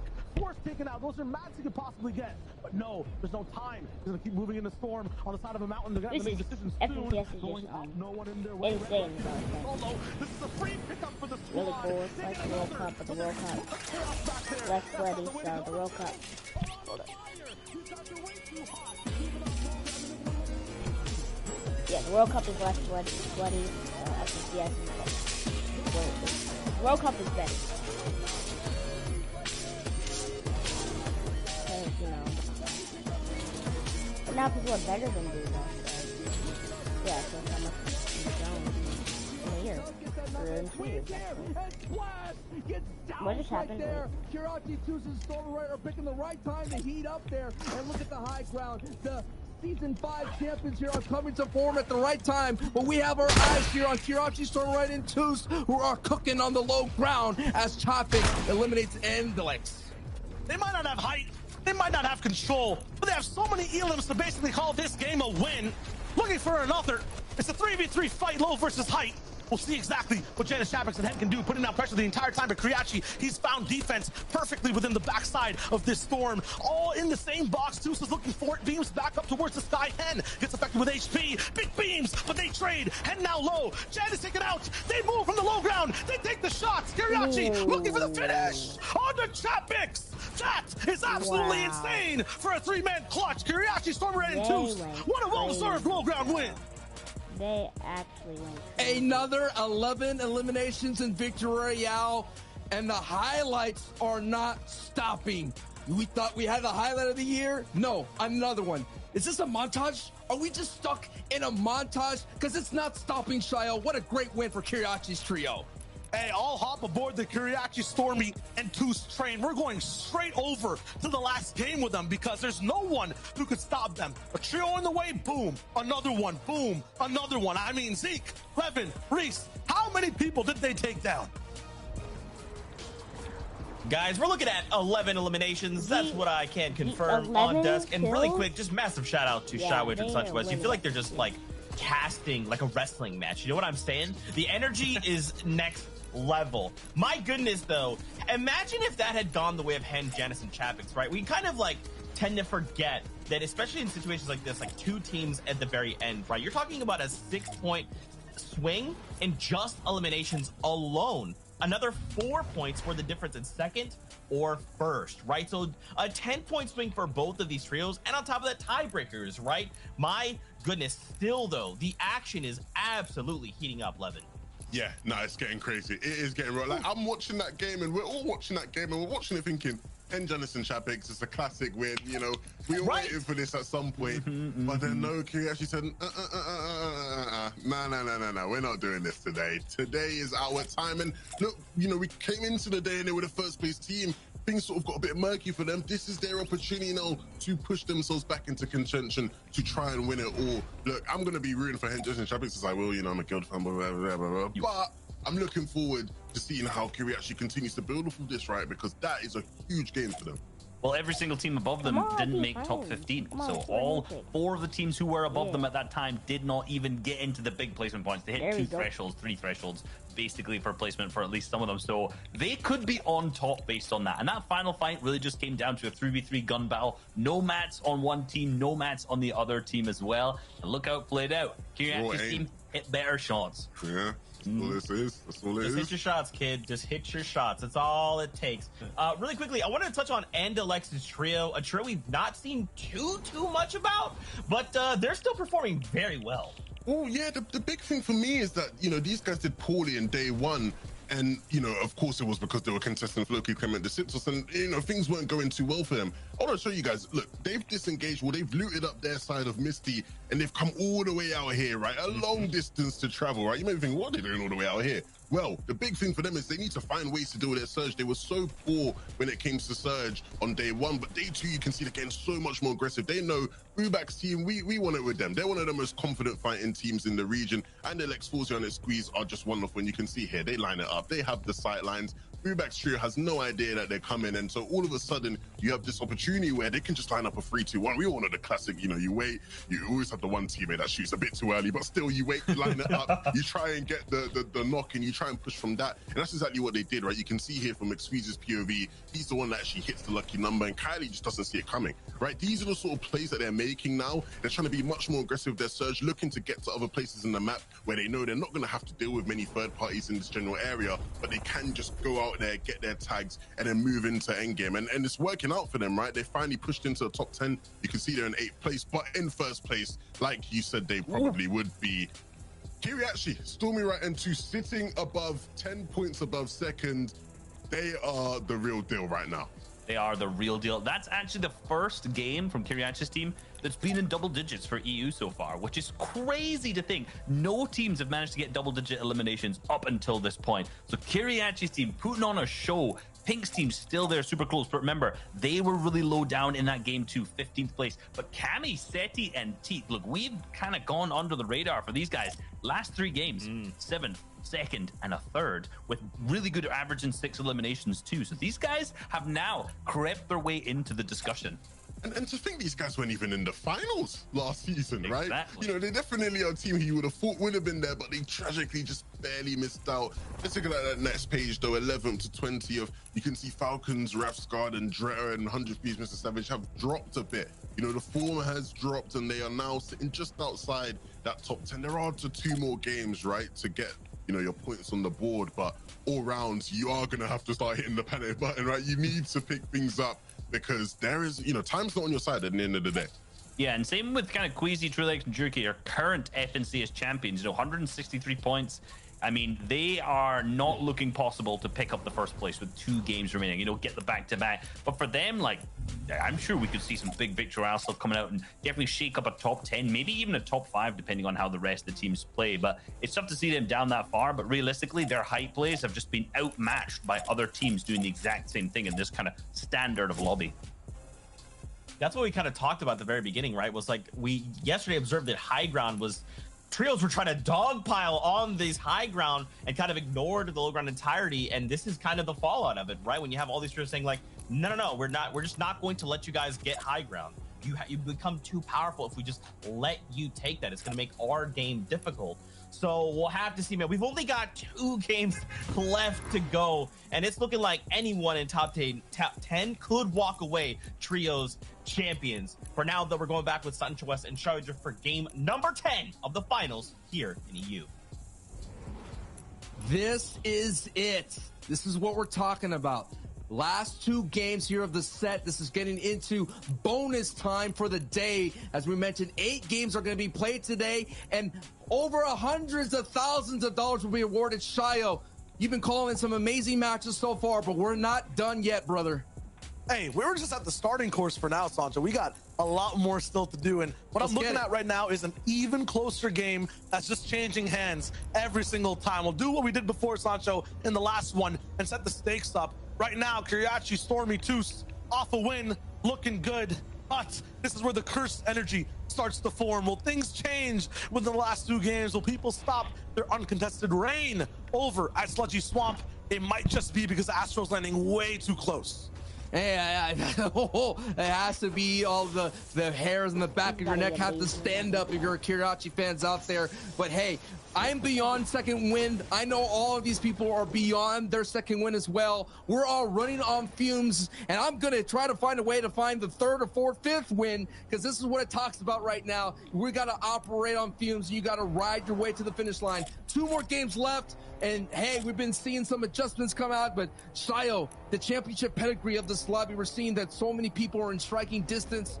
Steady, Cammy, and Tika is going to be one of those, and Nebs, Pink, and Stompy here. Look at this. They're proving it true, and they're gifted a llama here. This is going to be huge for them. Big time. Yeah, this is going to be a very nice advantage in terms of saving time on their path. And you mentioned Steady, Cammy, Teak. Most impressive team, I think, in the region out of that last game, other than Jarretyz, of course, but that insane run back from low ground. These guys were 8th coming into that game. They had a rough day overall, but off of that one, 7 elims, 3rd place. They survived the terror for long enough to be able to get a lot of placement points from Jarretyz and Janus on the high ground pressure. Now they're in the top 3, about 25 points away from Jarretyz all the way in first.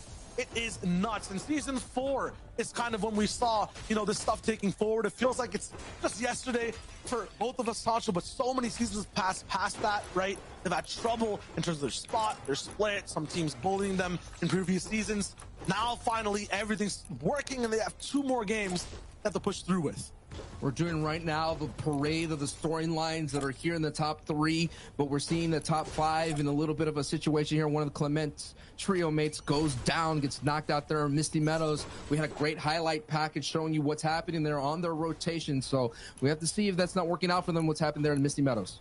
Yeah, that's exactly what Levin and Reese were touching on about 3 games ago. They were basically the team that 4 different trios focused on. Right now, Intellect Next Squeeze were one of the last ones to take a bite. This time, the first to arrive at the meal. Floki, the Siptos duo style, will take out 1 more, but it's not going to be enough. Down to Floki to save this team's chances at getting crucial points towards the back half of the competition in this game. Yes, Clement's card and an inflatable to run with. But you know what happens to cattle inside fences? They get trapped, and that might be the 1 second differential. Wow. That saves Floki or ruins his chances to survive. There's another trio flying in.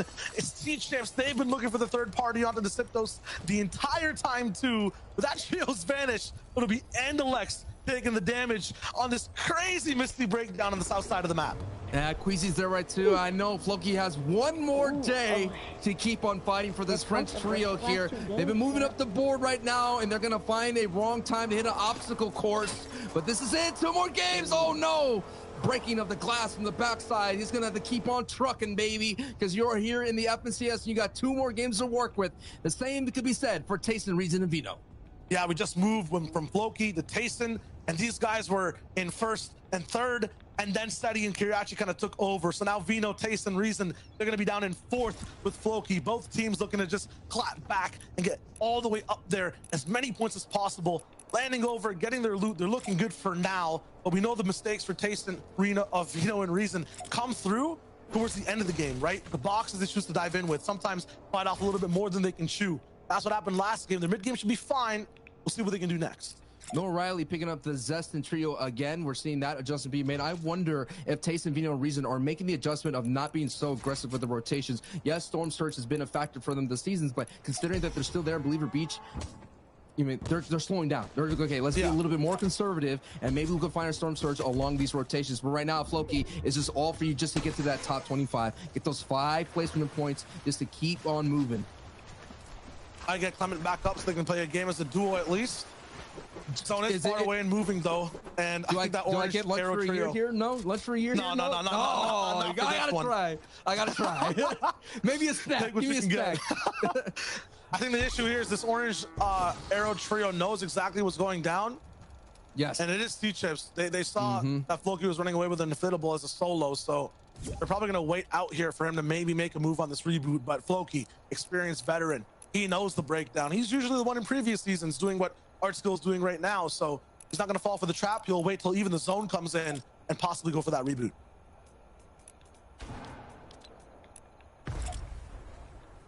Floki is going to brace as much as possible.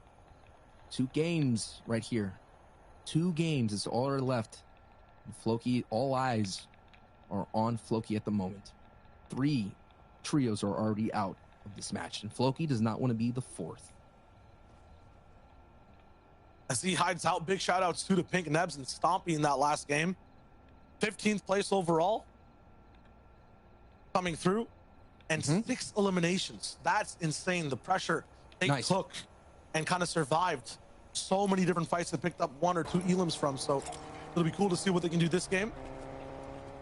And to give you an idea, you know, the top of the board, their average points is about 20 points or so. So that's about half of their production, considering that they went down so early. So, hey, there's different avenues to keep up your pace. And definitely through the elims, box fighting, taking out those scavenger routes is one of them. And it's already seen, hey, Aqua's already going to be a box fighter now. They switched over. They had conservative, rotation, storm stags. Now they flipped the switch and they're into box fighting mode. And Tayson right now is the meat of the sandwich that he does not want to be here for the moment. Rotary is rolling on through. Reason now is going to collide with them up there. So this is going to be a scary situation here for Tayson, Vino, and Reason fans. And they're trying to hope that their trio can make a comeback. Study Kamitik, 227 points.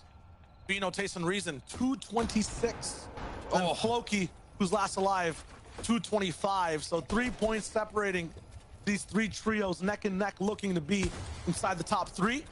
All essentially tied. I know that Floki is just biding his time until things are over. So it's really between Study Kamitik and then this trio on screen.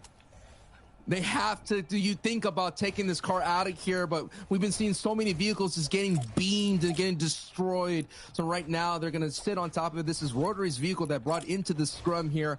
But like I mentioned, man, you see Tayson going conservative. You're seeing a lot of the top of the board being conservative here. So Reason, Vino, and Tayson, we already saw them loot up Believer Beach properly. So they have firepower. They have some resources. And luckily, maybe that right there could be that lifeline that they need here to hold on in game 11.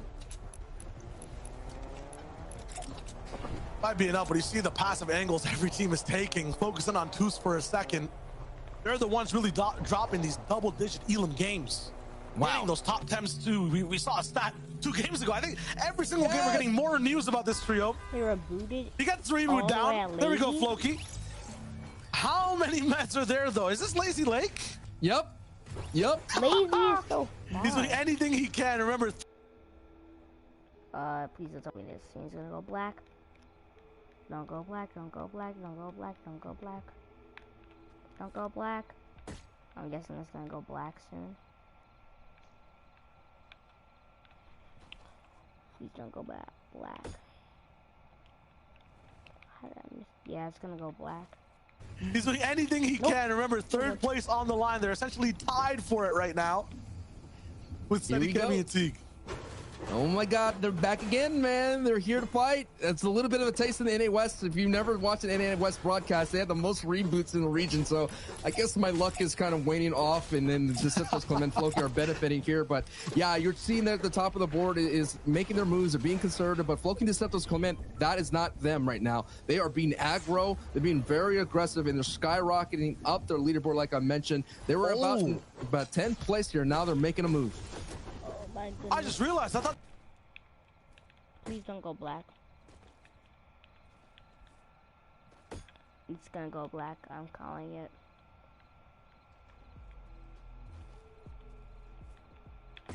So it's gonna be really good. They're gonna eat it up. You know, they're gonna enjoy the basking glow, that purple vibes right now, because hey, that's what you gotta do. Because again, being on top, hey, championship, sure, that'd be great to have, but thousands and thousands of dollars are on the line for all the people in the top 5. So for them to stay within that top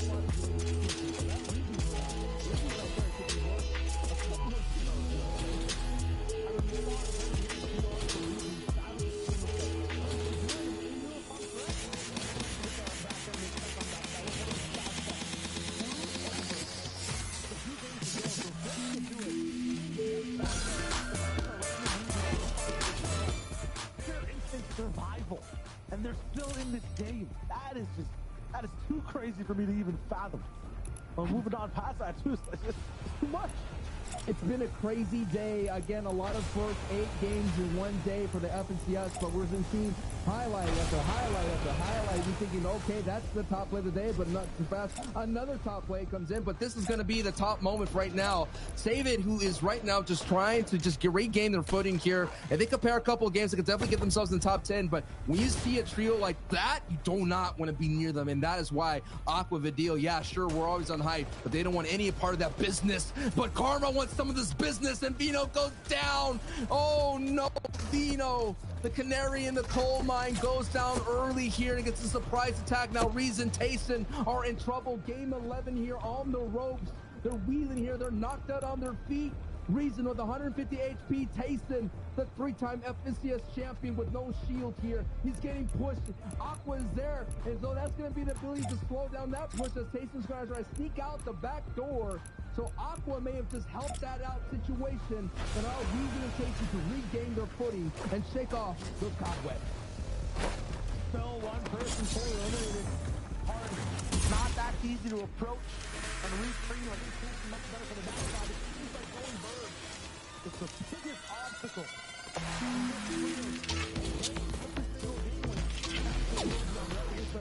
Another team, or it is a central type zone. They're making mistakes on one wall. That's costing them hundreds of points sometimes. The potential this trio has when they pop off late game, when they have everything working out, when Tayson has broken top, it just does not live up to its potential because of these slight, really little mistakes. And now to look for a way to clap back, it's not going to be possible for this reboot to come through. There's way too many teams here. It'll be tough. Okay, Vino was having a lot of solo impact points. Yes, he got elimination placements, but Tayson was leading the charge of eliminations. Reason as well was getting a lot of placements, so it's okay if they're operating as a duo. They just have to be careful as they navigate, and Storm Surge will be a problem for them considering that they went conservative this time around. They did take a couple of box shots,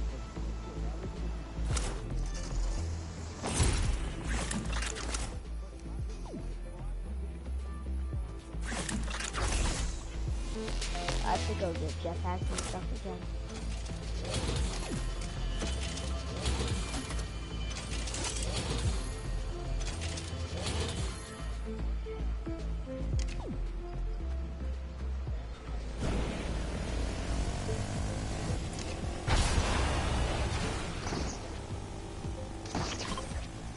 I'm gonna get a card and come back to the FNCS.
But next up being Pink is showing it that it can be done.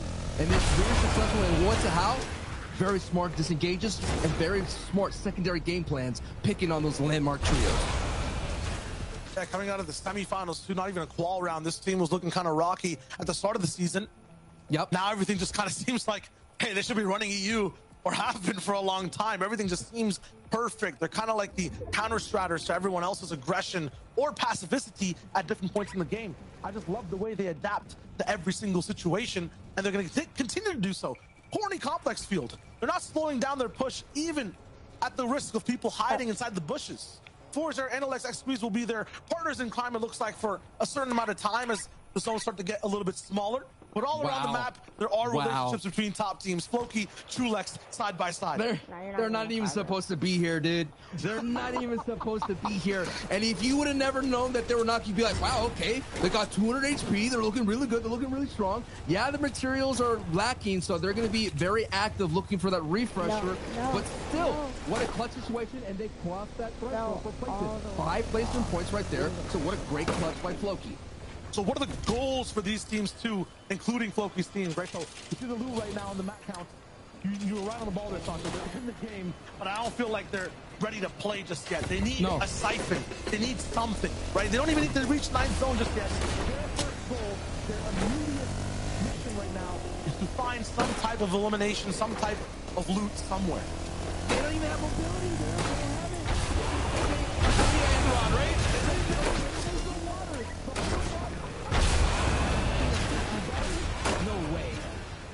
I don't even. I'm trying to think of anything. You know what? That's just one, right? That's for them.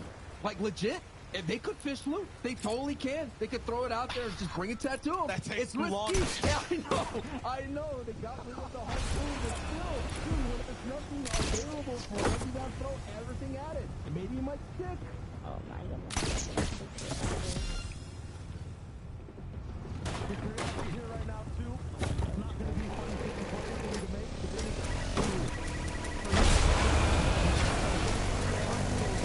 Their game plan in terms of how they move, how they stay together, will get them eliminations. They'll get lots of points making it to that point of the game, but they need to make it to the 9th zone with all 3 alive. That is their goal. Looking at right behind them, Pink, Nebs, Stompy, very similar. Any team that's kind of in the top 3 right now need to survive all the way towards the very end. They need to make a big lead coming to that last game, or things can still be up to chance. You do not want to do that if you are looking to win FNCS. As we saw last season, when it was all close by, every team had a chance. That game got very scary. Chances are what you may have to take to get into the last dance to be able to win the championship. Jarretyz and Storming right, so fundamentally sound throughout the entire weekend. And this is it. Revsguard gets a knock on surprise here. So that has been a trio that slipped out of the top 3. It's just showing you how difficult it can be. And they've been slipping out of the top 10. A lot of early falls, but still, let's keep focusing on the renaissance of this Russian trio. We need some old names in the EU region, especially Jarretyz here. When you have a fan now, and I mentioned old names, it's Aqua getting pressured by 7Tor. Taste and Reason trying to clamp down on it too, because they need loot. They're operating as a duo. Going to be just bolstered all the way up towards the top with items, with mobility, with refreshes of materials. Aqua once again inside the 4th, 5th zone.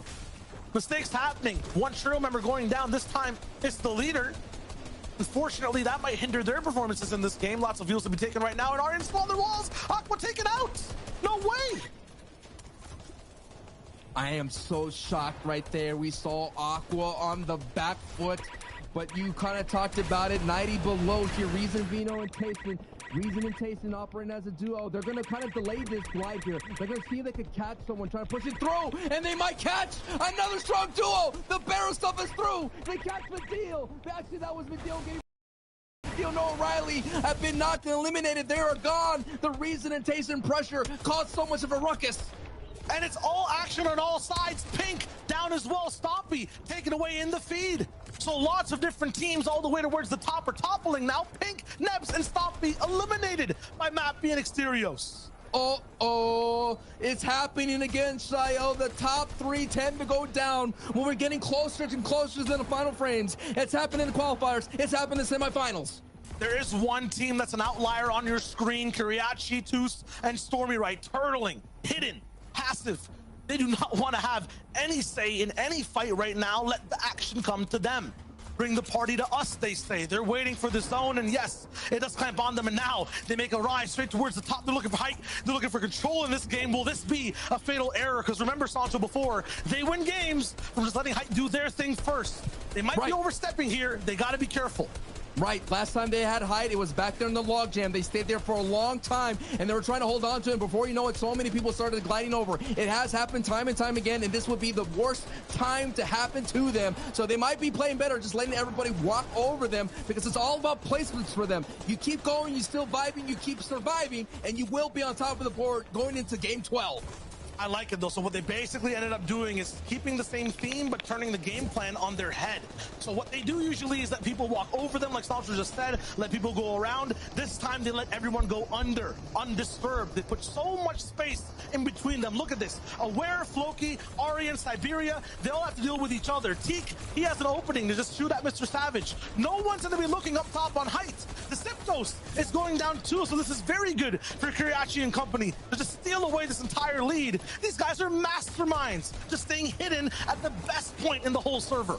Also, in the shadows, in the low ground, it is Cam in the top 3. If they could get a victory royale that's been escaping them, they've been getting the consistent placements, but that would be a big-time momentum going into game 12. And now that the momentum's not on their side, and you hear Storm Surge, it's a looming, it's a coming, and right now they're in the first moving. They're on the front side here. This duo is definitely going to have to find a refresher. They're going to need it right now because their light is slowly dwindling. Gonna be in 4th place. Only 2 teammates have to make the move. They have a little bit of zone position, so they can take their time.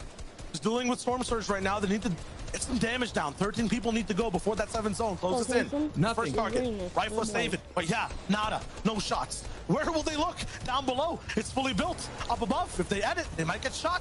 This is a troubling puzzle, but it might be Janice who has a solution for it. Doesn't matter. We tune in to the bigger picture. Kiriachi up top. Look at it. They're looking for complete control. Tayson flies by. They have height. They might just win EU and get ahead in this game alone. Kiriachi cannot find Aryan, and he goes straight for the dive. But look, Stormy, he stops Koro from taking that high ground again. They've blocked one retake, but they're going to have to do it so many times. It's just the 6th zone.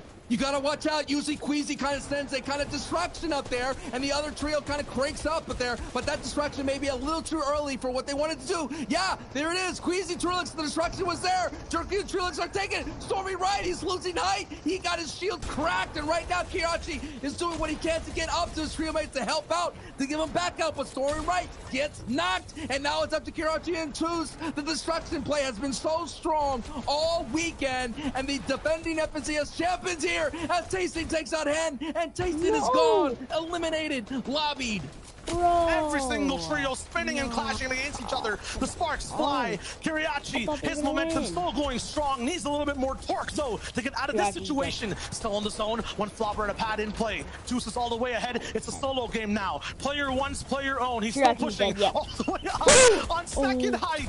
2 HP. Base Queasy down to his own lair, but he has to get away inside that zone. That's enough, Kiriachi. Put a lid on it. Try to let Juice clutch up. 1 HP on the storm line. No mats, and that's where they stop. 1 elimination and just a little bit of placement. There's still a big chance for anyone to clap back and catch up. It's 4-7 towards Siberia, who try to take that chance with a new high ground wave. I don't want to see Cammy setting Teak in this low ground here. So yes, people from the bottom of the board and the middle of the board right here, like Janice here, going for the med kit play. Now he's gonna have opportunity to hit someone from the backside. And we see Savage right there in the low ground too. Janice here, a solo FNCS champion, is gonna try to clutch, and this is a big moment for their run. If they could get a decent points, that's going to set them up for that striking distance game 12 here. It's the FNCS EU, and 4ZR closes out that story with a blast.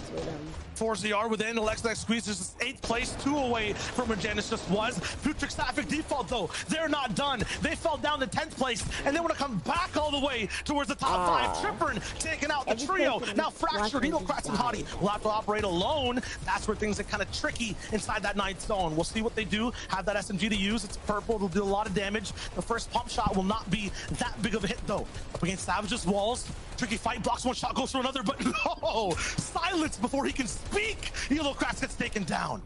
Wow, Savage right now is putting on a show, but Hottie is still up, and when Hottie occupies a space, but Sapphic from the high ground is putting the pressure, and this is another appearance from Sapphic Default and Pudrick there, putting on the brakes on everyone down below, but Andalix them as well, and Dreda gets knocked out of nowhere. Ref scarred, yes! Savage, Ref's Guard, they are doing their thing, but I gotta say, Andalex and Squeeze in a 2v3 battle between Patrick Default and Sapphik. This is gonna be another victory out for them for Savage and Patrick. Every time they have height, they don't lose. X-Squeeze and Alex. This is a battle to see who's going to be higher in top 5. He has a backside entrance to the zone. Lands a few shots on the Sapphik. Not enough to actually get things going. Andalex, he's taking lots of Storm 2. X-Squeeze down. 1v2. We've seen Andalex do it before. Baited by the Siphon. Expert movement from Default for another victory royale for the Cyber Legacy-centric trio. That is a huge development right there for Game 11 to get the second victory royale, considering that they were coming into this match and 10th place here. And like I mentioned, a lot of zeros is on the line as well. So that's going to put them closer and closer to that top 5 and that big prize money in the top 3, and maybe ultimately closer to that line share of the #1 spot. But Style, we got one more. Yeah, we got one more, my friend. Everyone was kind of slurping on the top 5 in that game. They got taken out immediately, and then it was up to 10th, 8th to 7th to make that comeback. So now things are even closer. Listen, it's happening. It's happening. It's happened every time in the qualifiers semifinals. The top 3, and that time the top 5 went down early. They go down, and all of a sudden, the people in the middle of the pack move it up. This is going to be a crazy finish, and I'm going to need Levin, Reese, and Zeke to let us know how close it's going to get here for Game 12. Man, we just talked about X-Squeeze and Alex in 4ZR not that long ago, and they come in hot. 12 eliminations.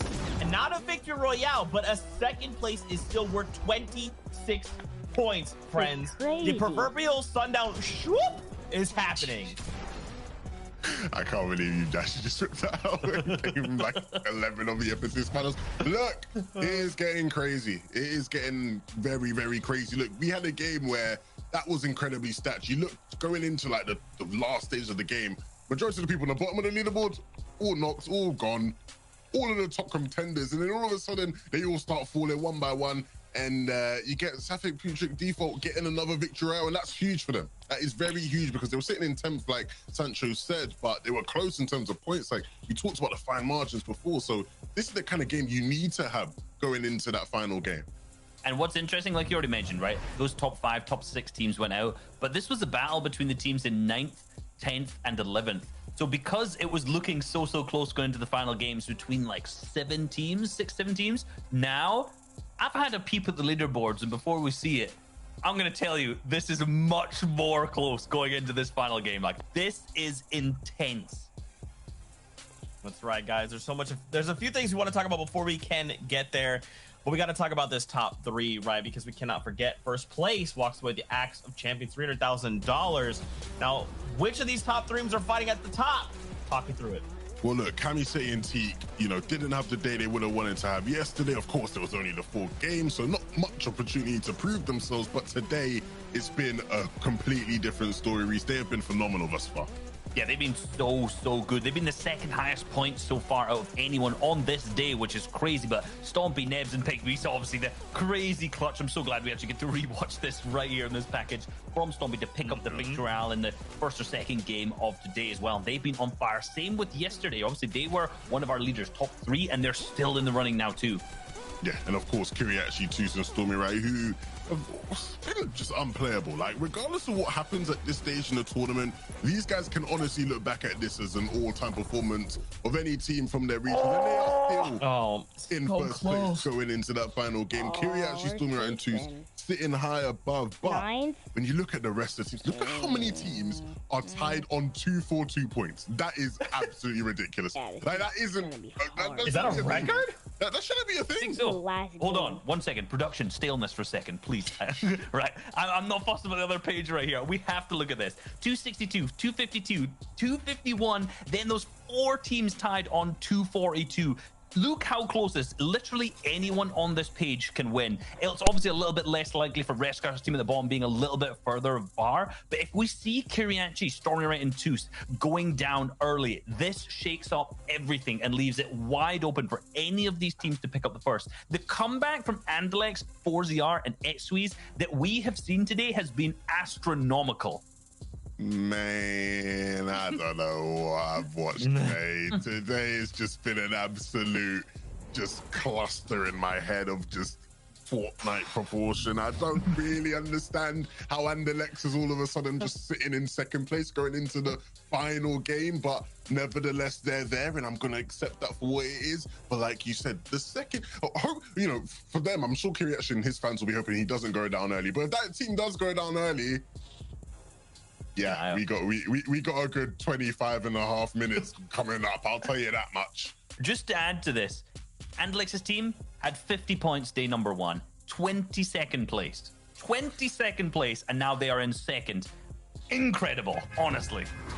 Absolutely insane. This is it, Fortnite fam. 266 is the number to beat. Watch that number in the bottom left, that little badge that is going to let us know which team is coming out on top. One final game, and it could go any which way. Sancho West and Shawage will be talking us through this final game before we crown our trio's champion. So, friends, take it away. I'm gonna go down to the quad crasher. 10 teams on the biggest regions in the world. Yeah, but by the way, after the stream, I won't be streaming until Friday. So I'll see you guys next Friday after the stream.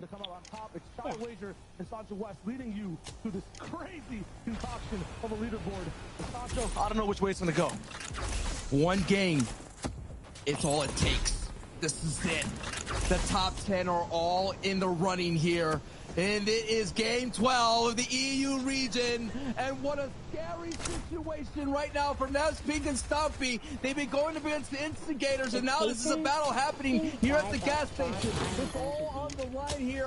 Backfeed is just trying to fight for money, while Stumpy, Nevs, and Pink are trying to fight for glory. And they get a couple of knocks right then and there, but oh no! In the feed, Salvage gets knocked and eliminated as well. One of those top 10 style, this elimination feed. It's just gonna come with a lot of drama, man.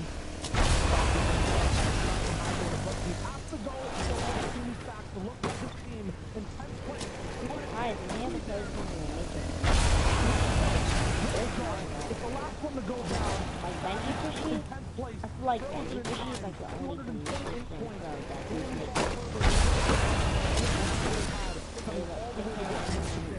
Inside the final to be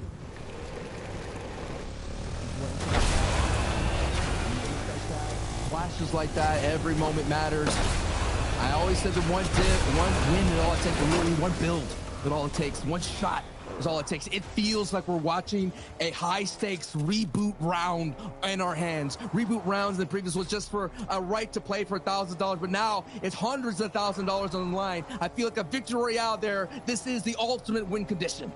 Wait, where's my... And I feel like Nevs might have stumbled across another llama, maybe? No. It's a pad that comes here. I was looking at something different that might have been running on the road. Maybe they even missed it, but we'll see. This is third place that just held on to their seat by the skin of their teeth. Like 251 points, tied with Andalex at 252. 11 and Reese Rightway. They started with 50 on the day. Nebs landing a crazy sniper shot, but cannot confirm it. Remember, at this point, every elim matters, worth 2 points. It can make the difference between how far you push and where you end up in the feed. Benji still fighting against Shashi's trio. They go toe-to-toe, blow for blow. Kind of casualties on both sides, but no one actually winning out the fight just yet. Lots of trios to tune in with all around the map. Here's Andalex's landing over at Misty Meadows, question marks all throughout the entire prep for this broadcast. Will the Septos or Fasiroki kind of influence the way they play this game? Looks like Benji Fishy is down for the count in this final game. Shadow and Joe might follow very soon, but there's still time for a little bit of a clutch. 4-0 and Andalex, though, they have had the run of their lives in day 2 of this FNCS. And they did it before, but it was Andalex who did it last season. He was on the bottom of the board, but he only stopped at the top 10. But now with the new trio mates, I gotta say, I haven't seen a new trio literally form in the qualifiers be able to make it this far. This is showing you how great this decorated trio can be. Andalex right now, we always kept talking about the 4-time attempt for K2, but Andalex right here is going to second at the first championship. Two teams already down. Looking at the structure where the zones are going to, it'll be slightly north. We've seen multiple teams at very different times, and High Ground just went out all the way to towards these northern zones. That's trouble for Analec next week for Jar, who's seen today. It's going to operate off of low. That's trouble for a lot of teams. That means you're going to have to fight all the way from the 9th zone and put everything on the line. You can't just hide and pass by, play super consistent. This is where you go all out. Patrick, Sapphic, and Default have been making appearances at in-game, solving their rotations. They're not hiding right now because now they have all eyes on them, considering that they just got a victory royale, and it looks like Shadow is going to be eliminated there. So Benji's trio now is on the ropes. You've seen Red Rush is going all through. Yeah, and this trio is kind of the introduction to the 4-way tie we have on the board right now. All just etched in at 242 points. And yeah, the other trios are Hottie, Janice's, and Cammy's trio all right there. And Floki, the Clement Deceptos are right behind him with 237. Vino, Tayson, and Reason at 235, of course, 10th place. Unfortunately, the fan favorite, Savage, eliminated out there in Steamy Stacks. Savage died. Oh, froze again. The Savage Here in Bayan's heart, no. as the pinch starts to get set up, they need Surge. And this was their backup plan since the start of the day. You can see how close things are. 1st to 10th, as close as 1st to 5th were last season. So this fight means a lot to separate Tayson and this team from the pack. Shots ringing through. There goes the pad to go up to heights. This is what's so scary right now. I mean, these trios, even though, yeah, they're scavenger route trios, they have been putting up a defensive hold right here. And Diablo Bay in right now alongside with Ghosty. Vino, no! Oh, no, Vino! Tayson and Reason now without Vino here in a world of trouble. The comeback was here, it was real, but it's running out of gas. And the car is slowly slowing down there, but Tayson with enough destruction to allow Vino to get rezzed by Reason. But these are scary moments that are happening right in front of our eyes. Tayson has to just hold off the weight of the world right now with all the pressure. Bayon's team's probably going to be looking to delve down after that knock. They stay actually passive though, waiting for this team to make another. Oh, Vino gets another shot. Reason in the same box. Never makes it. No. Wait, did they go down? Did they go down? No clutches. Big shots, and now Tayson's with him. Another man. No, it's his teammate inside. And there's one more push in the focus. It's Bayon who's flying the whole way away, and he should. Because right now, Reason, he's putting everything into overdrive. He wants to stay in this game. Was that a chuck cannon there as well? That's going to be a nice way to get back into a fighting stance right there. But Reason with the quick flip of the stairs is able to keep on trucking. Now we go to Janice and Chappas coming into this fight. 6th place on one of those 242 ties. So we're going to do our best to keep an eye here. Yes, Zeke was right. Keep an eye on that golden number, but that number is not going to be, that's just for day 2. Listen to me and Shio. We're going to do our best to keep you up to speed with everything that's developing with this engaging leaderboard. This is literally the 8th game all of our competitors have been working with. This is the final game right here to determine who is going to be the EU FNCS champions. And what I've been enjoying right now, him, Janice, and Chapix, they're getting better. They're getting like hot at the right time. And all that is missing from that trio is a victory royale. And wow, what a way to do it with style if they want to get one here in game 12. Kuriachi needs to go down, and then they need like 10 more points on top of that. I mean, we know that Kuriachi plays really well all the way towards the end of the game, so it should be the VR that will separate them from everyone else. Right now, Reason getting pushed, or no, actually looking for that last elimination, because every single elim matters. This is 2 free points and a push forward even closer to placement. So let's see exactly what this trio does. I want to overstay because there's no meds for Vino to get back into the game. Have to find the med kit ASAP. I'm just trying my best to keep an eye on everything that is happening here. This is going to be one of those moments, yes, that Chuck Cannon, they were able to get here. Where is Andalix here? Okay, there is Andalix. We could all breathe this in a little moment here. But X-Verse trio that's been right behind them, been piggybacking on their way here. Very dangerous attempt here for tags. You don't know what kind of mindset is X-Ver in. We did see that Artsco was able to get a victory out here in the set of games, so that in itself is a victory. But right now we're watching probably one of the greatest comebacks as well. Tayson, Vino, and Reason are on the same kind of path here. But this team was kind of, they were in the water, man. They were not good. They had, no one was just counting them out. They were all just, we were just like basing off their success and what they did last season that they could make a comeback, but they actually did it. And here they are.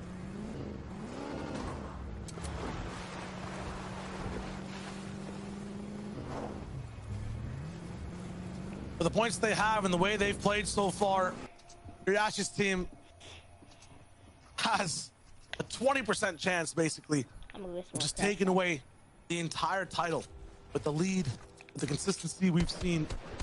Few teams on kind of the same wavelength, all the way down to top 10.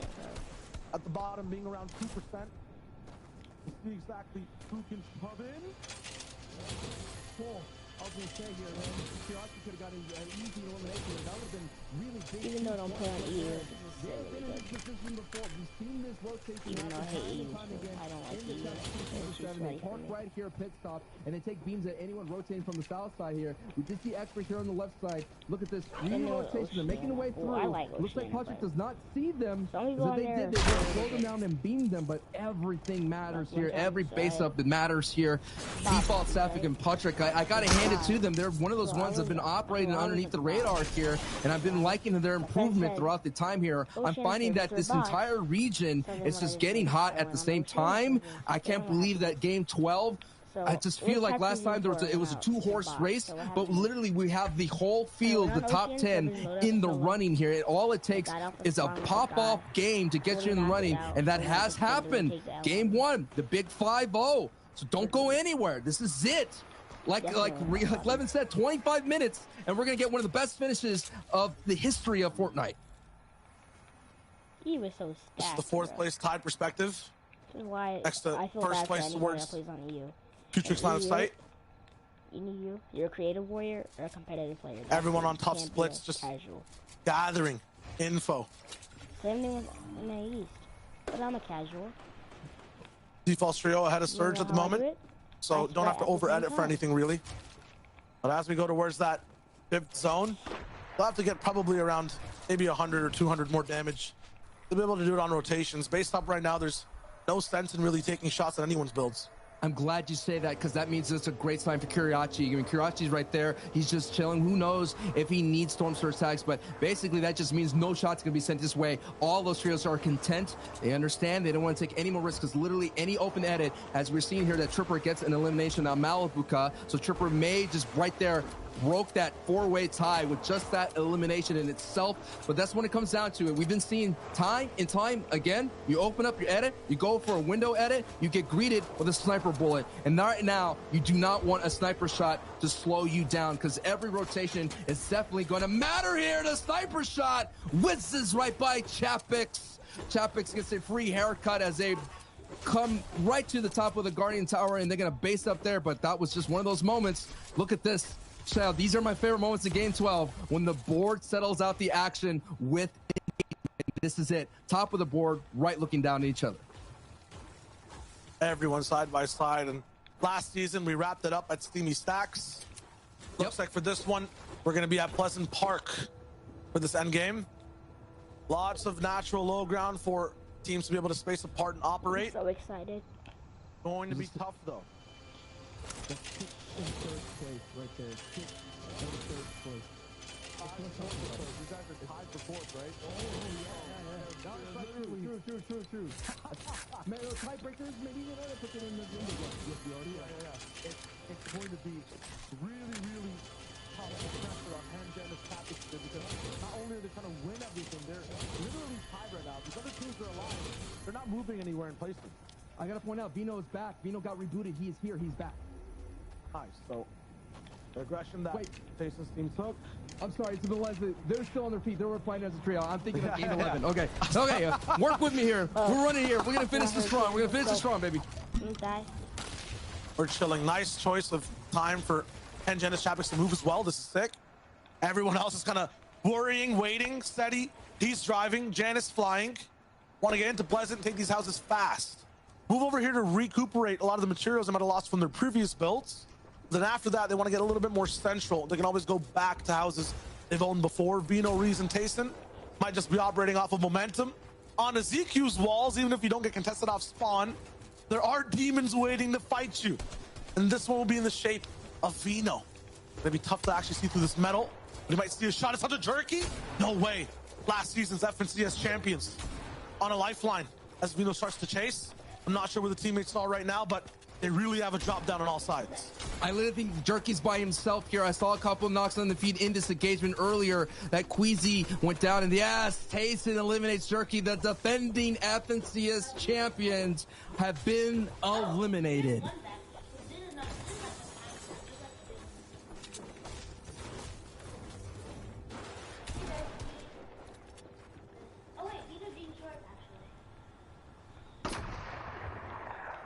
Letting the gravity of the situation set in. FNCS champions defending, gone and out. They had a lot of opportunities to get into the running. They had a lot of high ground retakes. They showed what they can do. It's just too many trios nipping at the heels, bringing them down. So now we will be able to crown a new trio here. It may be something where we get a repeat champion, but a new trio will win the AXA Champions in the lion's share of $1 million. It's game 12 of an 8-game set that we've had all day today, and now you're looking at the eyes of someone that can do it. Stompy, Nebs, and Pig, I told you! You open up the wall, you try to get through the window, and all of a sudden, a sniper shot comes through, and the body shot makes Stompy have to retreat back again. But if anyone else wants to be aggressive here, that's how close it could get. A couple of meters higher, and that's a headshot, and that trio is going to have to dip into a lot more than just a couple of bots in the... Just one trio, the green one still waiting all the way, and Storm is trying to hold everyone here back. On fire, he goes down at the result, and Ken gotta get out. Get out. Their feet also going to feel the heat. They got to get out as fast as possible. Andy taken out from the pressure of the whole lobby. Pink is looking this way, having a say in what goes down inside this 5-way fight. And this just looks so bad. He needs to get out of here. Fire on all sides. It's dark. Nowhere to move. And it's hard to come by. But they get to survive with minimal damage. And look out, Tayson gets a knock on Elder right there. So the ties have been broken at that 242. 4 teams are at that tie there. But as Tayson is coming out the rear here to make an appearance and maybe could get a say if he could come back and be that 4-time FNCS champion. Definite possibility, but they'll have to break the tie first and then take the entire win. It's looking like whoever's going to win the FNCS today might just be the Victory Royale winner from this game. This is going to be like a reboot type beat for the whole lobby, but at the same time, such a lead has already been put down for Kiriachi, Stormright 2, for Andalex, 4-0 Squeeze. They're kind of a little bit ahead of the pack, and they might just be able to have one good, consistent game, a top 3 finish, to stay ahead of everyone in the lead. I'm looking at the bottom of the mini-map right there. Kiriachi just had another trio glide in. If we could take a peek at what's happening with Kiriachi, he's on the bottom side of the safe zone. And if that's going to happen here, there's too many people near him that could cause him to fall out of that first spot. If he goes down here, that's what's going to open up the door for everybody to come through. I'm really worried for them because I don't think that they're in, and there's a lot of arrows surrounding them. We got to get eyes on Kiriachi. X-Squeeze, 4-0 Andalex, 207 points on the day. Overall to start this game, 252. They're about 14 behind everyone overall. Amplify's moved in. Default looking for a high ground position. Ghosty pushing the limit. Stormy, Kiriachi, and Toos are just fine on vacation on the shoreline. Great. Ahead of everyone right now by 14 points. 266 to start the game. They're looking to hold on to the lead. So smart. They were normally there and they just rotated a little bit more to the right. So what a great smart rotation into the safe zone. Gave me a mini heart attack here to see the first place, but now we're back on board with the second place team. That you can take a look here, the half in and half out. They get a little bit of a mini pool that they have to navigate through. But there's a lot of trios there, but hey, Storm Surge just got 9 players have to go down here. Toos picks up some eliminations here. Way below that storm line, and this is a fight going up against Tripper and Eelcrass. The top of the board are colliding and crashing here at the Storm Surge stage. 6 players need to go down. They have not dealt enough damage to the server. As a result, is punishing them with lightning strikes. No rubberized boots, nothing to really ground themselves with at all. They're just gonna drink big pots and minis the whole way through. Their chug splash cannon is out of ammunition. They've got no heals. They take to the skies. Don't they know that lightning strikes even harder in the air next to the clouds? They go straight for a trio, but shields are starting to crack. This might be the end of XP Sports Zone and Alex desperately going towards the box. This might just be free eliminations for the Centric CL combination. They actually pad away. They want nothing to do with this, and they go for a last desperate chance of a few minis and bigs, but Aqua actually lands on them up top looking for free eliminations. Toos is down. Tayson's taking him out. Noah Riley pounces on X Squeeze and actually works that build fight crazily. Yes, they take out everyone.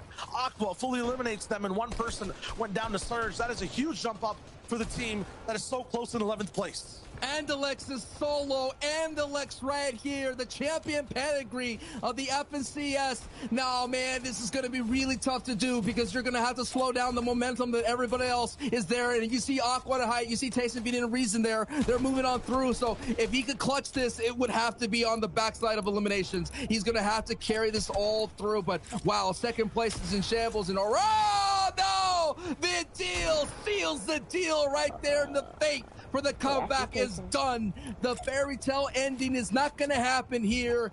Kiriachi now with Stormy right. They're going to have to do all that they can to hold on because that bottom of that top 10 board is a coming here, Shayo.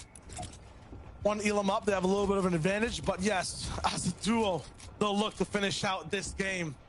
Saw patterns of it happen at the 8th zone last season. But this time, Kiriachi will have to hold on to everything. I think they've broken that 270 point threshold overall. 154 at the bottom left there is just them for the day. We'll try to push it as much as possible. Just need to stay alive. About to hit 17th place. That's a lot of placement to get. Kiriachi risking it. Airdrop in the zone. Do they get a pad off of it is the question. They do. Looks like they might have. Yes, that's huge. They can make this big rotation if they need to, but they're sticking to low ground for now. Remember, one mistake. That's it for them. First place down. Kiriachi can't afford it. 140 HP. Still moving lower, lower, and lower. Low ground has been their name of the game, their claim to fame in the last game, and money beforehand as well. They're going. It's about a 20-point lead that Kiriachi is holding on to. Andalex was frozen at 257, but at height there, it is Aqua's trio, and we've seen them do double-digit elims. They put up the big 5-0, and if they could book in their run here with a game 1-5-0 and big numbers, talk about a win to talk about on social media for such a long time, but not so fast, Sancho. We got to tune into Default and Sapphic here, who are feeling the pressure of Storm Surge once again, and Kiriachi there may benefit from another team feeling some pressure. Shizo gets knocked. Kiriachi is in full barrel sub mode. He's fighting for his tournament life at this moment here. He's trying to stay on his feet. Kiriachi, the Renaissance man, looking for an opportunity to come back and get this FNCS championship. Now has to do it as a solo. Kiriachi, keep going, brother. You can do it. See what he can do here. Championship running on his shoulders. Has a lot of builds to work with, but now it's just down to wood. He'll make it to the 7th zone absolutely alone. Medkit off field, it's in play. Box is going down around him. Actually interrupted as it takes a little bit more of a gauge as to what's going on around him. A bit more time. Reason fighting down below. Wings going down to the feed. Milwaukee taken away by Hottie. Kiriachi now 30 HP. Gets some time bought inside the zone. All the way up at 280 points plus now. He's breaking in the placement. Still down by himself. More people going down all around. This is the second heal off he's going to do. Aqua on height. How many points are they getting is a big question too. There you go. Vino down. Pink taken out. This might just be what Kiriachi needs. Tapped on Tayson's back, but not too much of a threat. He still moves forward. Every single box, a new threat he has to deal with. Unknown. Kiriachi, 3 eliminations. Still holding on to what is the imaginary trophy. Can he make it a reality? Still another medkit, but this time interrupted. An ultimate test. Kiriachi has to move layers, make sure there's no scares from any single point inside this zone. Another shot into Tayson. This one misses. A brutal one, and he gets it. Nice Tayson. A championship. Keeps his own dreams alive. Kiriachi still going forward, but has to take on trios now by himself. How has no one seen this man? How are these rotations perfect? A final medkit to solidify one more heal and crucial placement in this zone. Unless Aqua's getting 40 eliminations on height, I don't see this one happening. Top 5 for Kiriachi. He's still pushing. He's still going. Another big pump. This might be it. He gets the big shot. This is huge. A trio in the box. He denies it. He doesn't want to get inside the pressure just yet. How is he dodging all these plays? Oh 50 on the Floki. A man by himself is winning EU before our very eyes. Jarretyz stopped by the Symptos, but it might just be enough to give him the FNC. From Kerry.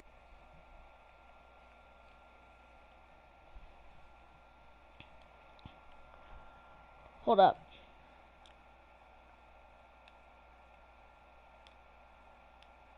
Went all the way towards the very end from passive games to just taking names. He wins it out, but now it's Hottie looking for even more towards the very end. Flecken. Oh. You're dead. It's Kumu and Aqua who wins the last game to push forward even further. Inside EU, never count out the king. He's still here to play. It starts with the victory royale from the deal, Aqua and Noah Riley, and it ends with another victory royale. But we will always remember it came into 10 trios, had a chance, but only one was able to hold on, and it came down to one player who get the victory royale in their own right and that FNCS championship, Shio. Every single player around the world watching has one name on their mind, and that is Jarretyz. The man did it today excellently with Stormy right and Toos by his side. When it counted the most, he dodged all eye lines. He took no damage, and he won a finals championship. Wow, this has been one of the best games we ever had here for day 2. Sancho West and Shia Wager, it's been awesome casting with you, man. What a great run, man, but what a phenomenal day of games. And I don't want to take away anything from the players. It's their moment, and especially Jarretyz, Toos' moment here. Oh my goodness, Shio. Absolutely crazy. It's going to be awesome to see exactly what broke down the entire day. That is it from us, though. Zeke, Levin, and Reese. Just show me that entire play back again. Jarretyz just had a crazy run. Shio, 100%. That was one of the craziest clutches we've ever seen. Game number 6. Oftentimes it does not go this way. Oftentimes that's a big GG's. I'm gonna play some creative, and then yeah, I'm gonna end stream after that.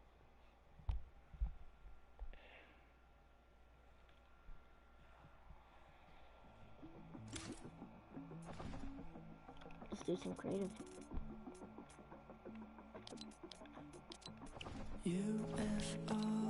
Let's see if anybody is doing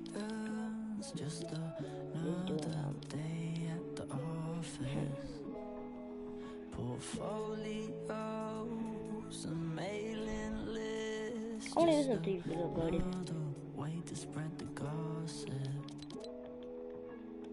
I'm so bored of this world. It looks the same as yesterday. I'm trying to break out, go far away, and I'm so bored of my room. Let's go. It smells the same every day. I'm trying to get out. That was a good FNCS finals. That was really good, GG's.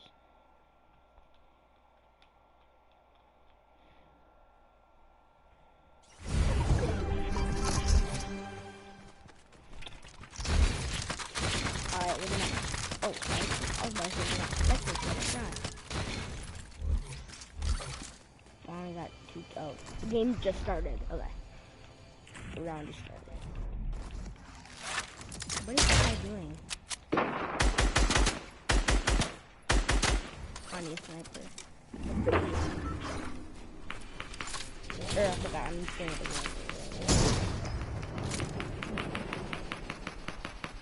knock that guy out.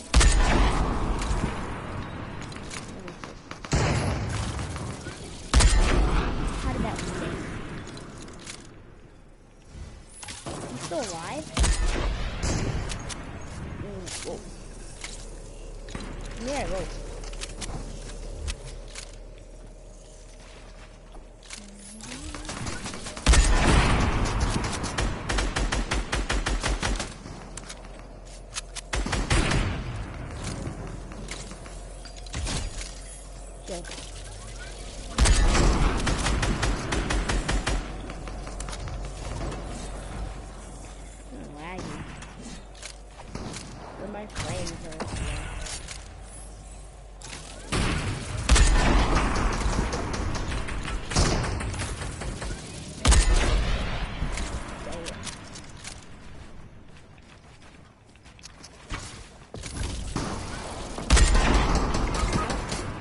31 owned.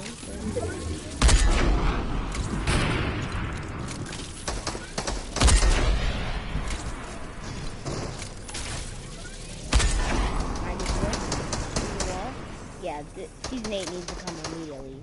Railguns are way too good. You shoot too low. You can't even do anything, really. You can't do anything. You have to double it. It's the only strategy.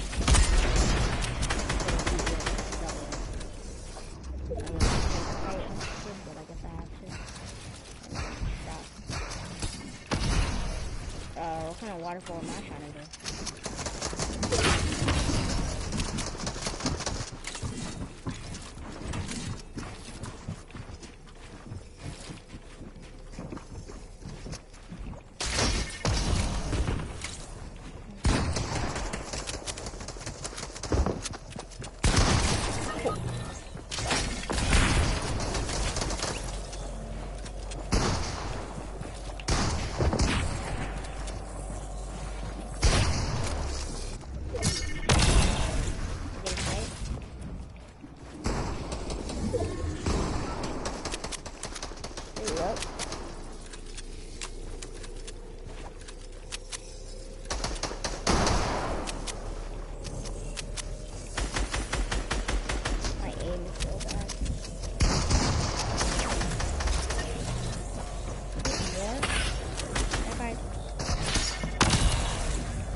Team, let's go. Easy win for the boys.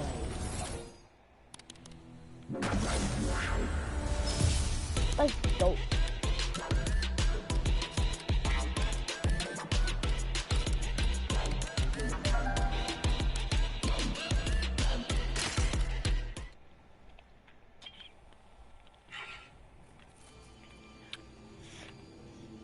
Hello? That was my game chat. That was an easy win. I don't want jetpack. Real run.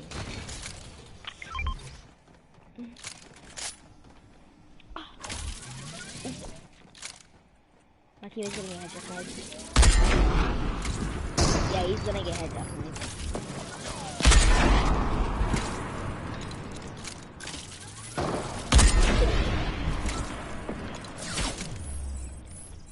Wait, maybe not headshot, but snipe.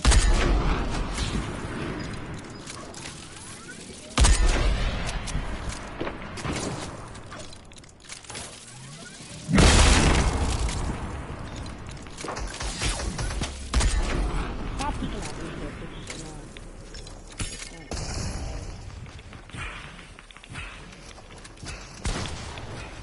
Trying to rush? Hey, rush me. Rush me, see what happens. Rush me and see what happens. Rush me and see what happens.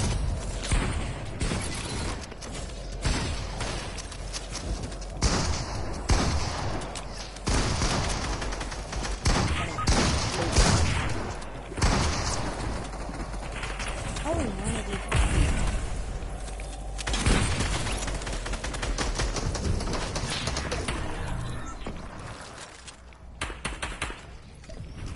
Resin.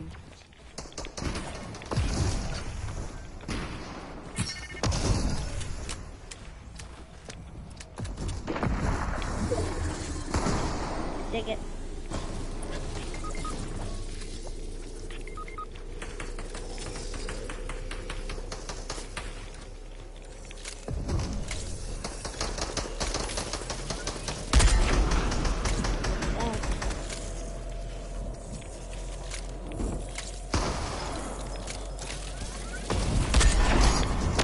I'm dead. I should be dead.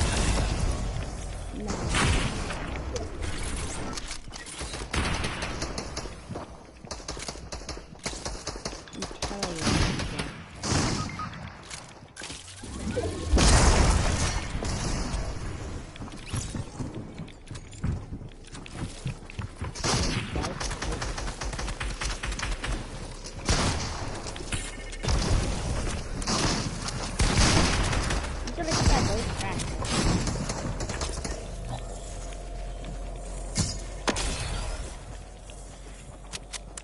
I should be dead right now.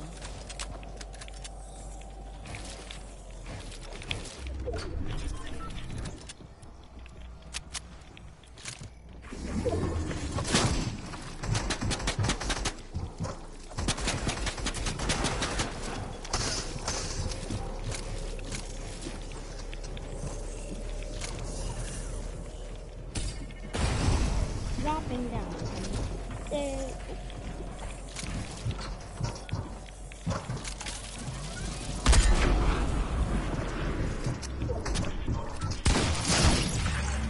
Oh, aim.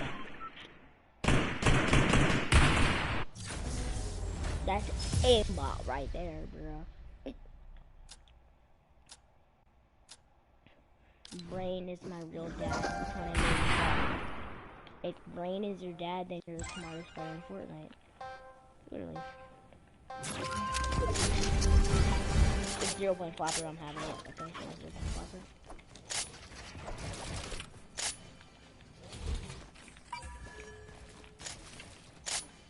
Internet glitch. Hey, who wants this gun? Keep forgetting the free zone shot. Keep forgetting.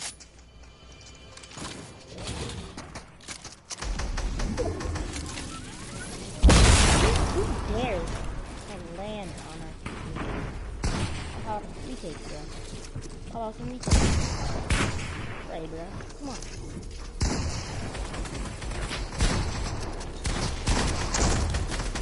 Oh, weirdest mistake of your life. Rushing us.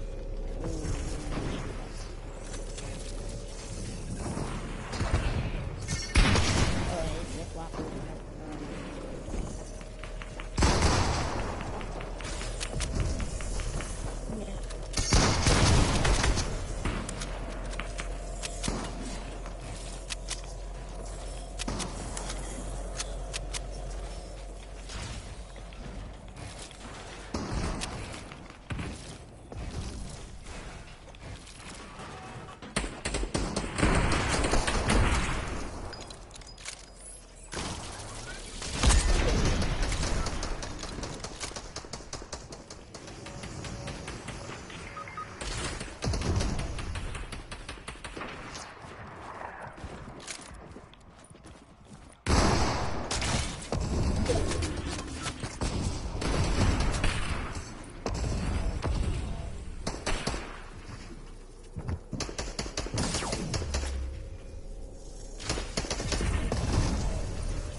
I was in Party Royale all day and I could still do retakes. Bruh.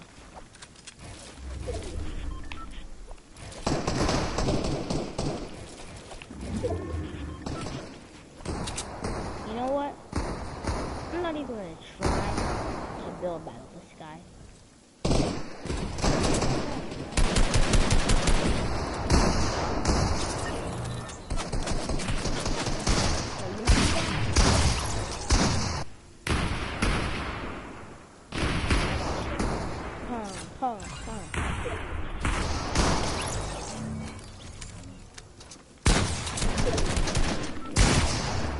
Oh, I don't like it.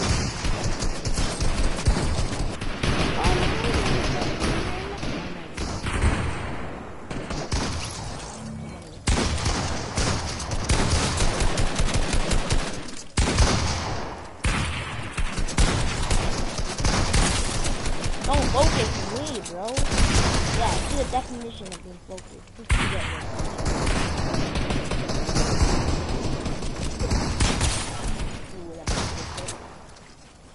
want to build battle here?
After this round, I'm gonna get off.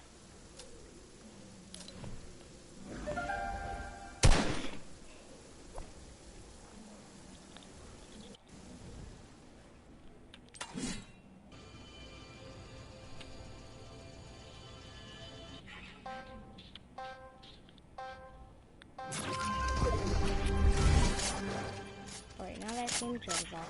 Yeah, I feel something.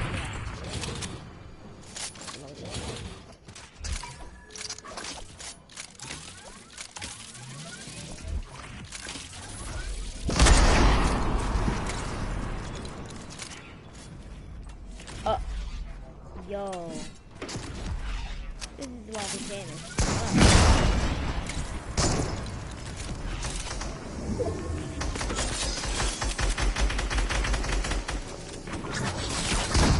What the fuck?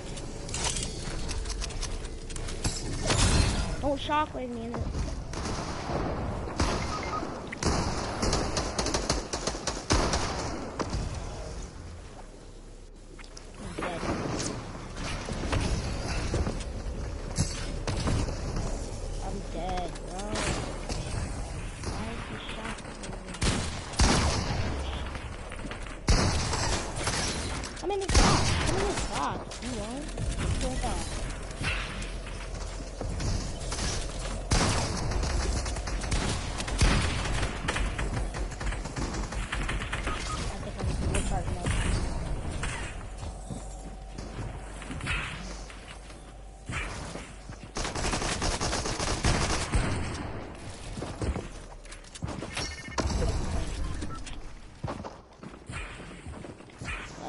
Chill for a second without building.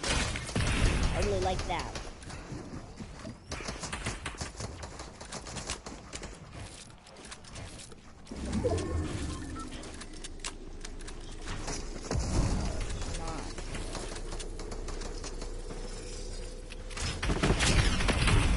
Bro! What are you doing to me?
Shot him. I promise you, I shot him in the head.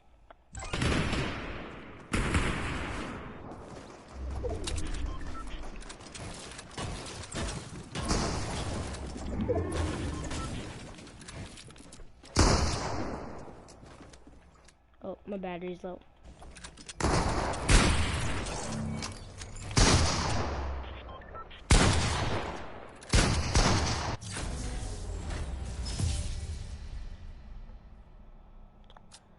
Well, GG's.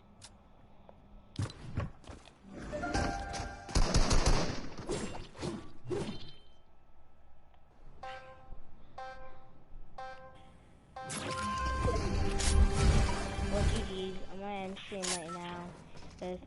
If you didn't know, I stream every day on Friday. I was just streaming today because it was special event FNCS. And yeah, I'll see you guys in the next